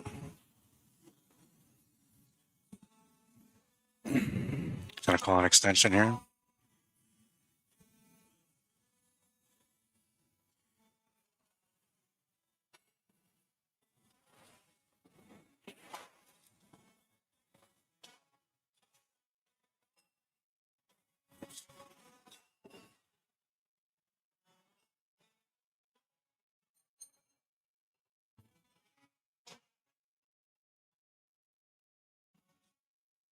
No miss to 9, but he misses it on the pro side.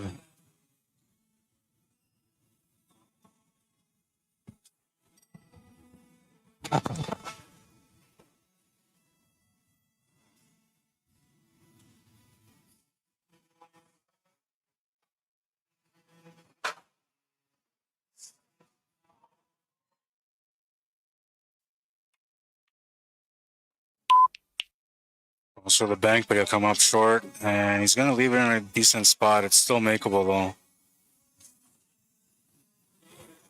And Sean only has to make the 9 to win the game. 9 or 10 will get him the win.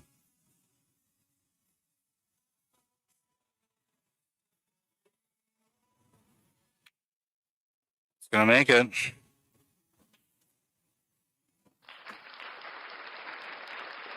Got a 3-game lead back again.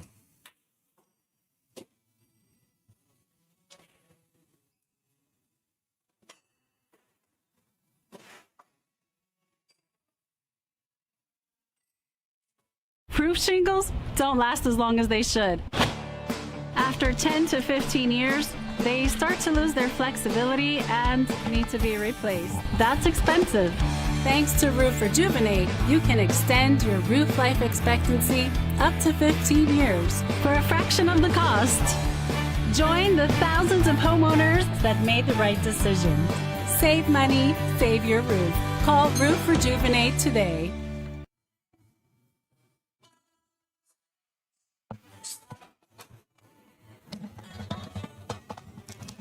Keep it going, keep it going, keep it going all night. No, let's not make it all night. Well, so far it kind of seems like it's going to be that kind of battle, man. They got to the halfway point, tied at 15, which I didn't know if that was going to go that way, but I kind of had a feeling it was going to go that way. And then it looked like it was going to be like a back and forth type thing. But right now, Sean's sitting with 3-game lead and breaking necks. You know, he's got a little bit of control at this table.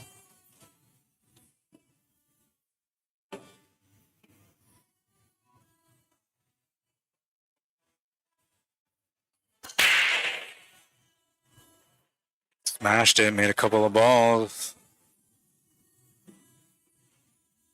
We'll start the clock now. 3, 5, 7, so 8, so he made 2. It looked like he made more than that, but I guess not. Best thing about this break for him is that he's on the 1.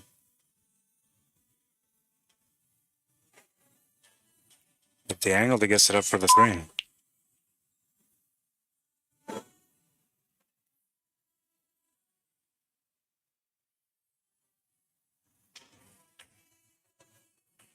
Oh, you almost missed that one there.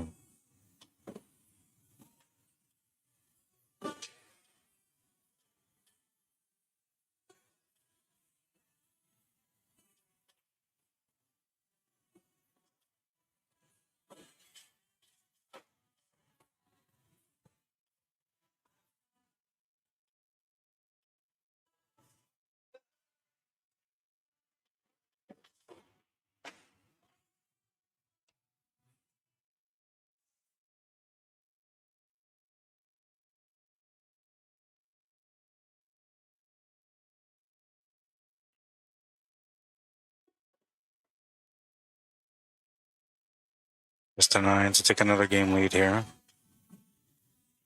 Bit of a stretch shot, but he makes it. Makes the score 20 to 16.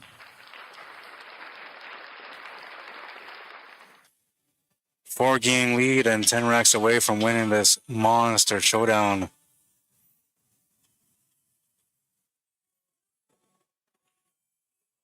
What do you got to win?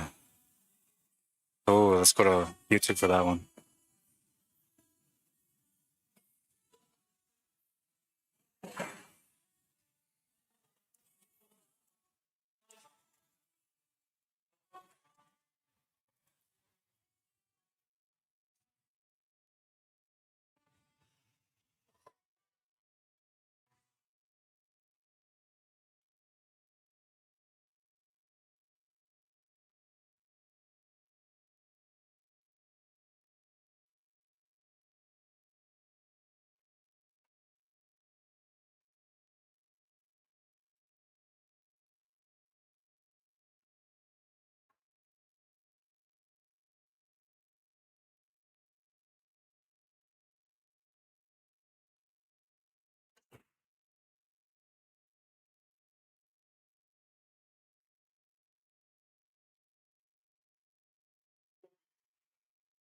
All right, we started the poll on YouTube. We'll start the clock here. All right. Yeah, absolutely, man. You can even join me on the mic if you want, man. I got an extra mic too. I got one right here. That's it. Yeah, no, whatever. Sit down whenever you're good. Yeah.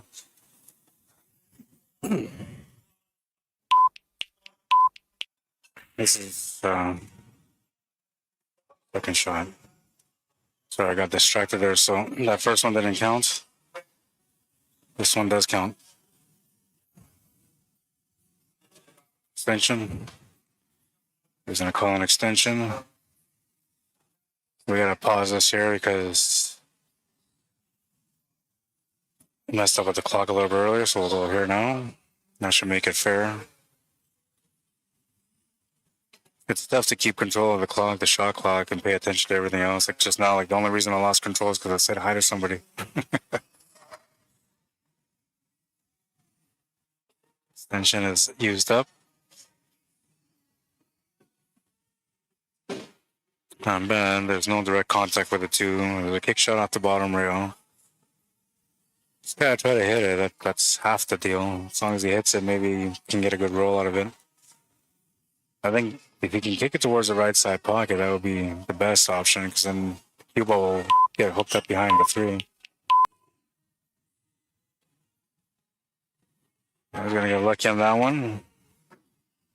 What did he call that? Oh, I guess no. I think it's just the option that Eric gets to give him the table back if he wants to, and there's really nothing promising on the three ball, so he's just giving him back the table.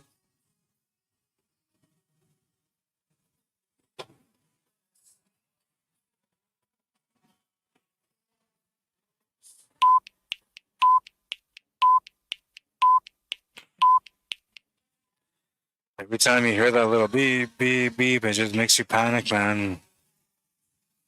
I know it because I see it with the pros too. It happens all the time, man. Not so much the more experienced ones that usually finish in the finals or top 16. It's always the ones that, you know, get eliminated before that. Now look at that. Eric's going to miss a three ball. Chance for Sean to take a 5-game lead once again. He started off with a 5-game lead. Then Eric fought back, got it within 2. Then Sean took a 5-game lead again. Then Eric swung back and got within 1. Then Sean got a little bit of a lead. Then Eric swung back and then they tied up.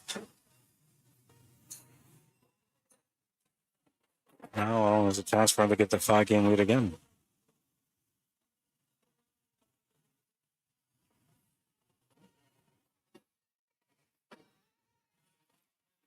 There we go. I apologize for the production side of things when it comes to the shot clock. Like I said, it's all experience, brand new experience for me.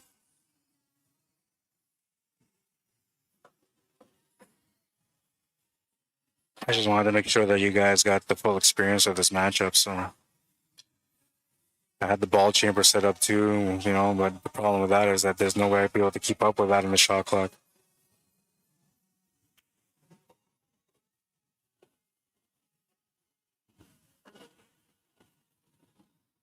I did have it all set up. Right here. See, it was all right there. It was ready to go.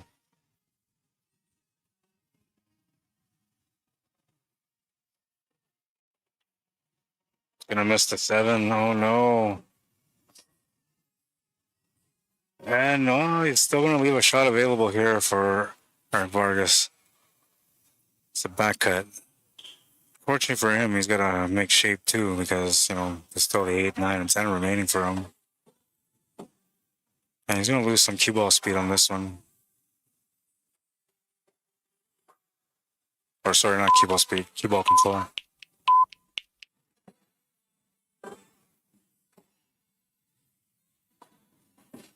Right on top of the 8 ball. If it goes, he's okay. But this is tight, man.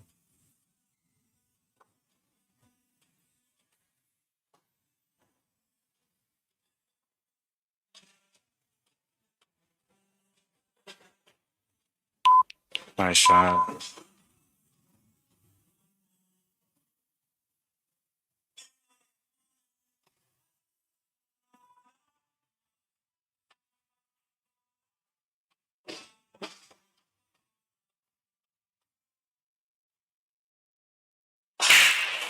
Makes the 10. He's on the board and stops the bleeding.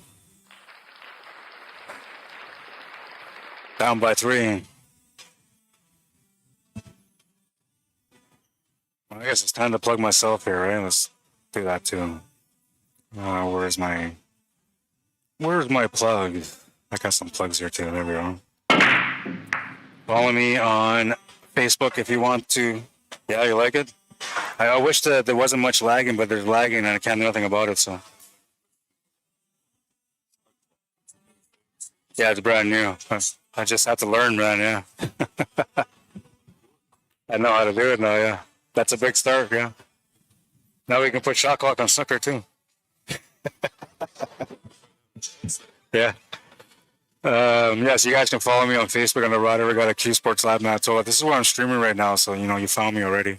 And clock. Why are you doing that to me, clock? Where's that clock? There you go. Yeah, so you can find me on their YouTube under Arriagada /CSLMANITOBA. Yeah, let's get the clock back up, man. I feel like I robbed the spotlight from the shot clock. I think it activates automatically when I come back in, but let's see. Yeah, I did. All right, so here we go. Keep on going with it, man.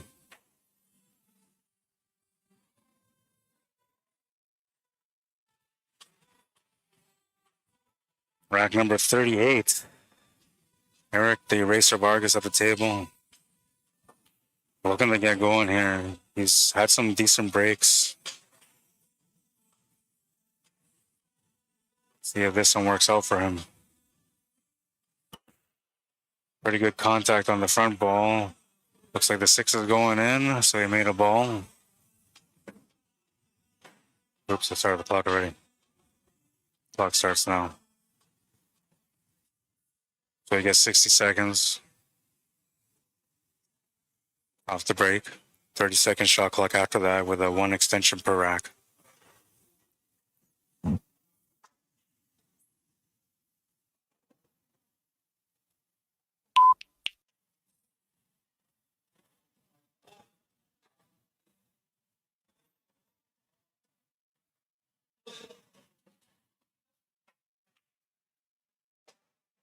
And the shot. So I think I know what I'm going to do. So the next time I do this thing with the shot clock, I'll have it set up properly. And the timers will be set up properly, and yeah.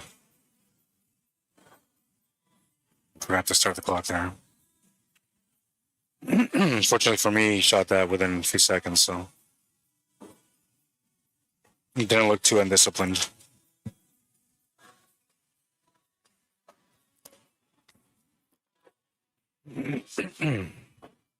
Getting within that time range. Extension coming up.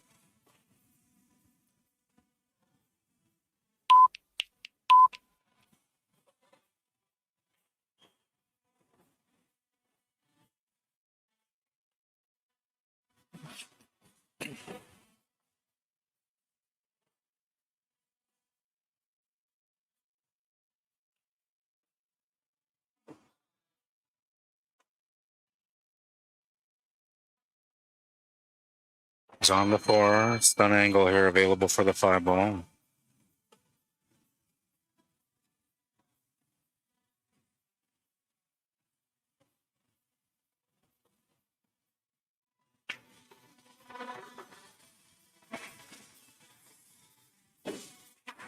Got a lot of pool players coming in here to watch this match. Everybody's got pool cues, cases around their case or around their shoulders, and nobody's playing. Everybody's watching here.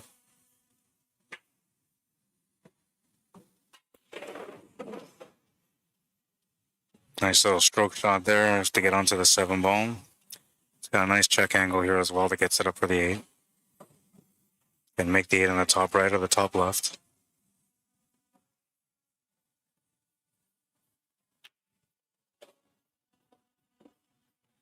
Slow the pace down just enough. He's got the shot to the corner. Nice clean angle to get around for the shape on the 9.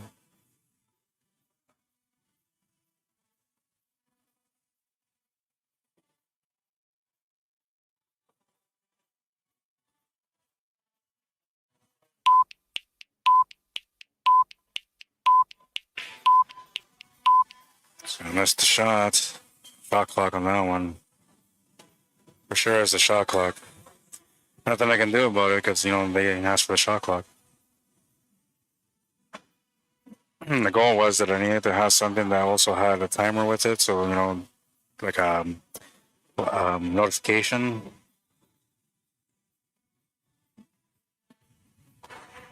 So it's audible. And that kind of throws you guys off a little bit too.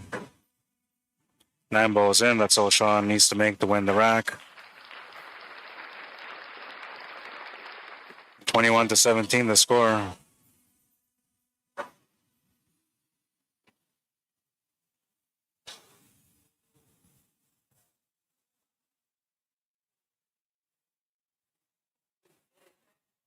Go through the rules here once again.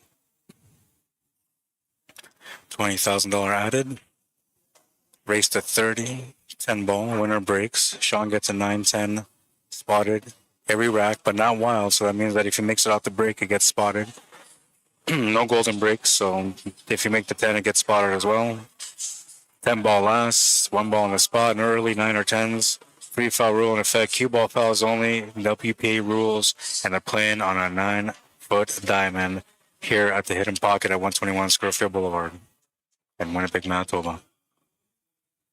England and Norway tied at 1 and 52 minutes in. Those of you that are watching World Cup soccer, I don't know who you guys are rooting for, but I don't really root for anybody, but I'm really enjoying the way that Holland is playing, and I'm kind of rooting for Norway. Well, Sean's going to come up, try on the break, and that's going to bring Eric to the table. They'll take the rack off.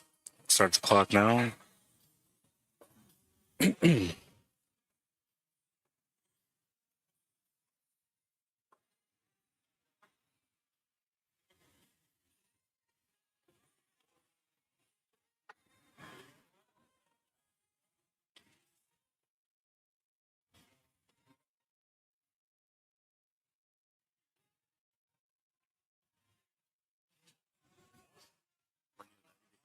I am so starving, man.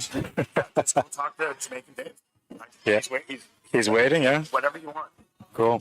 And like, how you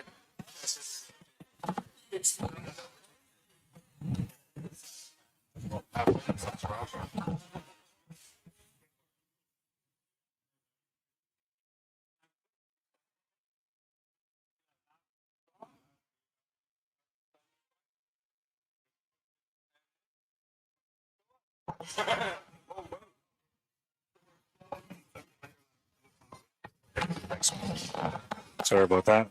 Talking food and I lost track of everything, man. I think Sean might have been a little bit disruptive there too on his shot because I was approached, and when I was approached, that was right when he was about to shoot, then he missed the shot.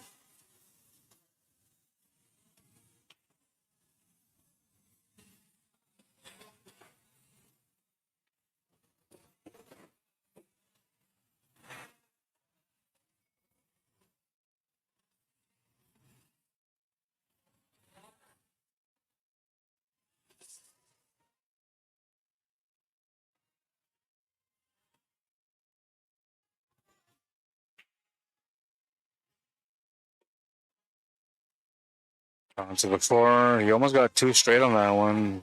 Got some angle to work with though, so he's not bad.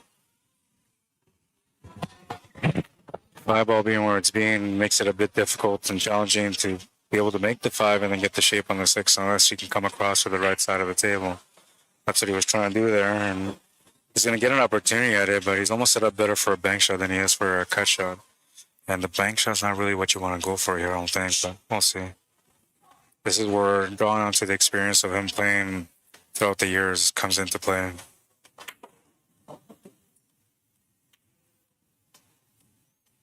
And there's that experience. Just play smart. Nice little line on that one. But Sean in a tough spot. Might call for an extension here. Some shots available though. And all he really has to do is just hit it. He doesn't really have to do anything else other than just hit it.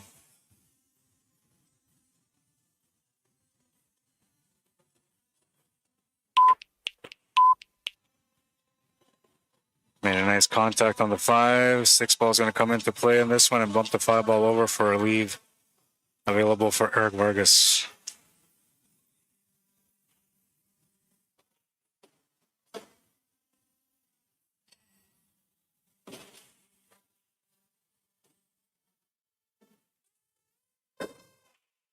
On to the 6, set up for the 7 balls there as well. The 8 ball becomes a bit of a challenge.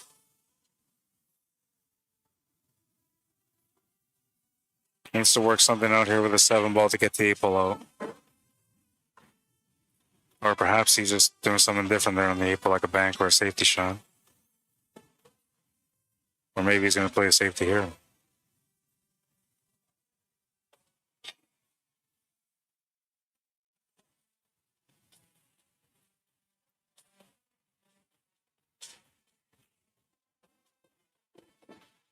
Let's play it through. He's going to do it with the combo. Want to start the clock early on in there.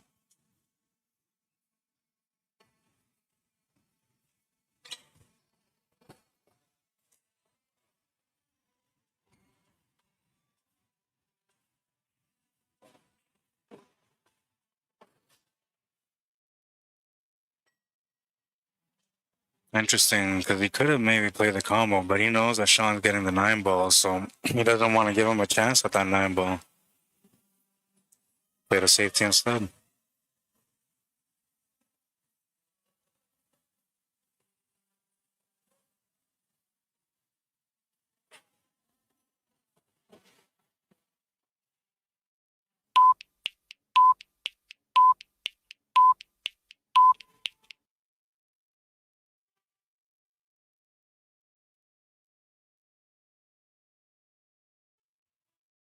Are discussing something?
Oh man, for sure. I hate to be the ref in that situation. Yeah. I remember like at Teddy Ball, it's a scraps every playoff, man, because of the ref calls and even like people racking the patch. There's all sorts of reasons for people to scrap, man. Remember when they used to make Super Vegas players patch? Yeah. The quarter, yeah. Crazy. All right, so this one is good to go, and I have to make sure that the shot was good or not, and it was. It's considered good.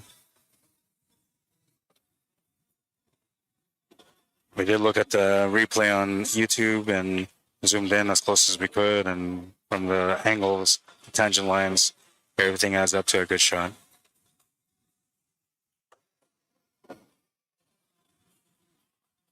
So yeah, the pace, it's a little short. It's humid in the room a little bit right now, so it's making a bit of a difference there with the speed of the table, and it's catching these guys off guard a little bit.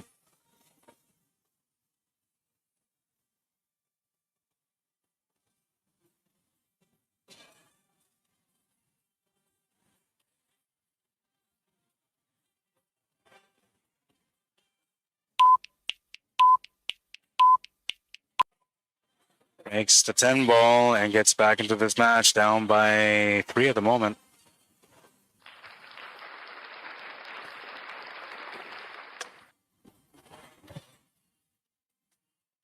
(21-18). I don't know, but they asked me to come here tomorrow, so I thought I was doing the Sunday Open, but I think, like, I just heard they're doing a 20K match tomorrow too. Yeah. Yeah, if they want me to do that, I'll do that. It doesn't matter to me. Yeah. I'm good with either or. What's their race? 30? Race of 32? Yeah, yeah. He had a chance too for the out.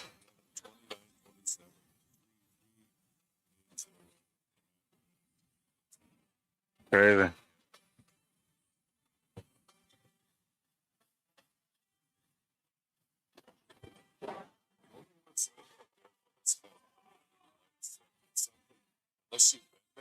Yeah. It's different, man.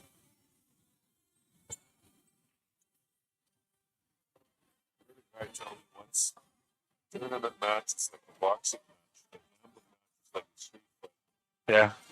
Yeah, exactly it, yeah.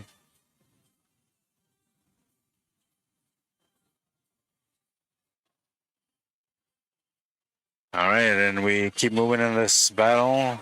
Race to 30. It's rack number 40 now. Eric Vargas to break, trailing by 3.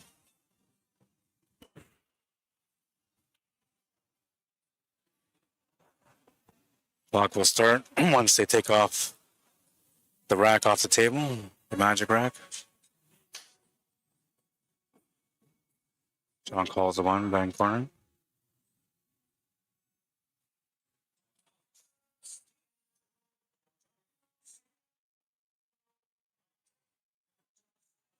Perfect pace.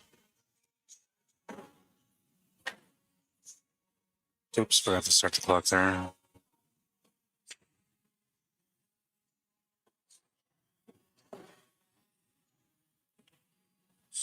I missed the shot to the side pocket. Eric to the table now. He's got a shot on the 2. 3 balls in a decent spot. Force it in by the side pocket. 9 and 10 have to be opened up a little bit. So I think when he takes that 4, he's probably going to want to open those up and then just settle for a longer shot on the 5. Unless he can get the perfect angle to come off the 9 and get a little closer to the left side of the table.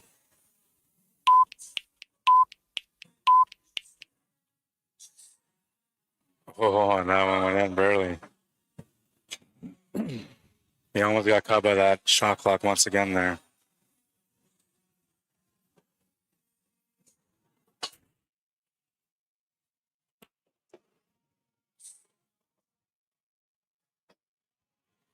So if the 4 ball opened up now, and this is better than what the scenario was earlier. Now you can just play across for the 5. Just going to draw it instead. Onto the 5. Nice check angle to get set up for the 6 ball. I thought he was going to try to open up that 9 and 10 with the 4 ball, and he didn't. So I'm assuming he's going to have to do that now with the 6 ball. Or maybe that was the plan all along because the 7 ball sitting near the side pocket like it is. Gives him a quick escape.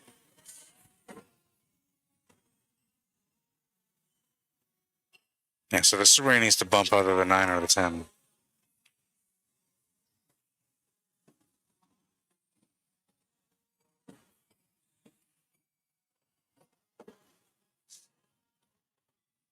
That helped him, you know, because he's got him opened up a little bit. First, the combo didn't go. Now the 9 might go to the side. I can't quite tell, but the combo is a bit better because now there's a possibility of it at least going in.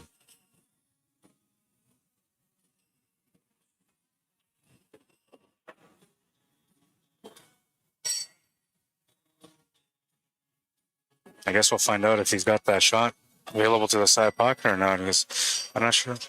Extension, yeah. It's going to call extension on this one. It's an interesting setup here.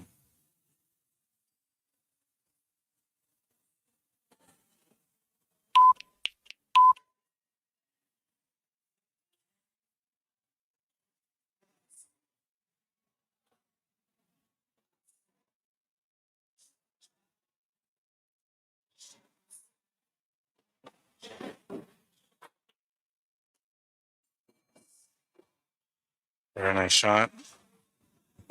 With the 9-ball out on the open. It's got another interesting scenario here with this one also. I think the only plus about this one is that the shape is natural almost, unless you're trying to four-stroke it for the draw. But I'm assuming he's going to want to just settle for a long shot on the 10-ball to the bottom right corner. Let's see, yeah. I'm not sure. I can't tell what he's going to do there. He's just playing smart. This bounce is not going to help him, though. At least a 9-ball available. And Sean only has to make the 9-ball to win the rack, so huge break for him on this one. He's up against the rail, though, so, you know, there's a little bit of room for deflection, but 9-ball being so close to the pocket shouldn't be a problem at all. Small adjustment.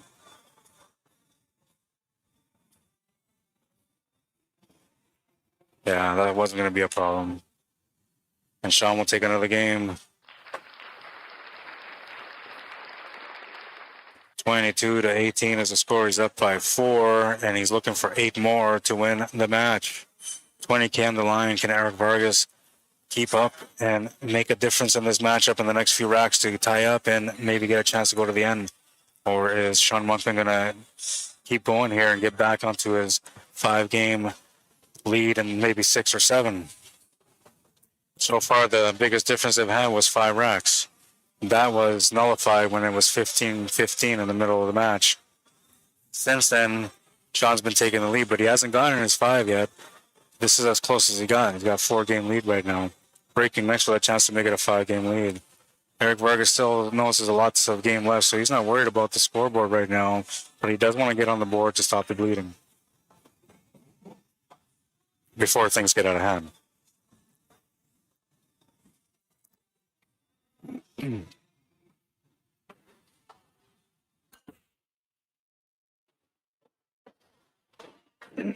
Smashed it, but he lost the cue ball.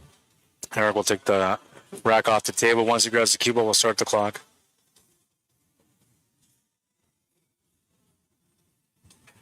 Yeah.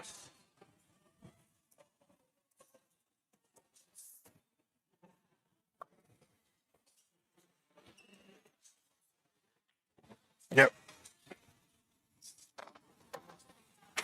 So this is the one that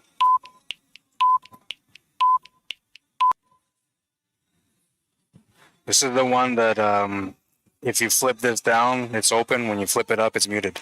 Okay.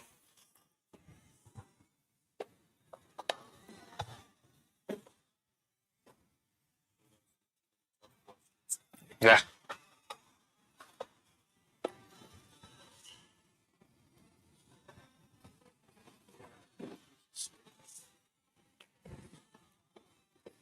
One way or the other, so I think it's like that. Yeah.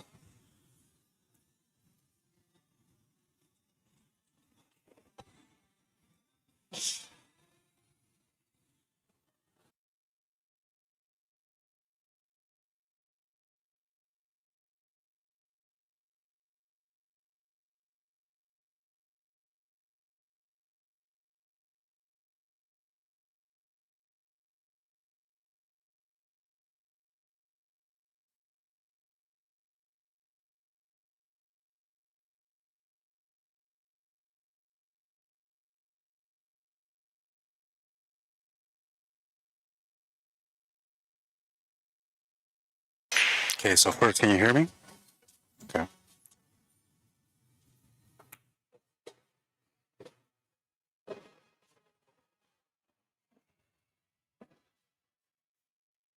Sorry about that, guys. Just making an adjustment here, connecting a mic for Darcy Michael to join me here on the stream. And it looks like Sean's cruising to this rack. Can smell the finish now.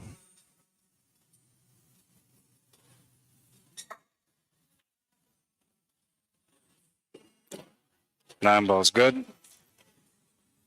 Say something else again. Why are they not coming out?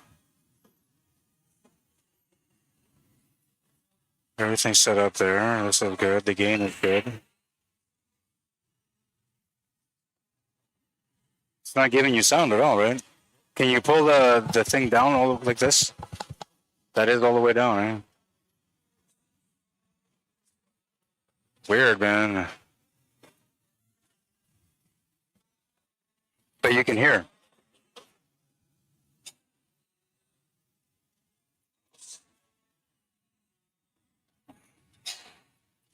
Say something now? Yeah, no, it's not picking it up. It would have to be from the wire only. That's the only reason I wouldn't pick it up. The gain is on. This is on.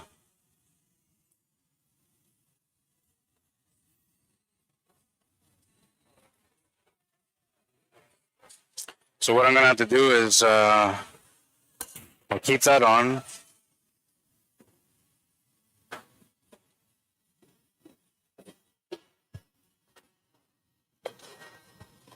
I'm going to have to get you a wired mic, but you'll be able to hear on there. Yeah, because for some reason it's not working.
Check. Okay. This one's good. Yeah, that's my sexy mic, man. That's from the 1980s. Okay, thank you. Yep. It's called an extension. I have no idea what's going on right now, so. Looks like he's trying to wire up the 193 combination.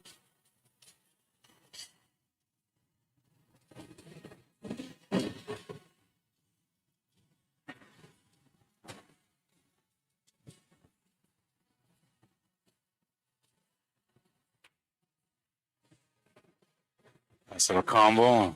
Yeah.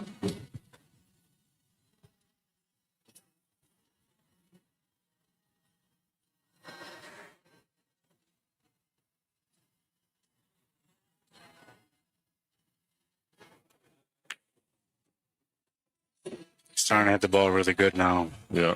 It takes a little bit of time for people to get settled into their game, but like when a long race, I've never played a long race. I'm assuming there's a lot of in and outs. Mm-hmm. Yeah, you need good focus and it's perfect. Yeah, perfect. Looks like he's turning it on right at the right time. Yeah, he's trying to kick it up a gear here. I've always liked Sean's game. Yeah. Been more consistent over the last couple of years, too. Mm-hmm. He's getting a little twitchy, I noticed. Yeah, he does that, man. He's missed a couple of shots because of that, man. It could be because of his lack of playing time on the 9-foots, right? Yeah.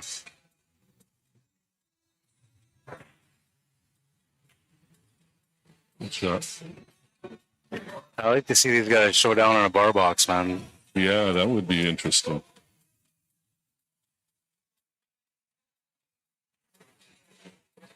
There we go. Opens up a 6-game advantage. Six to go.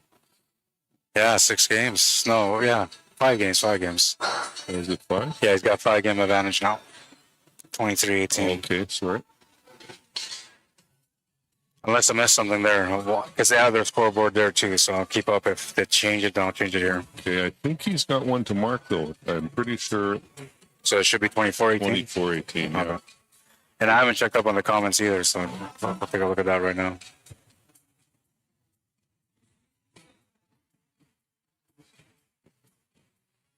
The biggest difference I've noticed, like from way back in the 9-foot game, is I was talking to Jason Pratt, is back in the day, it was all 5-inch pockets everyone played on, right? Yeah. Now these tables are tight.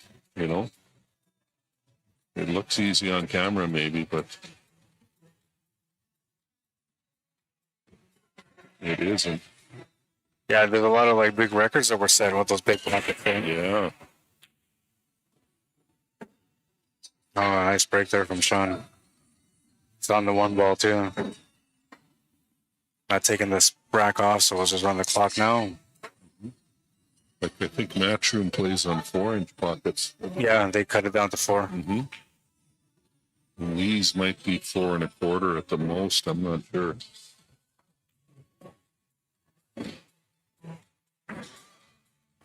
Oh, I got a little funny on this 2-ball. Double makeable shot. Wonder if he can avoid this 3-ball somehow.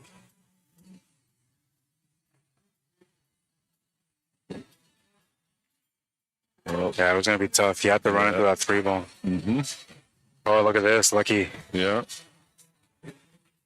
Crazy. Well, Sean, I think, is trying to let himself loose a little bit. And, Yeah. you know, there's a saying, fortune favors the brave, right? Yeah. Sometimes.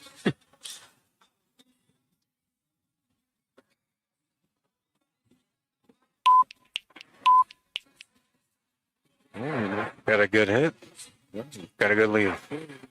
You might be able to just see in the edge of it. Oh, he's going to go off the bank. Yeah, I feel like guys are like 700 and up have like such good knowledge with their diamond system and their kick systems that they just rely on it more. Mm-hmm.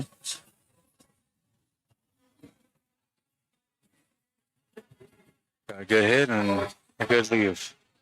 Yeah, I do remember way back when Eric Sean started playing when he was a young guy with that crew with Jason Platt and those guys at the Q Club. And the thing is, back then, those guys that played in their junior league, I believe that was the first ever junior league we had in Manitoba.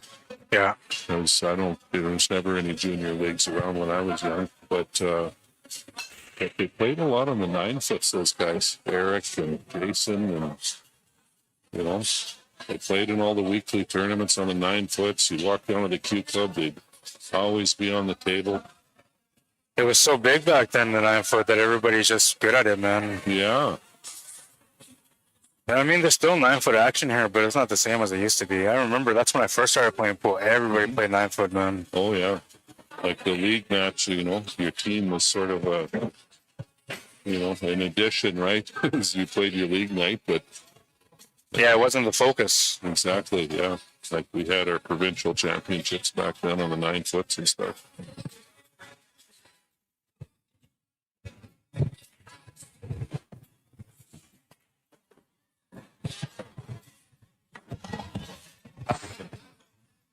Not loud enough, maybe a little bit loud. They can't hear you, really.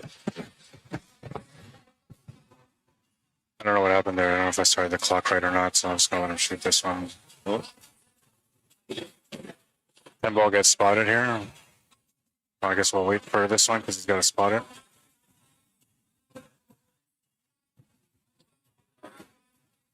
okay.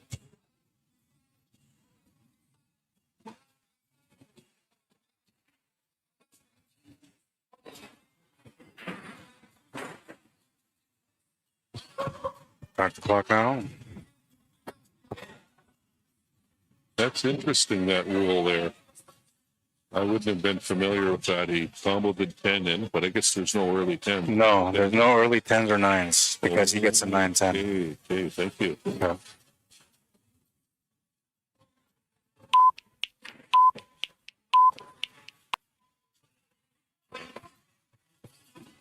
With the 8 ball available to him. Yeah.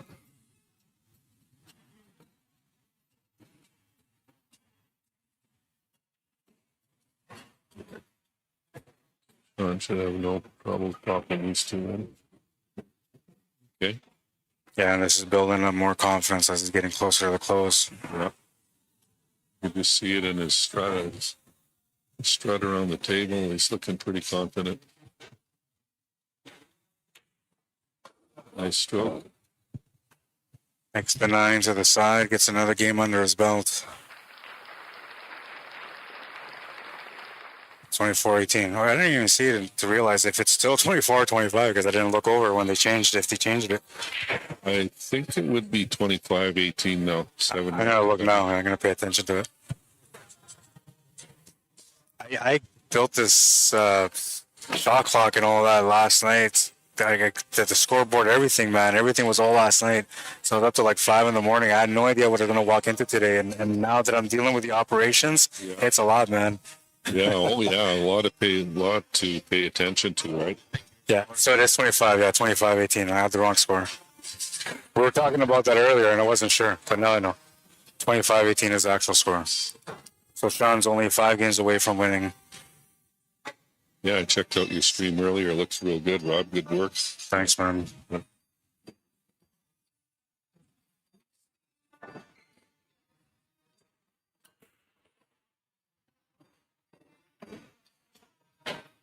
I did it because I wanted to, like, I thought this match was important, and I thought there's a lot of people out there that want to watch it that can't really watch it, so I wanted to come here and stream it. And I could have cut corners and just use all the stuff that I always use, right? But I said, like, no, it's a special match. So like, last night I was, yesterday afternoon I was like, you know what, I'm just going to run with what I have.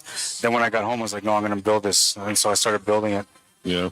But it looks good. I like the way it came out, and I went with red. It kind of looks like a Moscone Cup type thing, but I went with red and blue because one's from Manitoba, one's from Alberta, right? So the main colors, but 2 provincial colors, yes.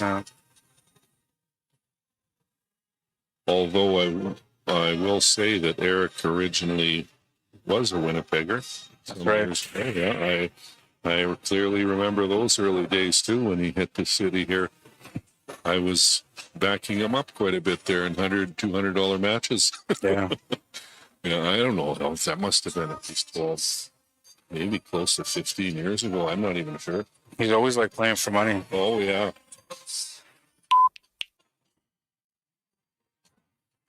Not bad there for Sean. Yeah.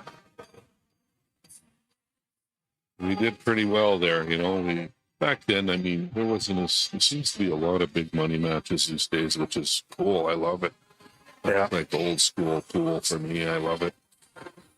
Oh, we got lucky there on that one. Crazy. Back in the day, I mean, guys played for 100 or 2 or 5. 500 was a big match. Yeah. Cool. And you know what? It was, right? Yeah. Well, I guess the difference between now and then is about the same, really. Yeah. One funny story I like to tell, I was, you know, like I said, I was putting Eric in a little bit of action then, and, you know, we had a good thing going for a while. We're up, I don't know how much money, we did good, and then he called me up one day, he says, Darcy, I'm at the pool hall, come on down, this guy's here from out of town, I want to play him, I think he's pretty good. Yeah. I said, okay, I'll be there in half an hour. So I come down, John Mora is in the pool room. And he didn't know who John Mora was? No, I says, you know who that is? He says, no, who is he? I says, it's John Mora. He says, who's John Mora? So I went behind the counter and they had a pool and billiard magazine, and John Mora was in there, and I opened it up. I said, this is John Mora.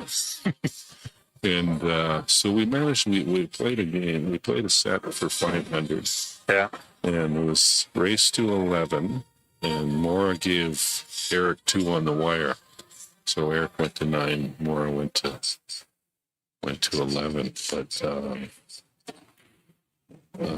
Eric did really good in that match. We only played the one match, and Eric beat him quite handily with the 2-game spot at that particular time, right?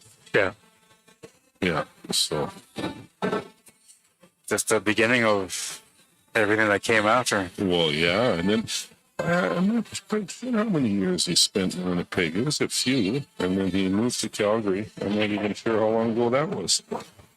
Well, and it was rumored that he was going to be moving back to Winnipeg. I think it was about a year ago, 2 years ago, but he never came back. He's still living out in Calgary. Okay, well, they got a great pool scene out there. Yeah, they do. I know, and what I see.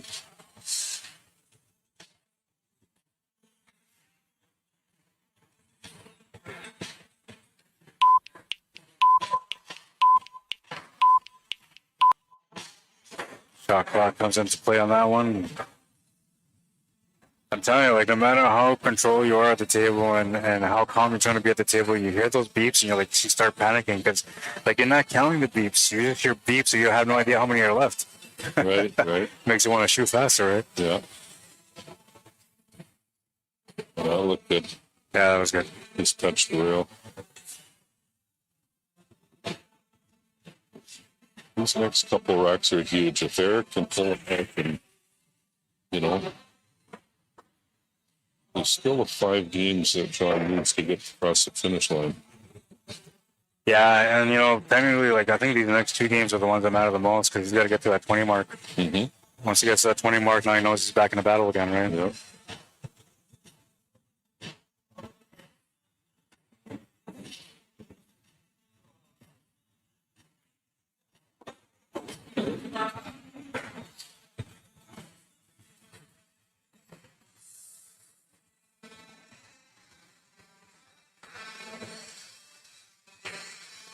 Oh, he's going to miss it. Oh, no, he's playing the safe. But he missed that one. Really tight safe on that one. And he leaves him the 5 ball away from the rail once again, which makes it a little bit harder to contact without doing a 2-rail kick shot. Mm-hmm.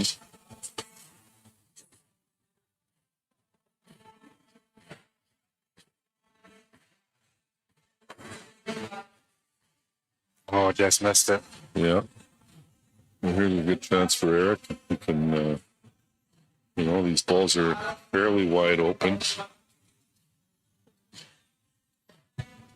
Yeah, there's no real problems. The 7 and the 8 are both the only thing he's got to deal with. Yeah.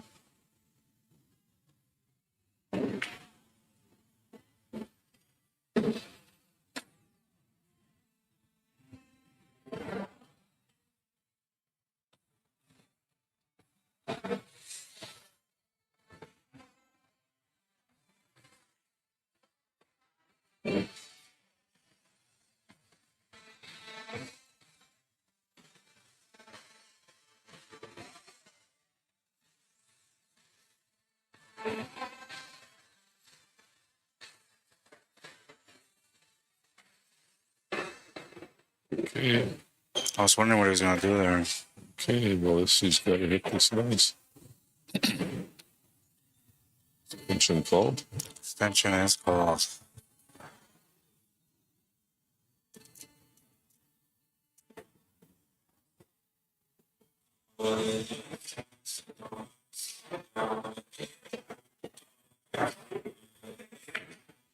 Nice hit. He hit that one nice. And he didn't even use an extension. I was just about to switch the clock. Mm-hmm. But he called it, so it's gone now. Yeah. Okay. This is what he needed just to get back into the match a little bit. Yeah. Get a chance for a break.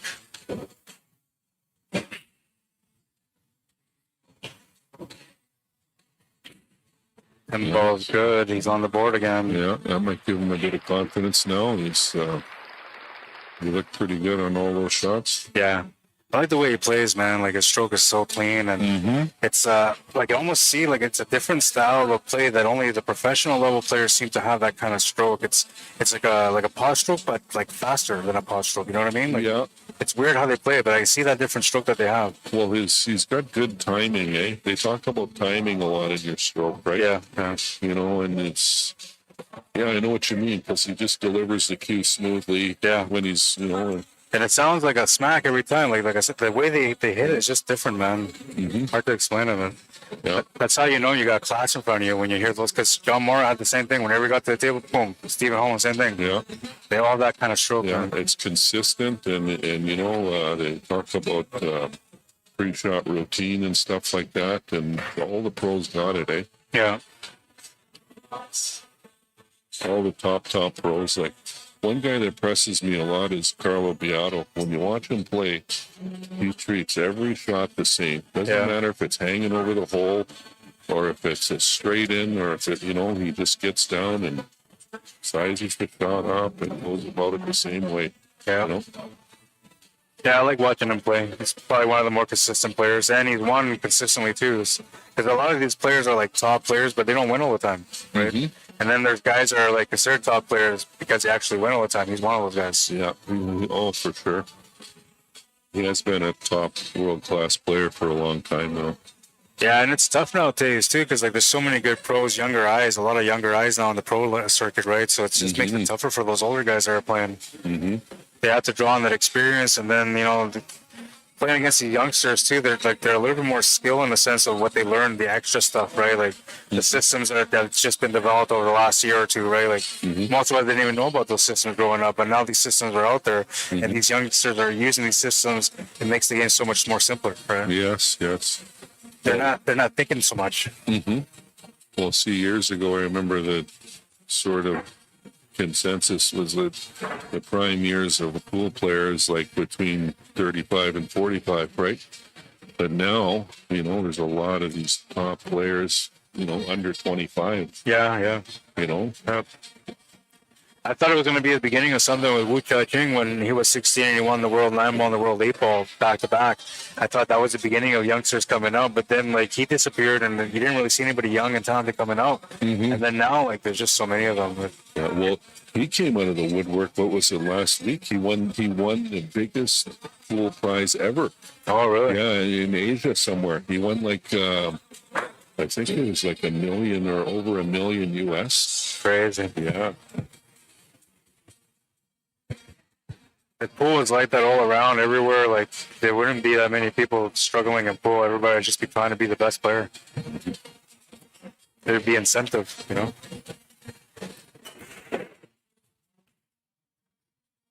I didn't hit that too good, but the free ball's trying to make its way to the pocket. Looks like he's got it. Yeah. He's got a shot on the one, a pretty thin slice. I have to remove that rack, so I won't start the clock till he does that. This is I'm going to let the cue ball go a little here, unless he just decides to just play him safe and lock up cue ball.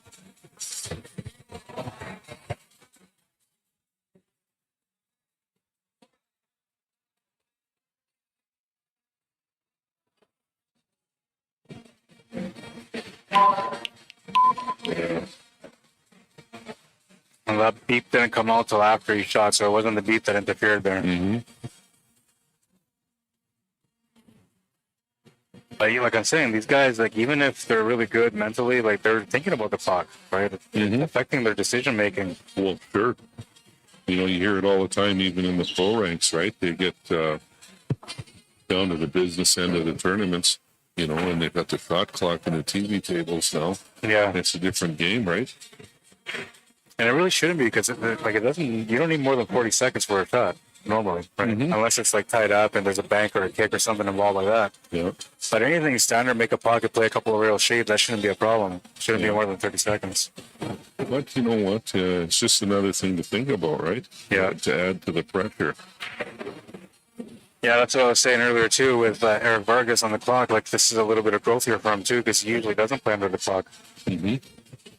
I guess Sean asked for that, I would think. Yeah, I'm assuming that's the way. But Sean's not a fast player either, usually. That's pretty straightforward. I mean, he takes his time, and I wouldn't say he rushes anything.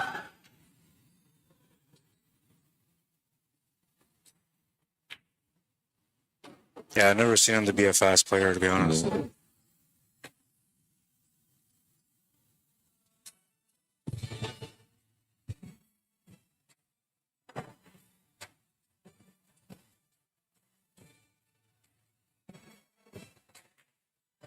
Ooh, nice stroke there. Yeah. Perfect. Well, maybe not perfect. Yeah, it's just a little bit off here on the Yeah. angle for the 8-ball I setup. would have rather been 5 inches the other side. Well, there you go. You hit that one good. Yeah, that was a nice little stroke release. A little bit of inside spin. And now you can, I don't know, do you draw into this 10 ball? I think he'll I think you hit get around it, and then the 10 will kick it towards the 9 off the rail. There you go. Yeah, perfect.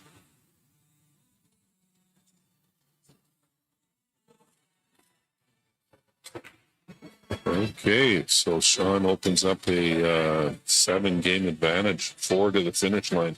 Crazy. That's the biggest gap they've had so far. Yeah, this is a good performance from Sean because, you know, Eric's out there in action all the time across the country playing big money matches and doing well. I'm not sure if he's lost one in the last few months. Yeah, no, his game has been on the rise, and then another thing too is that he's been getting more exposure over the last year with professional events too. So now, like the higher level is he's starting to get used to it, right? And he knows what he has to do to win. Yeah. Because I mean, when you grow up in your city and you play in your tournaments, you kind of know what you have to do to win. But when you get to the higher level, everybody's just as good as you used to be, right? Because you're no longer as good as you used to be because these guys are way better than you, and that's the experience, the consistency, and the level of talent that you have to play up against all the time, right? Oh, for sure.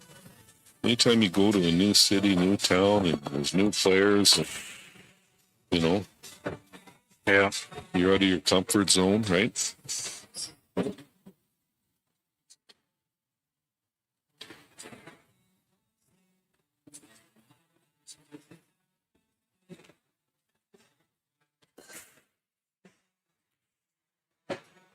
Yeah, when I'm looking at like this two ball spot and see if it takes that off.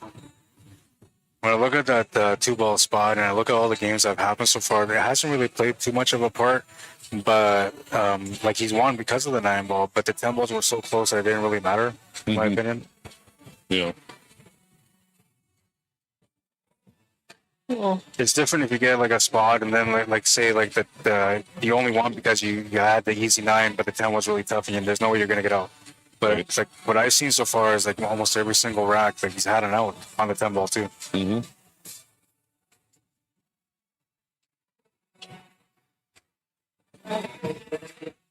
The rail. Yeah, you got the rail there. You thought he came up short.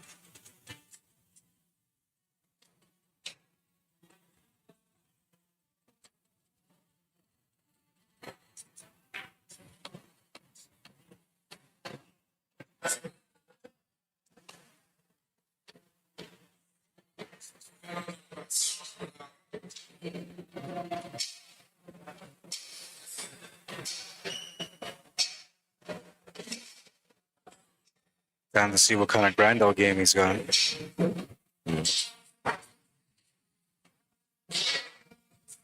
Yeah, I'm starting to like. I've been playing a little bit of 10 ball lately, and I never played much of it back when I played. It was mostly 9 ball. It was always 9. Yeah, but I'm starting to like the 10 ball, especially on a table with tighter pockets. There's a lot more safety involved in, you know, strategy, right? Yeah, it's different. And no luck factor too, you know. I mean, there is a little bit of luck in 10 ball still, but it doesn't ride against you like where a guy flukes off a shot and keeps going. Well, there's always an element of luck in any shoe sport, snooker, you know. But yes, some are a little more than others, I guess.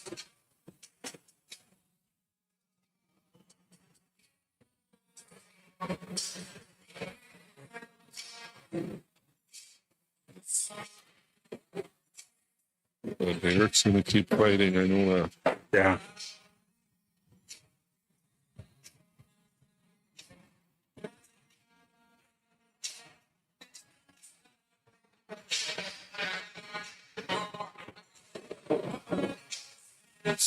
Ooh, Didn't want to run into that. flip the 8 a little bit.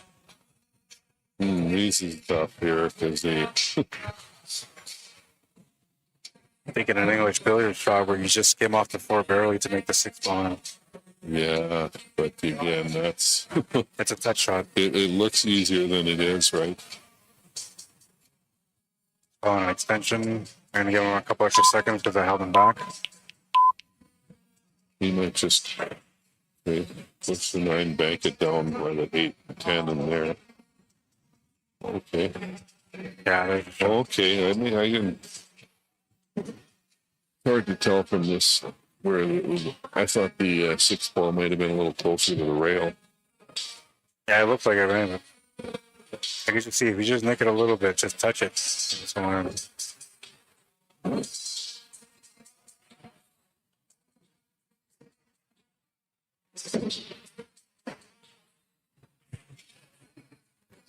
Has some angle, but not quite what he was looking for. If he should pull this one out, you know.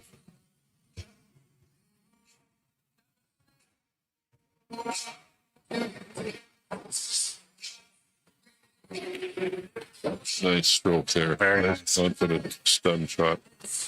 Yeah, that wasn't easy, man.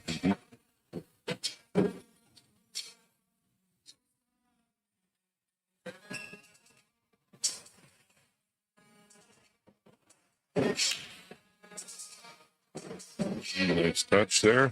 Yeah, that was good for the stroke. Yeah.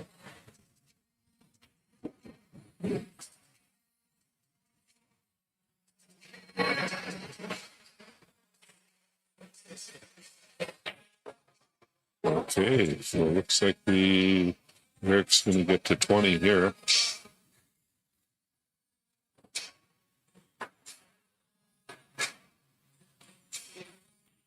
Yeah, he's definitely going to do that. Yeah, so 16 is back. Sean's at 26, Eric's at 20. Got a nice little battle going on here. Yeah, well, he looked pretty solid there on that rack. Yeah. And that's about the right time, right? Because he had to stop the bleeding. Having 2 wins back to back kind of gives him a little bit more confidence. Might give him a little bit extra on this break too.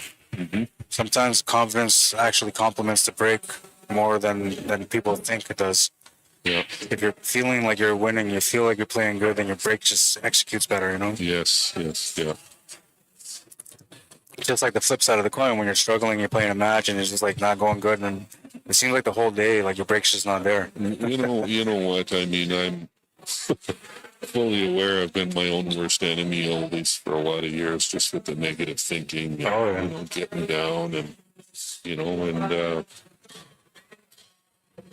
it's okay to feel confident about yourself, right? You should, yeah. Even if you're losing, right? Even if you are, yeah. Well, that's the turnaround, right? That's a mental turnaround. It's just having that confidence when you're not supposed to. All right, so we keep on going. Rack 47, and let's race up 30. Sean looking for 5 to That's a win. nice break. See how he just parked that cue ball? That's what you want. That's a full break right there. Take a look at that. Yeah. Oh, he hit that beautifully, man. Yeah. Cue ball control and everything. Wow. Yeah. Who is that guy? Clock stopped accidentally, but he should meet under the 60 seconds because he was only 10, 15 seconds in. And he missed the shot after that really nice break, man. It looks like he's got it covered there. So yeah, he got a little lucky. With it being right over the pocket, though, John could swerve around, or I think he'll probably swerve it around. I wonder if he just kick it off the rail with some side spin. Or that, yeah. Because that will get the cue ball going up as a 3 ball.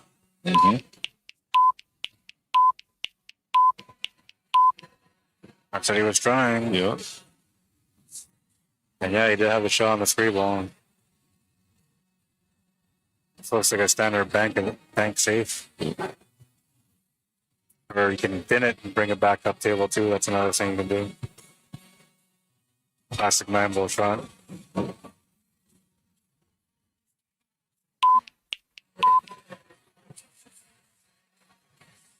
He's got him covered. I don't know. It kind of looks like Sean can see it enough to make it. See. Okay. He's going to try to kick it in the side. And I think that's what he said. Yeah, that's what he said. Oh, look at this shot. Oh, what a How shot. good was that? We'll probably lock him up safe here behind the...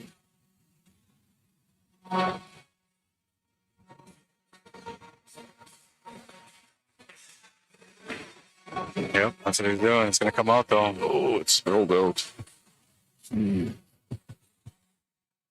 This was nice, man. Nice little kick. Right on the line. So smooth about it too, man.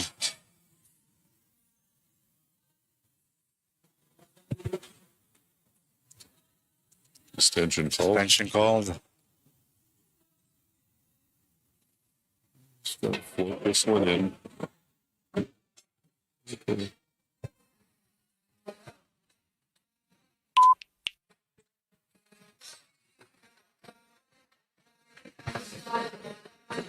Did that go off?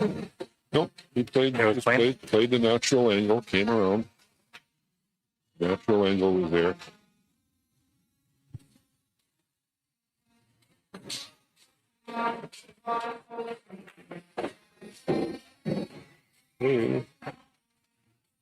That's pretty good.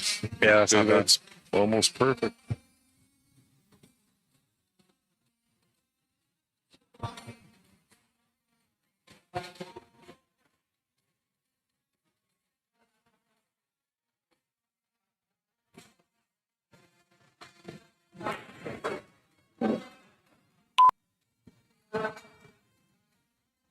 Well, he's got a shot, but he might have liked 2 or 3 more inches towards the 8. Yeah, it would have been perfect then. Yeah. Still okay because you got to play the inside on this to get over for the 9, so it's not bad. but Yeah. A little bit more challenging. Mm-hmm.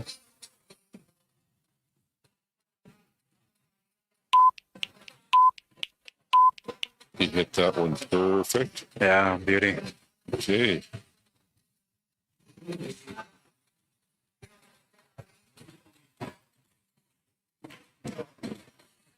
Okay, so now I don't count these till they're in the pocket. Yeah, especially on a 9-foot. Yeah.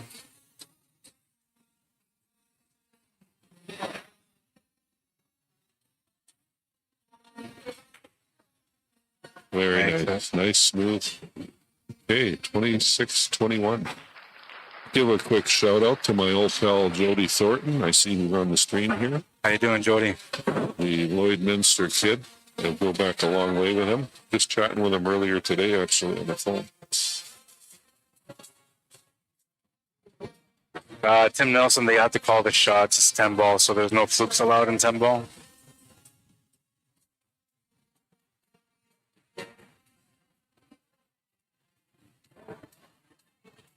Yeah, sorry about that. Somebody said 25-18 earlier. John Hool, thank you. I appreciate that.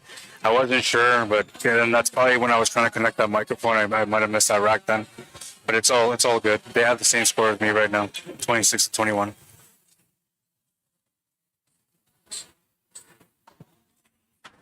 Okay, we'll see. You hit that last break as good as you could, but as you can. So let's see how he hits this one.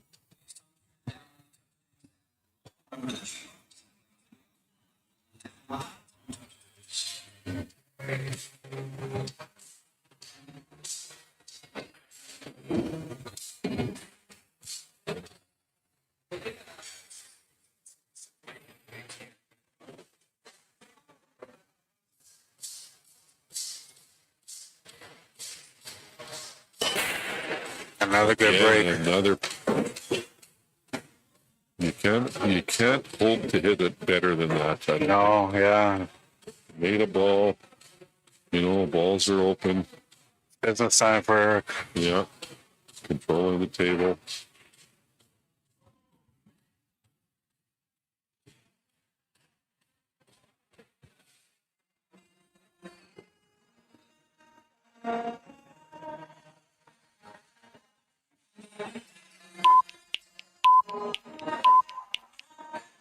Oh, okay. not bad. Ideally, it would have been best for it to be behind the 9. Yeah, tree top right on top of the 9 would have been perfect, right? But Yeah. he's still hampered slightly here. Should be okay.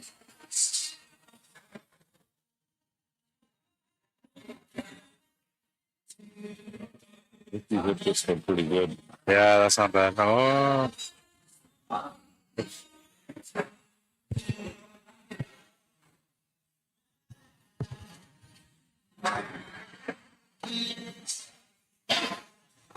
Extension called.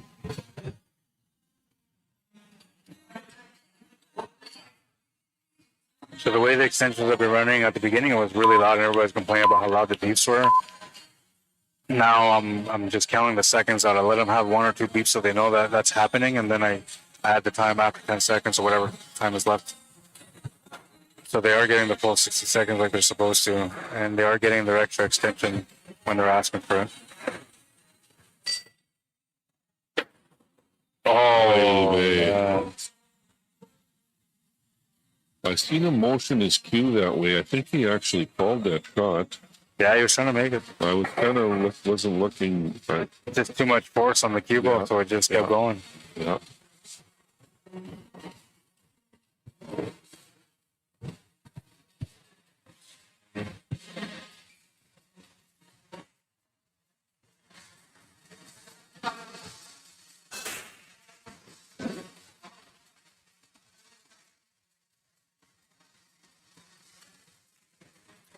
You feel like this is a bit of a statement rack here because if like he doesn't stop Eric on this rack, it's going to be more trouble for him. Yes, and he just landed in a bit of trouble here. Yeah, he's off angle. He Doesn't have his can, he can see a hair of it, but we'll see what he does here.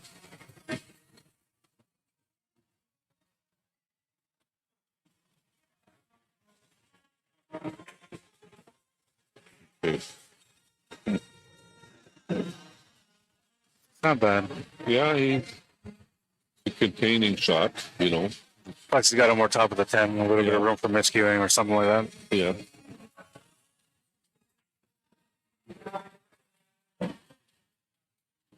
By the way, if you guys are enjoying the live stream coverage, you guys can support by liking the stream. I'm streaming on my own page right now, so you'll be supporting me huge.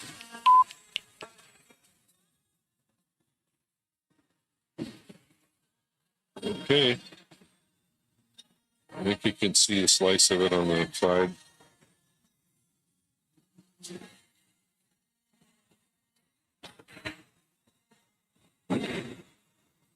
Oh, look at this, look at this, look at this. Oh my God, he's got him jammed, Crazy. rock solid there. That was beautiful safety. Wow, that was really good. And he, wow, Didn't he call it extension already too on this one? yeah.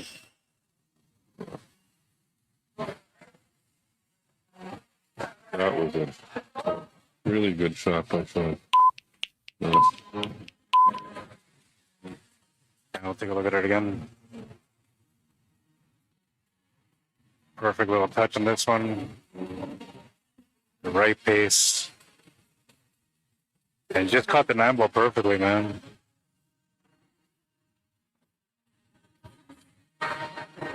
Okay, so Sean's got a nice open table here. See if he can finish the job here. He wanted a little bit further. He's okay though.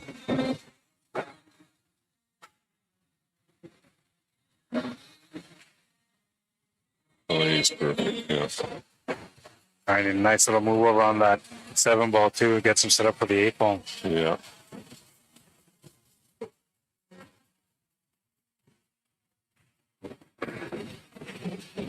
Oh, Just missed the 10 ball perfectly. oh boy.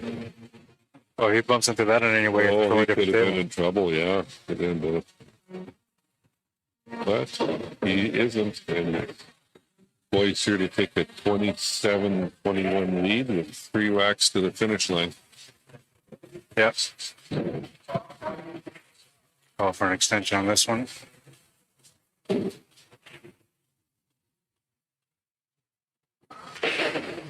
Didn't really need it, but might as well use it if you got it. Yeah. John gets another win under his belt. That's 27-21. 27-21. Okay.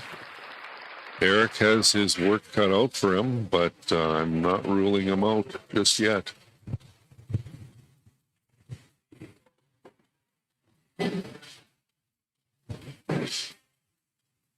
Beautiful little matchup so far between these guys.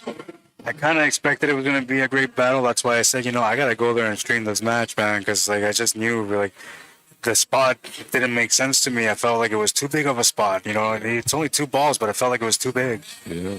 Well, again, like middle of summer, this is great action, you know? For sure, yeah. Look at it's a heat wave outside, right? Yeah. It's going to be 38 Celsius tomorrow. I'm heading to the lake in the morning. Crazy. But, yeah, so this is a midsummer flash here.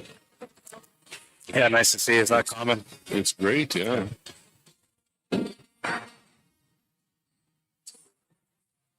Rack 49 in this battle. Kind of a possible 59.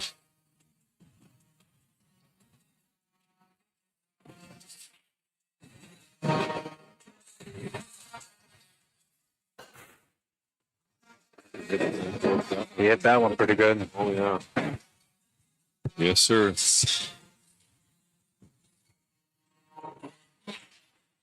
Yeah, and like I said, I just love these action matches, you know?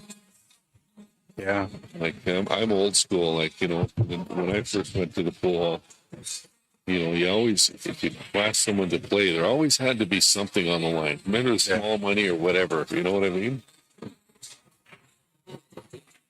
There used to be the culture here. Yeah.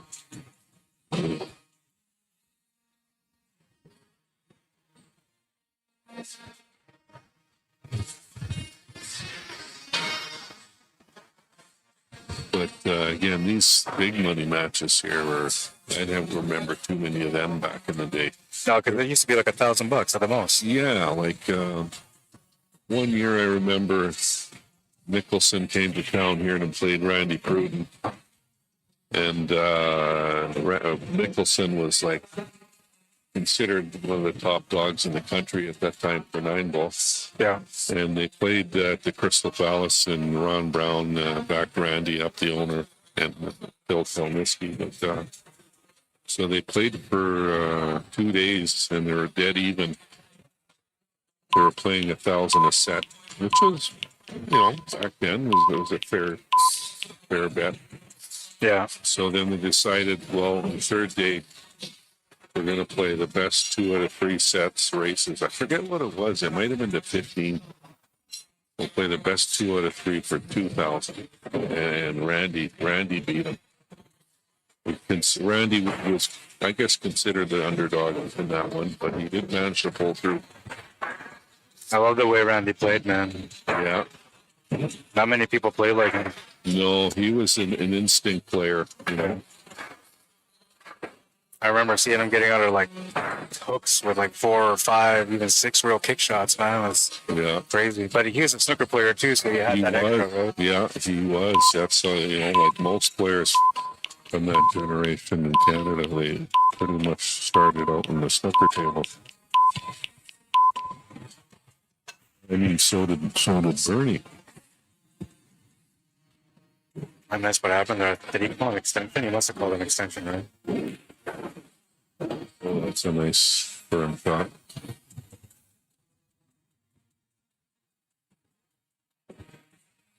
Well, they just had that Nicholson Memorial there a couple weeks ago. 12 grand for Berg. Yeah, and Johnny Morrow won it.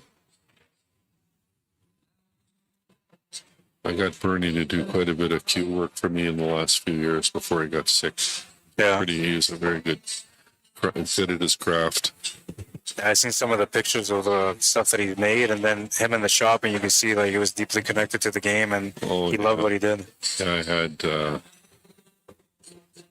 talked to him. I always liked talking to Bernie. He always had some good stories from the past, right? Yeah. Like he goes back. He lived in Winnipeg here in the 70s. And he's telling me stories about playing Bill Warbenek here. Snooker. Okay, so let's see if Eric can pull this one out to be a 5-rack deficit.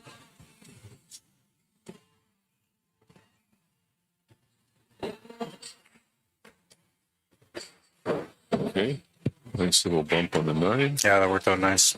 I'm sure that's pretty much as close to what he wanted. It's got a nice stun angle to get over for the 10 ball. Stun it down table, not too much force, just enough. Just like that. Perfect line. Yep. 22, 27. Like I said, I'm not counting Eric out yet. Yeah, he's battling, man. He's doing his best to keep up here and try to get into this race of 3 final if he can get there. 22-27 is the score. So Jeremy Hansen, it's basically like Rod went over this earlier. I think it has to do with the robustness of Eric's Fargo? Two things. So, Okay, go ahead, Rod. so the first thing is that Sean Monkman, his Fargo rate is based mainly on bar box because he's a bar box specialist, and there aren't too many 9-foot tables or tournaments here in the city. There's a few of them, but not too many. Right. So his is mainly based on a bar box, where and he has just under 4,000 robustness, so it's just under 4,000 games. Right. And Eric Vargas is a 9-foot player mainly because he lives in Calgary, and it's almost all 9-foot, and he travels and only plays a 9-foot. Yeah. And his robustness is 14,000, just under 15,000. Yes. So he's got way more established robustness, and he's supposed to be the more dominant player on the 9-foot. Yes. But you know, when you put money on the line, players go and practice, they work on the game, and they adjust to the size of the table. So, like, to think that a bar box specialist could not battle on a 9-foot is crazy. You have to adjust. Well, no. But there's going to be moments where you can see that they're not really a 9-foot player, right? Like, Exactly. Yeah. And I'm not sure. Last time I asked Eric, he almost never plays on a bar box. Yeah. Almost exclusively 9. Like he'll play, maybe league night or whatever. I don't even know if he plays 8-ball league anymore. Yeah, I don't think he does because they're at that point where they don't let him play anymore. That's right. Eh? You get too high in the rankings, they kick you out, I believe, right? I think it's like 725 and above. They don't let you play in the leagues anymore. Is that right? Wow. Well, I don't think that'll ever be a concern of mine.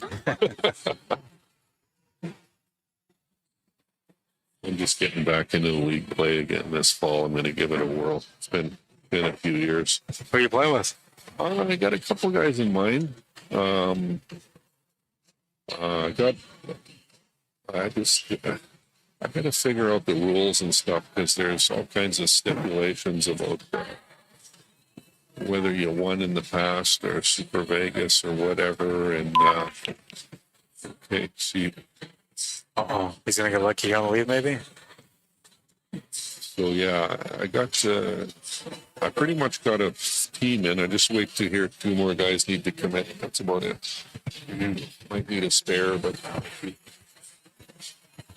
I'm on the fence about playing again this year. I kind of wanted to play again, but my body's just not letting me play at all right now. oh yeah.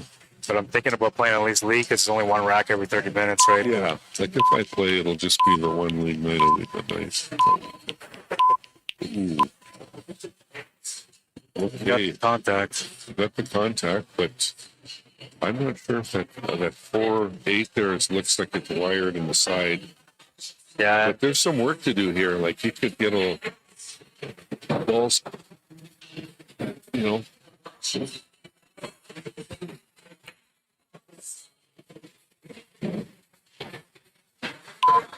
yeah, and these guys worked out an agreement also as far as the handicap, something that makes sense to both sides. So, like, it's not like Eric was forced into the situation. No. He felt like it was a fair spot.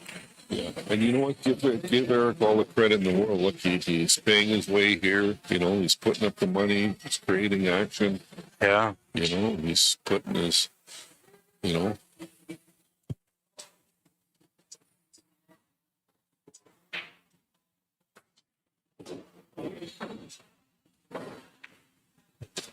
And then tomorrow there's another match, 20K match. Yeah. And yesterday apparently there was one too with Barry in one hand. Yeah, Barry did well there. He beat him. Okay, so I'm playing stupid. Oh yeah. I'm the playpool. What was the spot? 8 and 10. 8 and 10. No games on the line? No games. Very play good. Yeah, he's a 9 guy, right? 9-foot Play guy. again tomorrow. you gonna play again? Okay, so Double action. okay, just give me a second.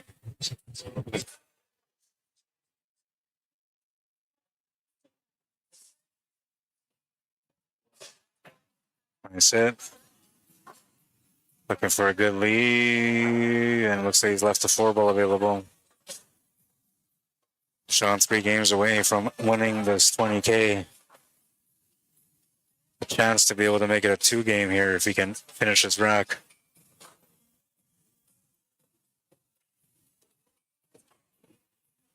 It's a good bounce off that rail. That's going to set him up for the 5-ball. He's got to figure out his angle here on the 7-ball. What he wants to do from the 7 to the 9 is going to matter.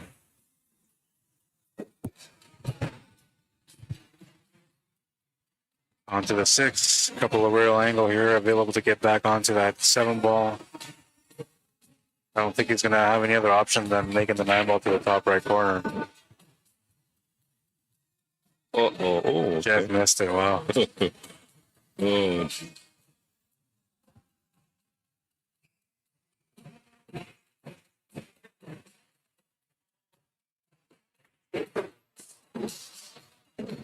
Nice shape there. 9 ball's in a weird spot, man. You have to get right to the goal like you did.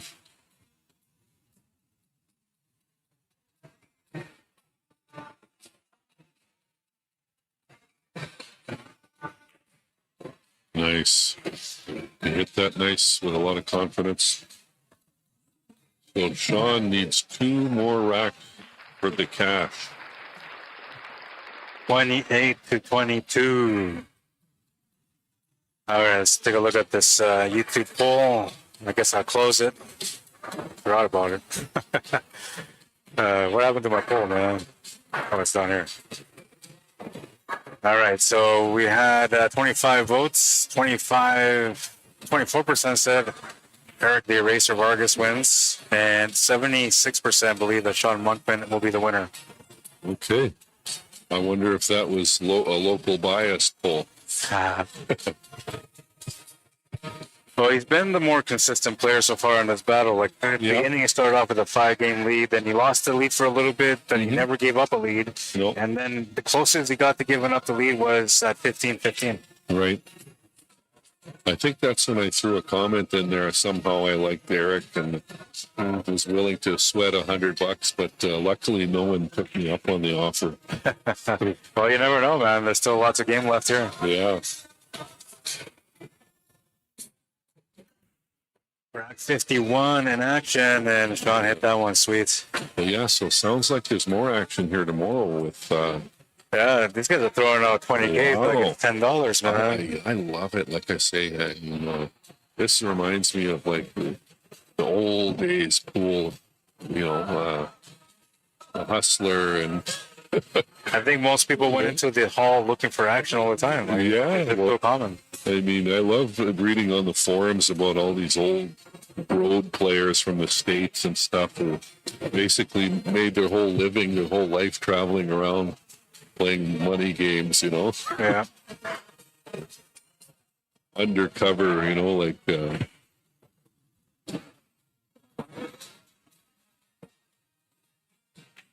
So that, oh man, you missed that too. So I feel like that's what changed the game too, because like you used to be able to hustle back in the day, walk into any city and nobody knew who you were. But now with social media, everybody knows who you are. Well, that in league pool, right? That too. Okay. And the Fargo, because now everybody's got a stat, right? So it's exactly. Back then, I mean, I read stories where these guys would have a book. They'd have a book of, you know, the players in Baltimore, the players here, all these different cities, and what his ranking is, and what his weakness is, and they'd pass these road books around, eh? Yeah.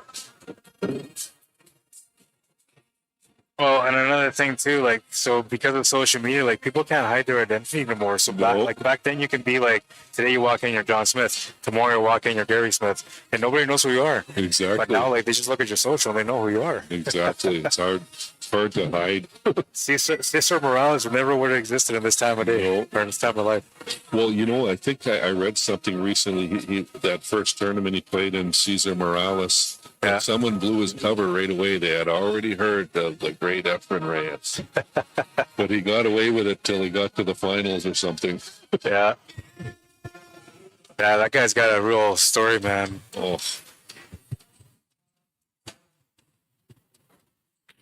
Hard to deny him as the greatest of all time. Oh, for sure. Ball goes in, so Eric has the option of giving the table back to Sean if he wants to. Yeah, don't forget to like the stream if you guys can. If you guys can share it too, that'd be awesome. This is on my own personal Facebook, so it's not on CUESPORTS Live, and I'm just trying to grow my personal page a little bit more, and so I'm going to be streaming more often here. Yes, share and support. Rod puts a lot of his free time into this, and he does a great job. You can see yourself on the screen. You know, it takes a lot of work and dedication, right? Yeah, for sure, man. If I didn't love it, I wouldn't be doing it. Well, yeah.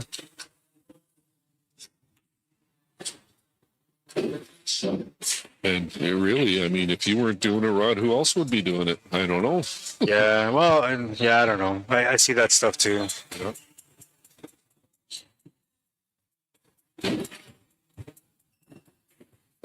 At times I feel like it's a commitment, like I have to keep seeing it through, you know? Well, sure.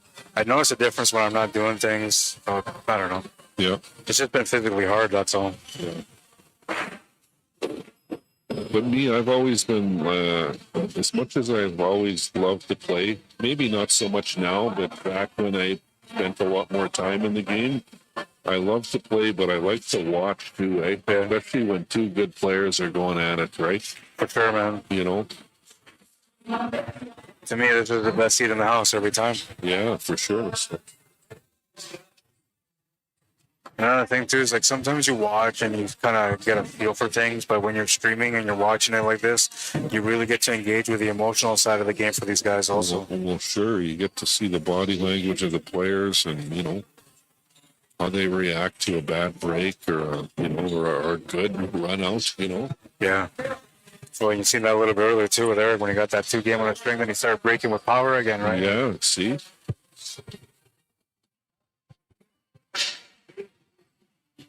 Okay, so Eric's not saying we're done yet. 23-28, he's down by 5. Taking a bathroom break. I'm going to go outside real quick and get a refill too. Yeah, I'm going to grab a drink. Great action, man. Always is. So.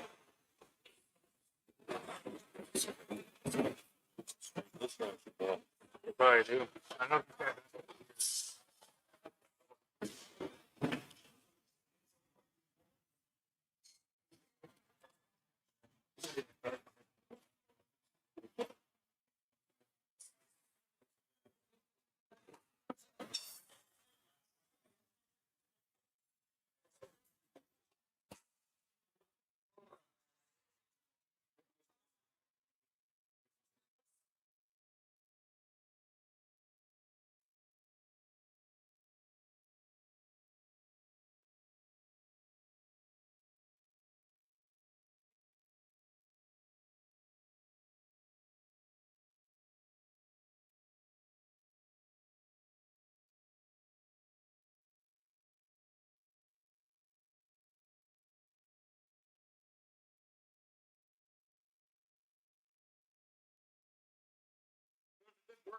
All I wanted was because I sat it out for a day or so, being lazy. So a little bit of that, a little bit of that, not a whole lot. $50, so you know what?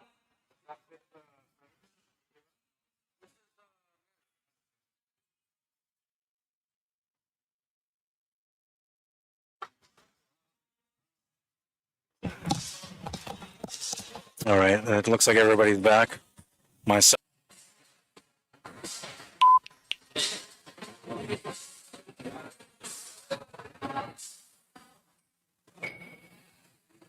Got to pull up the rake or the rest, as they call it in snooker.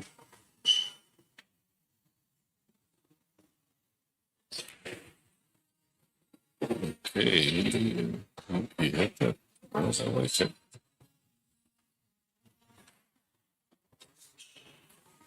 Another inch would have been nice, but I think it's going to be okay.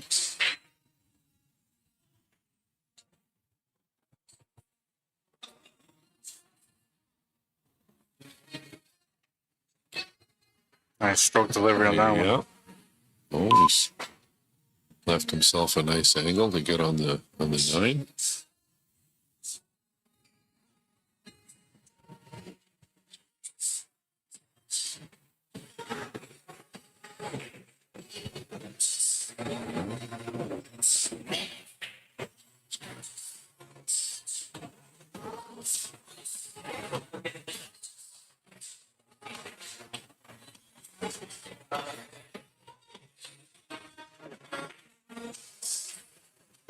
slip it right in. Okay, so 20.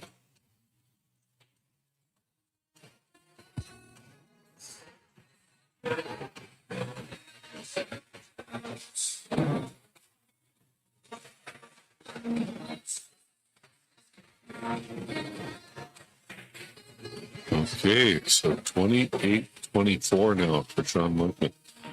Yeah, Kerry Campbell. Like I said, Glenn Monkman, I remember seeing him a few times, but he was a little before my time. There was him and another guy by the name of Harold Cook. They're two native players that I heard a lot about. They played, I think, at Obi's Billiards here back in the day. Them along with the local legend, Fast Freddie Dumas. I remember that name too, Fast Freddy. Oh yeah.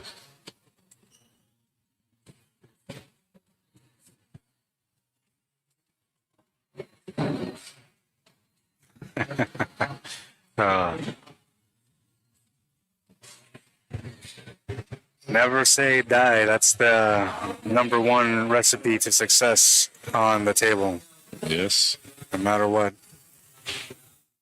Dave Burrington, how you doing? Says watching from Little LA, Leslieville. Very strange. Thanks, man. Thanks for tuning in. Mike Weber said that the silky voice of Corbin. No, Corbin's not here. I was gonna actually ask him to come out. I might ask him to come out tomorrow, man. I have fun with Corbin, but Corbin's controversial sometimes, so I don't know. Yeah.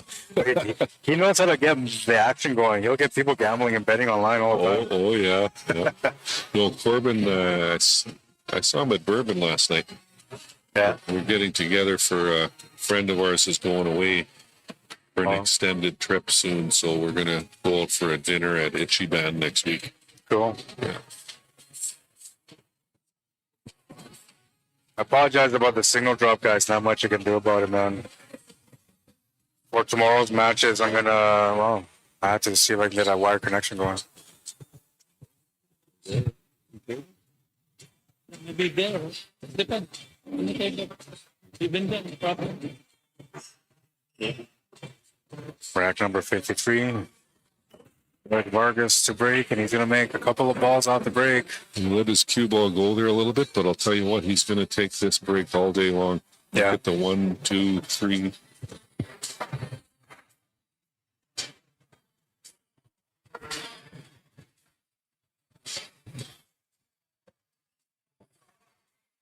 We're going to take an extension here on this one.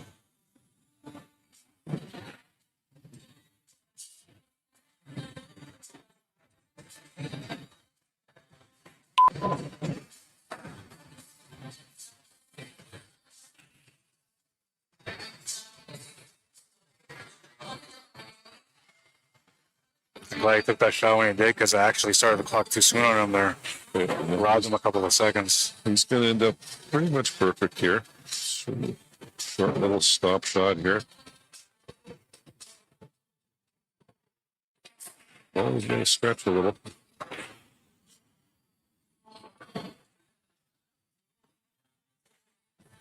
Okay. What do I know?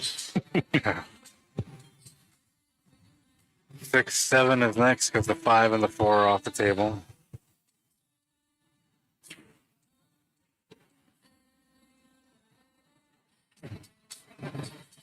Okay.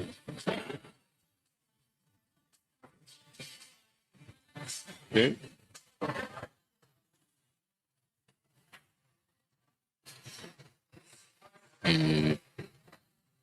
Got the table at his mercy here.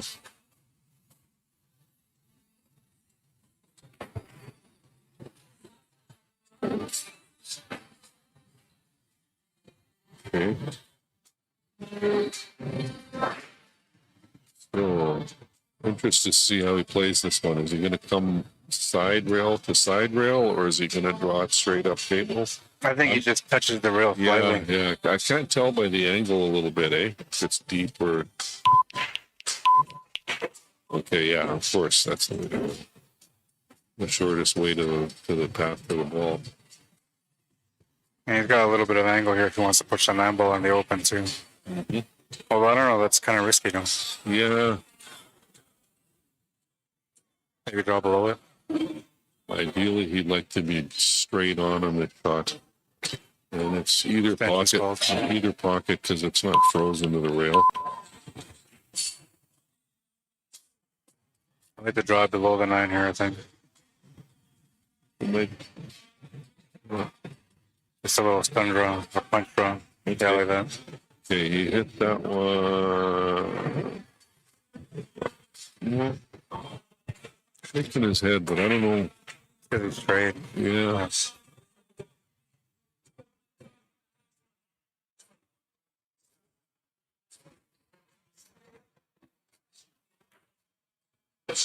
Okay. Forced it a little bit there. Cheated the pocket just slightly to be able to get the shot on the 10.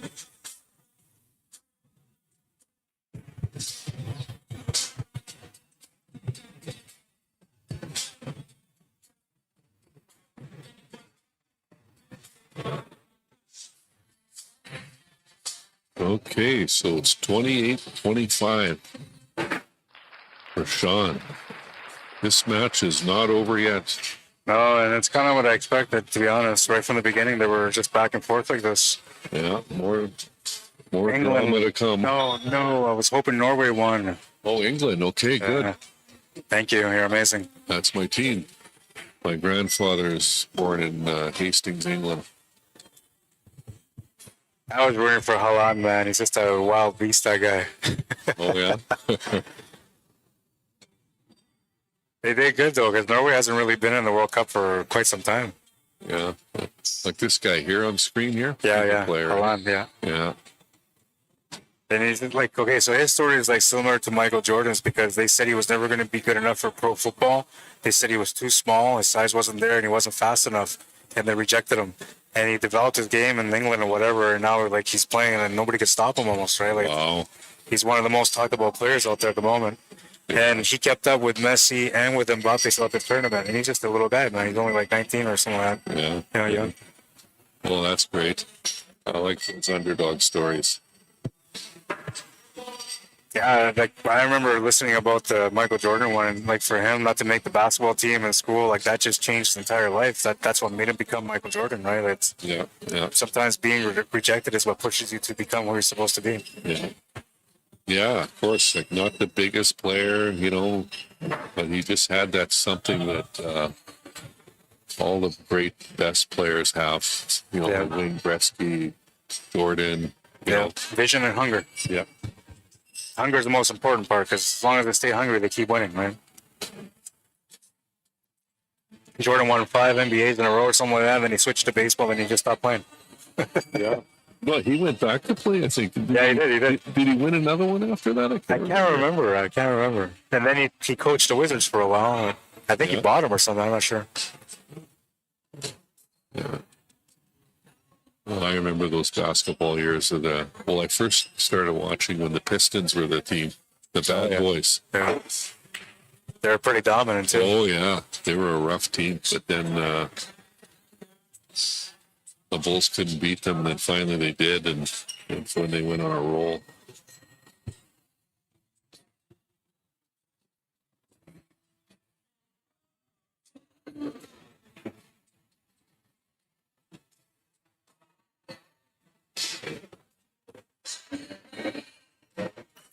Rack 54 is in play.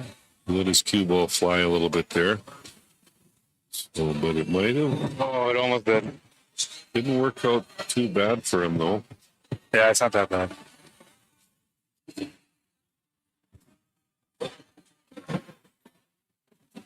He can hit almost, I think it looks like 2/3 of the one ball.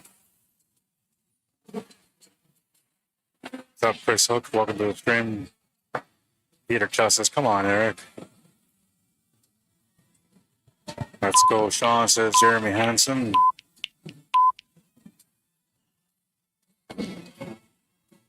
Does he get lucky here? Okay, it's squirted through. It looks like you can see it. Yeah, you can see some of it.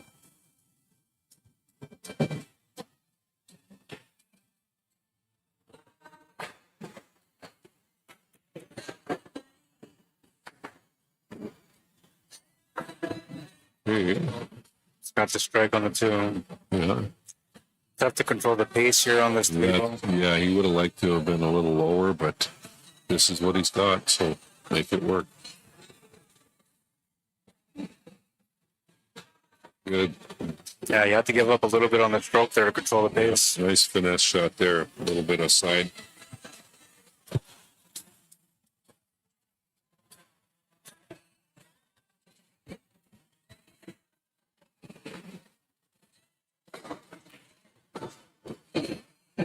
Okay, well, this looks like Now he's got a chance to get on the hill here. could be curtains here because, yeah, he's got a nice straight in angle to get on the 5 in the left-hand corner. Or he might, yeah, I'm pretty sure that's what he'll do. I think the 8 is probably about the only issue he's got. But it's not really that big of a problem. Yeah. Okay. Well, he's the 8 ball goes.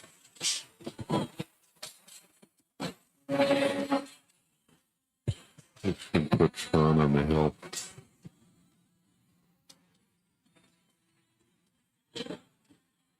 Oh no. I can't believe you missed that, man. Oh, Thinking about the finish line, perhaps. I know I'm guilty of doing that sometimes when I'm like right there and then I just think about like, oh, I'm almost done. And then suddenly it's like, oh, I missed the shot, man.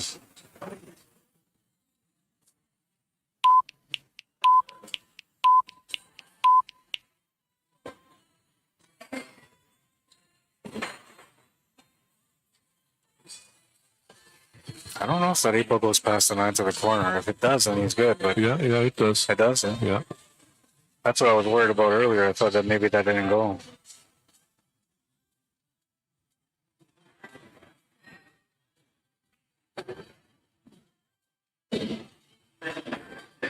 Extension call. And she called, and this is an important setup here, so that's why he's calling it, because he's got to cash in on this one. He needs to take his time to figure it out.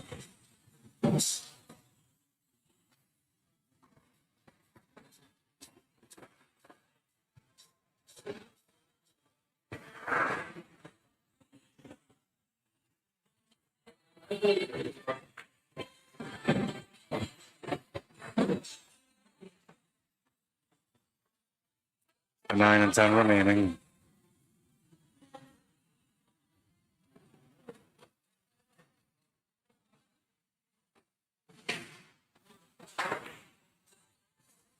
Ooh.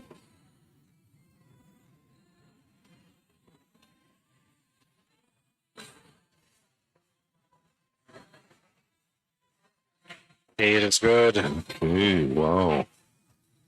More drama to come. We have a 28 to 26 score. Don Mutley needing 2 more games to get to the finish line. Now we're into the real racks. These are the racks that really matter in the match because we're down to the last ones. Yes, Good sir. to see you, man. These are the ones that matter the most because, like, every rack is going to make a difference. If Sean wins one of these racks coming up, he's on the hill. If Eric can win the next rack and the next one after that, well, we got a tie game. So it's anything can happen right now. These are the most crucial parts of this game. And we'll see who's up for it mentally.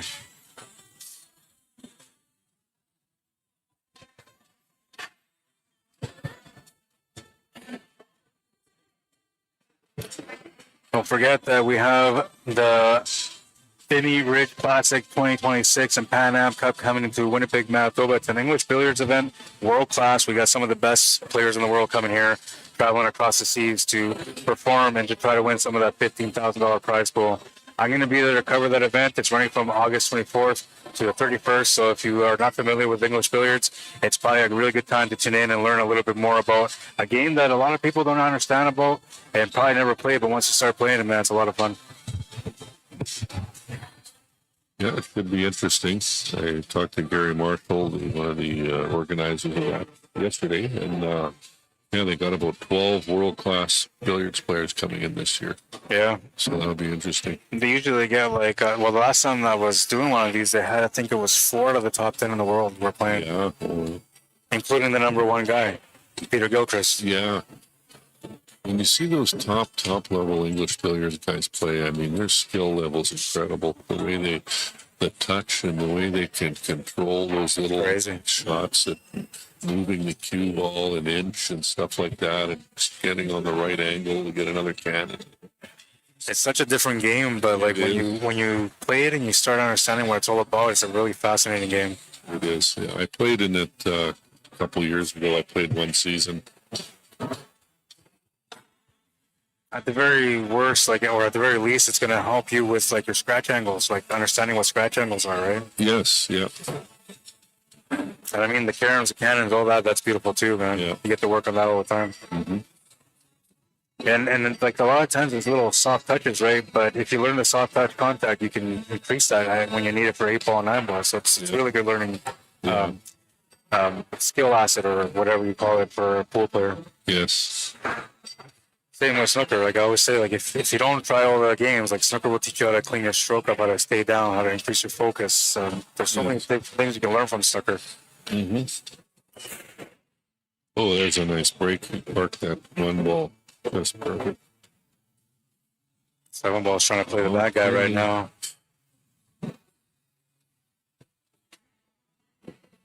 Yeah, hit that pretty good.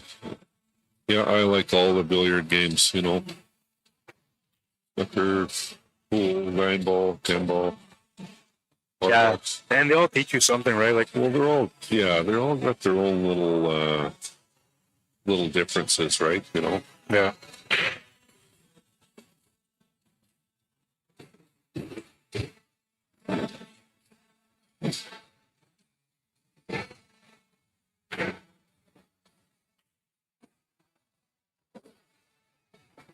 I know you guys are probably looking like, why did we go to like, 10 seconds and it goes right back to 30 and it sits on 30? It's because I'm doing the in-between numbers, mentally keeping track of the seconds in order for the beeps not to disturb the players while they're playing.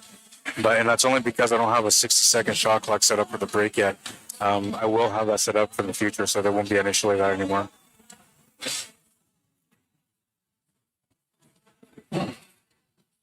Okay, so he's going to be forced to play, could be a two-way shot, double the 3 to the corner, or bank it to the corner and come down table, or just play a outright safety. Yeah, it's got a couple of options, but they all involve safety for sure. Yeah.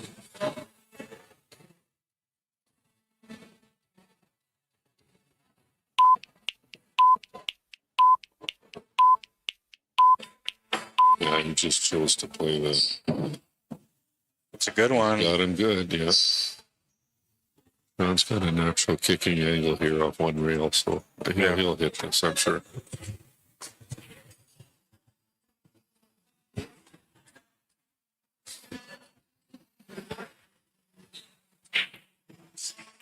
Yeah, nice hit. Did not get lucky though. No. Throughout the day today, as he's played, every time he's missed, he has not gotten lucky. He's always left a shot available for Eric, so that's going to change at some point.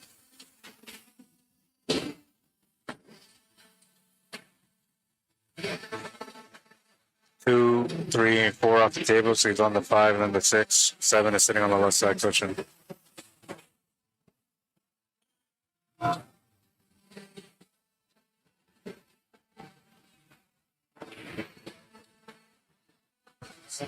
Extension called. Extension's been called.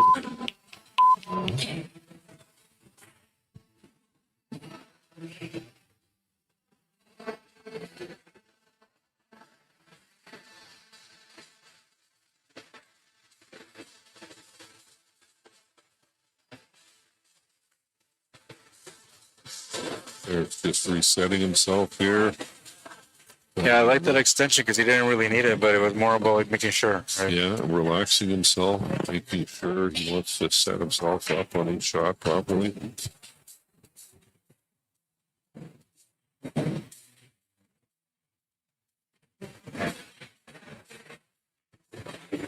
I feel like a lot of that has to do with the experience of him being a money player that travels around. He just knows, just make sure and take your time and never give up, all those little things, right? Well, I think the nerves, Like people talk about being nervous. Well, every almost every pro I've ever listened to all talks about feeling nervous, right? Yeah. How you deal with the nerves, That's right. right? You're never going to have no nerves, right? So, well, you always want to have it anyway, because that's what keeps you real at the table, right? Exactly. Yeah. So,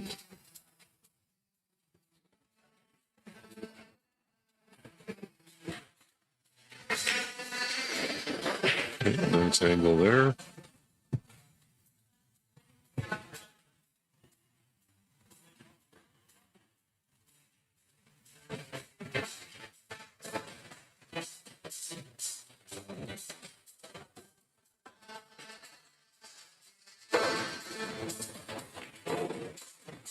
Hey.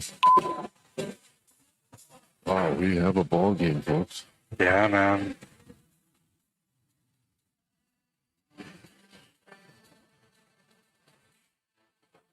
So the score make that the score 28, Sean Monkman, 27, Eric Vargas. Crazy little matchup, man. At one time, I think wasn't showing up like 7 racks just recently, right? To fight back from that and to have a chance to be able to still win, that's crazy, because I think maybe about like a half hour ago, people were already giving up on Eric, thinking he was done. Yeah, so they're going to take a little time out here. I'm good with that. Yeah, that's fine. But yeah, I predicted a close match, you know, like. Yeah, it's been a true pleasure to be here, man. Yeah. I kind of like, I guess in a sense, I was sort of selfish because I wanted to come and stream this for 2 reasons. One is that I know a lot of people like in Calgary, Alberta, like people in Saskatchewan, Ontario, all want to watch this, but they can't be here. So that's why I came out, for them to be able to watch this action. But at the same time, I had a feeling this was going to be just one of the best matches I could ever cover. And so far, it's delivering the way I thought it was going to deliver. Yes, for sure. And like we said earlier, you know, it's the middle of summer. It's scorching hot outside. You know, people can, you know, be lined up at home or at the cottage in the air conditioning watching it, right? Yeah. It is a little muggy in here, I must For say. sure, man. You know, I'm sure the players are feeling that too. Crazy. Like, I don't know how these guys are going through it. There's the pressure, sweat, and then there's the humidity, sweat. Sweat, yeah. They have a combination of both right now. Yeah. Maybe the trick is to play without shoes, like Eric. Yeah. I think that's more of a Filipino thing, though, because if he's at home, he's probably playing without shoes, right? Yeah, yeah.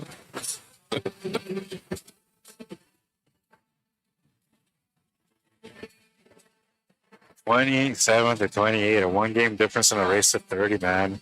If you guys haven't, you know, liked this stream yet, this is the perfect time to like it, man. Get your friends in here, share it up, let them watch this incredible Canadian matchup between Sean Monkman and Eric Vargas.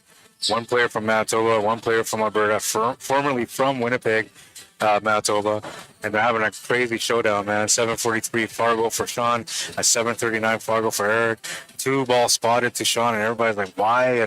And now everybody's like, oh my God, maybe he needed another ball. And then it's like, oh, maybe he didn't. Like, it's just got everybody everywhere right now with the score going back and forth like it is. I'm enjoying this match, man. Yes, yeah. It's been back and forth, and, you know, It's what you want to see when you have these big action games, especially with winter breaks. You don't really expect it to go that way, but like at the higher level, you kind of expect it with winter breaks. I think the only times it's a problem for a higher level is when you've got like 7, 8, or 9 rack difference on a big race like this. That's tough to come back. But 5 or 6 with winter breaks, you can come back with that. like I said, I'm pretty sure that now the game of today with the tight pockets and the 9-foot, the tight pockets changed the game too, right? Where, you know, like back in the day with the 5-inch pockets, you know, you could be feeling a little jittery and nervous or whatever, like we said, and fire a ball down the rail. Well, guess what? It's going to go in. Yeah. The pockets are going to spit it out. Yeah. You But, get away with more. Right? well, as soon as one of them spits it out on a diamond tip, you start second guessing yourself, right? Like, Exactly. especially on the long, difficult shots.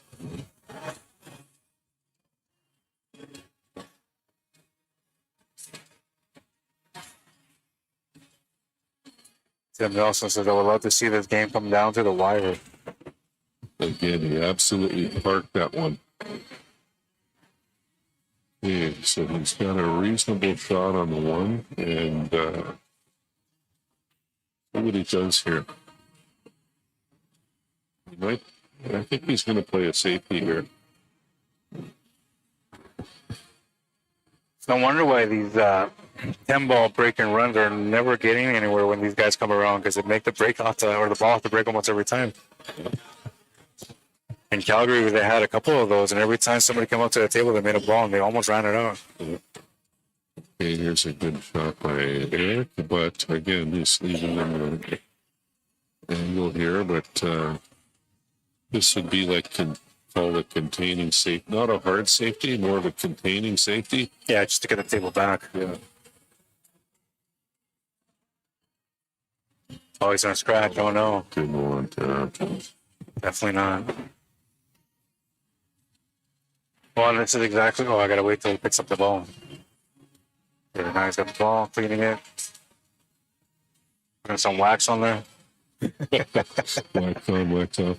You remember how everybody went crazy with that Filipino Open, the wax? I think it's barred now. I read something recently. Oh, yeah? Yeah, it's considered cheating. Oh, well, it should be sort of, I guess. You're manipulating the ball a little bit.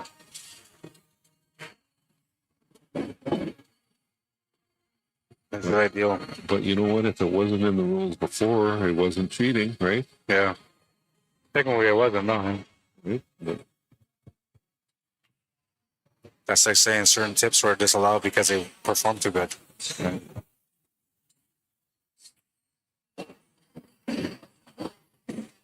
Oops, I started the clock early again. Apologize again, guys. I've been doing it throughout the day, but it's the first time working with a shot clock, and I'm just learning all about it. I only created it for this matchup. well, hey, we're getting a little jittery and nervous here watching, right? Yeah. Calls for an extension.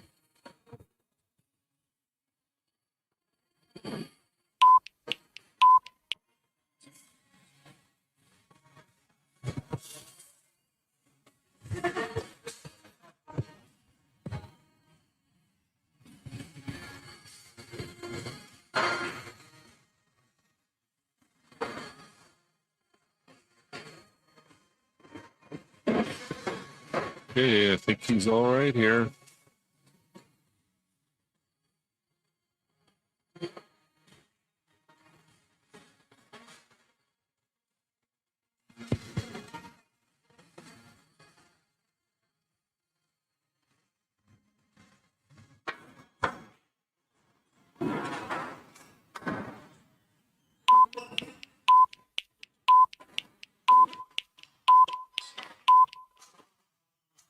Okay, so he had no choice there but to let the cue ball go a little bit, but Yeah, too tight on the cut. yeah, but he does have a shot, and his hand's going to be on the table.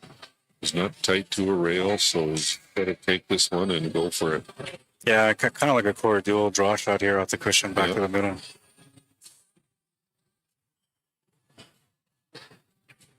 Oh, he's playing safety. Yeah, he's using Pretty good. hey, wow, good shot. Eric's electing to play on the safer side here, but again, if the thing is, you give up the table, Well, you never at this know. point, yeah. Yeah, you never know how this is going to turn out.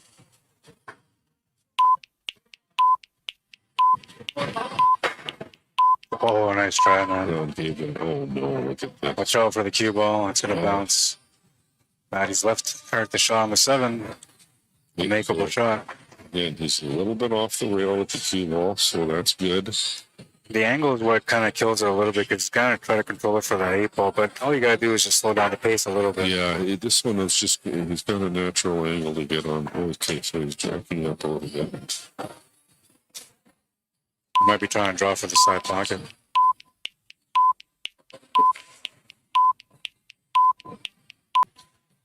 Hey, And he's not happy about that miss, because he knows Sean's got a chance here to get on the hill now. I think he chose the right way to play it, because rolling a ball in like that is, Yeah, it's tough. it's never, I mean, it looks easy, but it's, And then with the conditions, the humidity in here too is changing how the balls are reacting, right? So exactly, yeah. you don't really want to take a chance on things like that.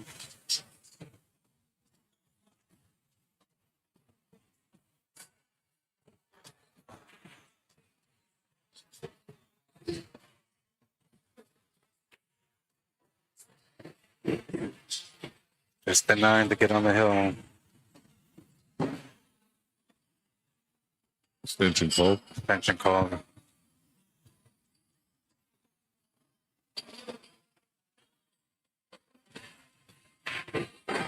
Hey, so that puts Sean on the hill. He's on the hill. Okay, but it's still, Eric's still at 27, so Anybody's game still. yeah, Sean definitely would be the favorite here, but At the moment, this is the absolute last break he has. exactly. He will not have any more breaks after this. Yeah. It's all Eric at that point. Yeah.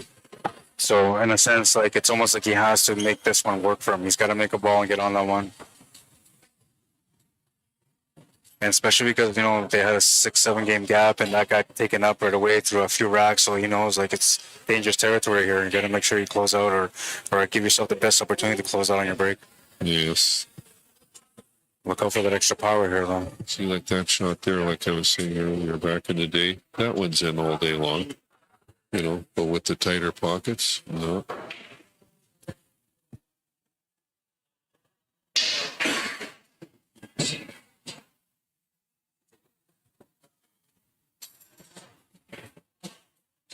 Yeah, the barefoot thing, I don't know, man.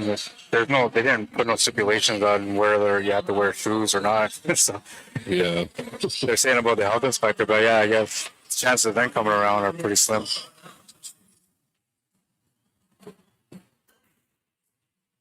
And I'm sure most of the city health inspectors on Saturday evening at 7 o'clock are off duty. Yeah. Always just taking the rack off.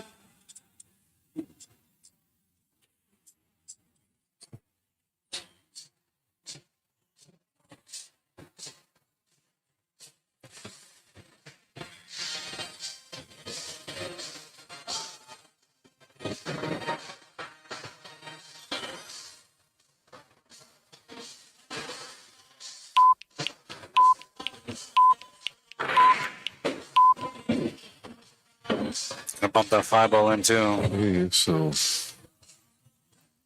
gonna have Sean bring it home here. We'll see. Yeah, it's an advantage. He's got the advantage, and he just knocked that 5, so that makes it a little bit more challenging. Because if the 5 ball was still there, then he had a chance to be able to get out easier, right? Now he's got to get onto the 6 ball.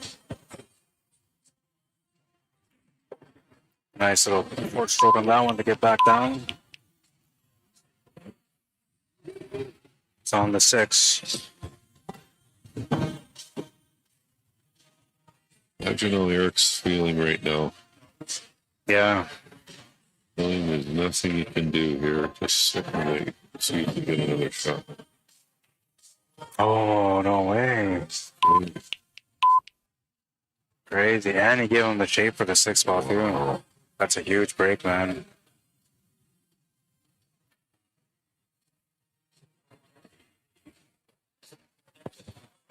Eric will call this extension. Crazy, man. Again, the most casual player will look at that and say, how the hell did he miss that? But you know what? Putting yourself out there on a live stream for this kind of money, you know?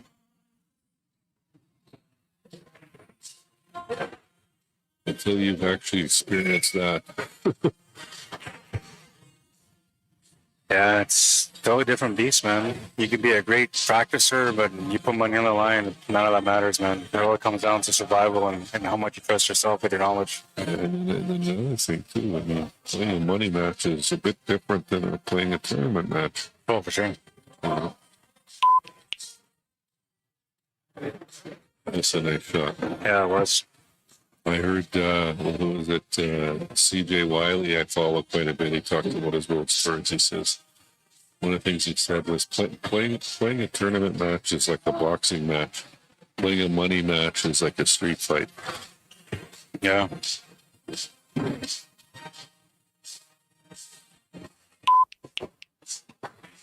That one nice. Yeah, he hit that one great. He's on to the 9. And he's got a pocket here for the shape on the 10.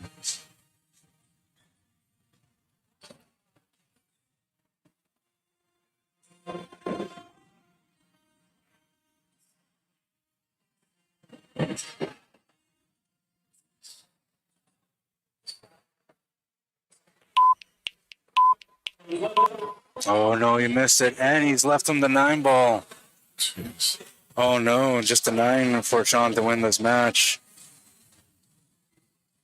So Oh, Sean's got this 9 ball for the cash. $20,000 9 ball shot. Surprised they didn't call the extension on that one.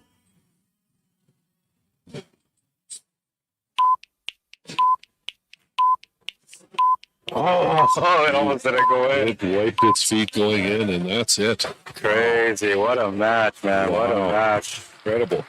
Well, I'm tapping out here, Rod. Thanks for asking me to join in. Appreciate it, man. Good luck and keep up the good work. Thanks, man. All right. Talk to you soon. Yeah, thank you. All right, man. That was awesome, man. What a matchup. It was crazy. We got to make it official here. 30-27, the final score. And if you didn't like the stream so far, man, you got to get my back now because we're going to be closing this one out. Small chance that I come back tomorrow for 2 $20,000 matches, or I think one $20,000 match. And if not, then we got the Sunday Open. I'll be here for that. So either way, I'll see you guys tomorrow. It should be good, man. Don't forget to like the stream. Leave a comment there as well. Congratulations to Sean and good job, Eric. I mean, he put up a great battle on this one, man. He was down 6 or 7 racks after 20. And he found a way to get back in. He almost got right back in there, man. He was that close from getting back in there. Crazy match. Really, really entertaining. I enjoyed it. I hope you guys did too. So let's bring this down. We don't need the shot clock no more. We don't need the race to 30 no more because that's all done too. Sean's spot. I'll get that all cleared off. And final time is, I don't know, it was about 4 hours, I think. The clock is not right. And it was a good matchup. It was really good, man. I hope you guys enjoyed it. I hope you guys liked the coverage. And honestly, it was such a good battle. I look forward to seeing this kind of battle again in the future. If you have one of these kind of matches you want me to come out and cover your event, you can message me, let me know. If you're watching the stream right now and you want to, follow some of the work that I do a lot of work when it comes to pool, but I do a lot of other stuff too. So check me out on Facebook. Rod Arriagada, space Q Sports Live Manitoba. That's where you guys are watching the stream right now. Then I'm also on YouTube. You can find me under Rod Arriagada / CSL Manitoba. Don't forget to subscribe to the YouTube channel. I would appreciate it. You can follow me on Facebook as well. I'd appreciate it. This was streamed on my own page, so if you guys like the stream, it's really supporting towards the growth of what I try to do with all my heart and passion, man. And I would appreciate that more than you know. All right, so let's go to the last highlight. The last highlight was the 9 ball for the win. He hit that diamond, but it still went in, man. I can't believe that. I really can't believe that. All right, and then we'll do our shout-outs here with the ads. Proof shingles don't last as long as they should.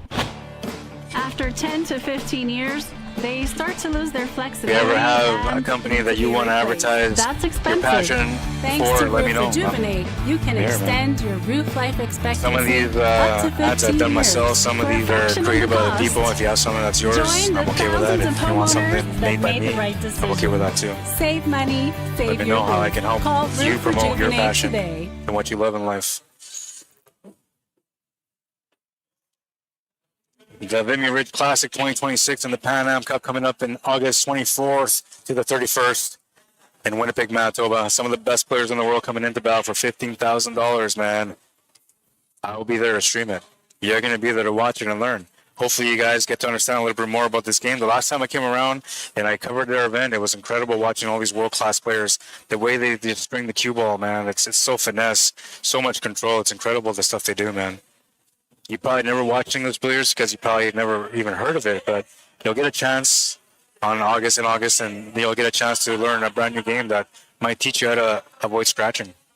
Lake St. Martin First Nation, not an official poster because they haven't given me the go-ahead yet, but 2026 Mudbugs, Saturday, July 18th. I'll be out there for that one. ATV, open class. They got stock classes, Pro A, Pro B, Big Boy, 300 pounds, plus the 1000cc, 850, 650, 570cc. It's going to be really good, man. $100 for the stock classes, entry, $200 for the open. You can contact Brad Beardy or Jules Beardy. There's the contact information. And if you want to get a hold of them, but you can call me or message me on Facebook and I'll get you connected with them. All right. And yeah, I think that's it, man. I'm out of here, man. It was really good. I really enjoyed it. So we did that. Let's go over here. It is the more you sweat in practice, the pool wisdom. The more you sweat in practice, the less you'll bleed in battle. It's something that I always say because, you know, I feel like it's the key for people to be successful at the table, you know, to have the real understanding of what it takes to be there. What this is telling you is that you have to be able to work extremely hard in your game outside of matches, outside of league, outside of tournaments, because that's where you're growing the most. And what they're saying is if you put in enough work on the table, you're not going to be losing as much on the table when you play because you're going to have more confidence in what you're doing based on how much you practice. So, you know, get out there, work on your game. There's going to be days that you're going to go out there and you're not going to want to do anything. I'm telling you, man. You're going to hit that table. You're going to be so frustrated, but find a way to stay in there. You know, shoot a couple of, you know, safety shots. Work on your break. Try your jump shot, you know. Do a couple of rail safety kicks. Like, just find a way to keep going. And I promise you, when you try to find that 15 minutes to fill in somehow, whatever you fill that 15 minutes in with is going to help you grow a lot more than what you originally planned to do at that table that day. I'm telling you, I promise you, man. I hope you guys enjoyed the coverage. You can always support me via e-transfer or PayPal under rod_Arriagada_204 or CSLMANITOBA@gmail.com. That's how you support me if you want to support me financially. Buy me a lunch or whatever, man. I got a lunch that's been sitting here for like an hour and a half already, so chances are if you're buying me a lunch, it's probably going to be cool, but I'm going to appreciate it more than anything. All right, so I hope you guys enjoy the coverage for real, though, man. I will see you guys at tables next time, which is going to be tomorrow, but I'm going to go over here to my outro and do a little bit of a follow-up, see the comments here, and then, yeah, we're going to close out. So the last comments only, that's all I'm looking for at the moment. My live keeps lagging too. I know it's the internet, man. I'm sorry. Then I go to Hidden Pocket stream. 9 rolled over off a piece of chalk dust. That was crazy. Okay, that's what it was. Okay, I didn't know, man. Makes sense for sure. Congratulations. My nephew says Angel Spence. Congratulations, Sean's great run coming back. Eric says Romel. Medicine says Tyrone. Romel says if you didn't miss those easy shots, could have been done early. Yeah, but that's the pressure, man, and that's how you grow, right? Daniel Wilson says, congrats, Sean Munspring, great match. Way to go, Sean says, Rhonda Perch. Oh, man, thank you. Appreciate it, man. I wasn't expecting it, so thank you. All right, man, so let's close this one out. It was really good. Thanks for tuning in. Thank you for taking the time to interact with me. Those of you did, sorry for not keeping up with the comments. I apologize about the shot clock, but it was the first time running with that, so I hope you guys enjoyed that as well. I do what I can to love the game, and so just know that when you're supporting me by liking and sharing the streams or subscribing to my channel, you're supporting the game in the best way possible because I'm not in it for myself. I'm here to make a difference, and with you guys along with me in this journey, it's been an incredible ride so far. So thank you once again to everybody that tunes in, that watches the streams, that supports me, that have subscribed to the YouTube channel already, that have shared the stream countless of times, even though like it's not your job to do so, but I appreciate the support. I really do. Everybody else, you know, we'll see you guys at tables next time, and I hope you guys enjoyed the coverage. It's always going to be the same, so that's the reason why you want to subscribe and follow my Facebook page, because it's always going to be the same, man, and it's going to be a lot of passion for sure. All right, I got to get out of here because I got to eat my food, man, or else I'm going to faint. I'll see you guys later, man. Congratulations to both players. It's a great matchup.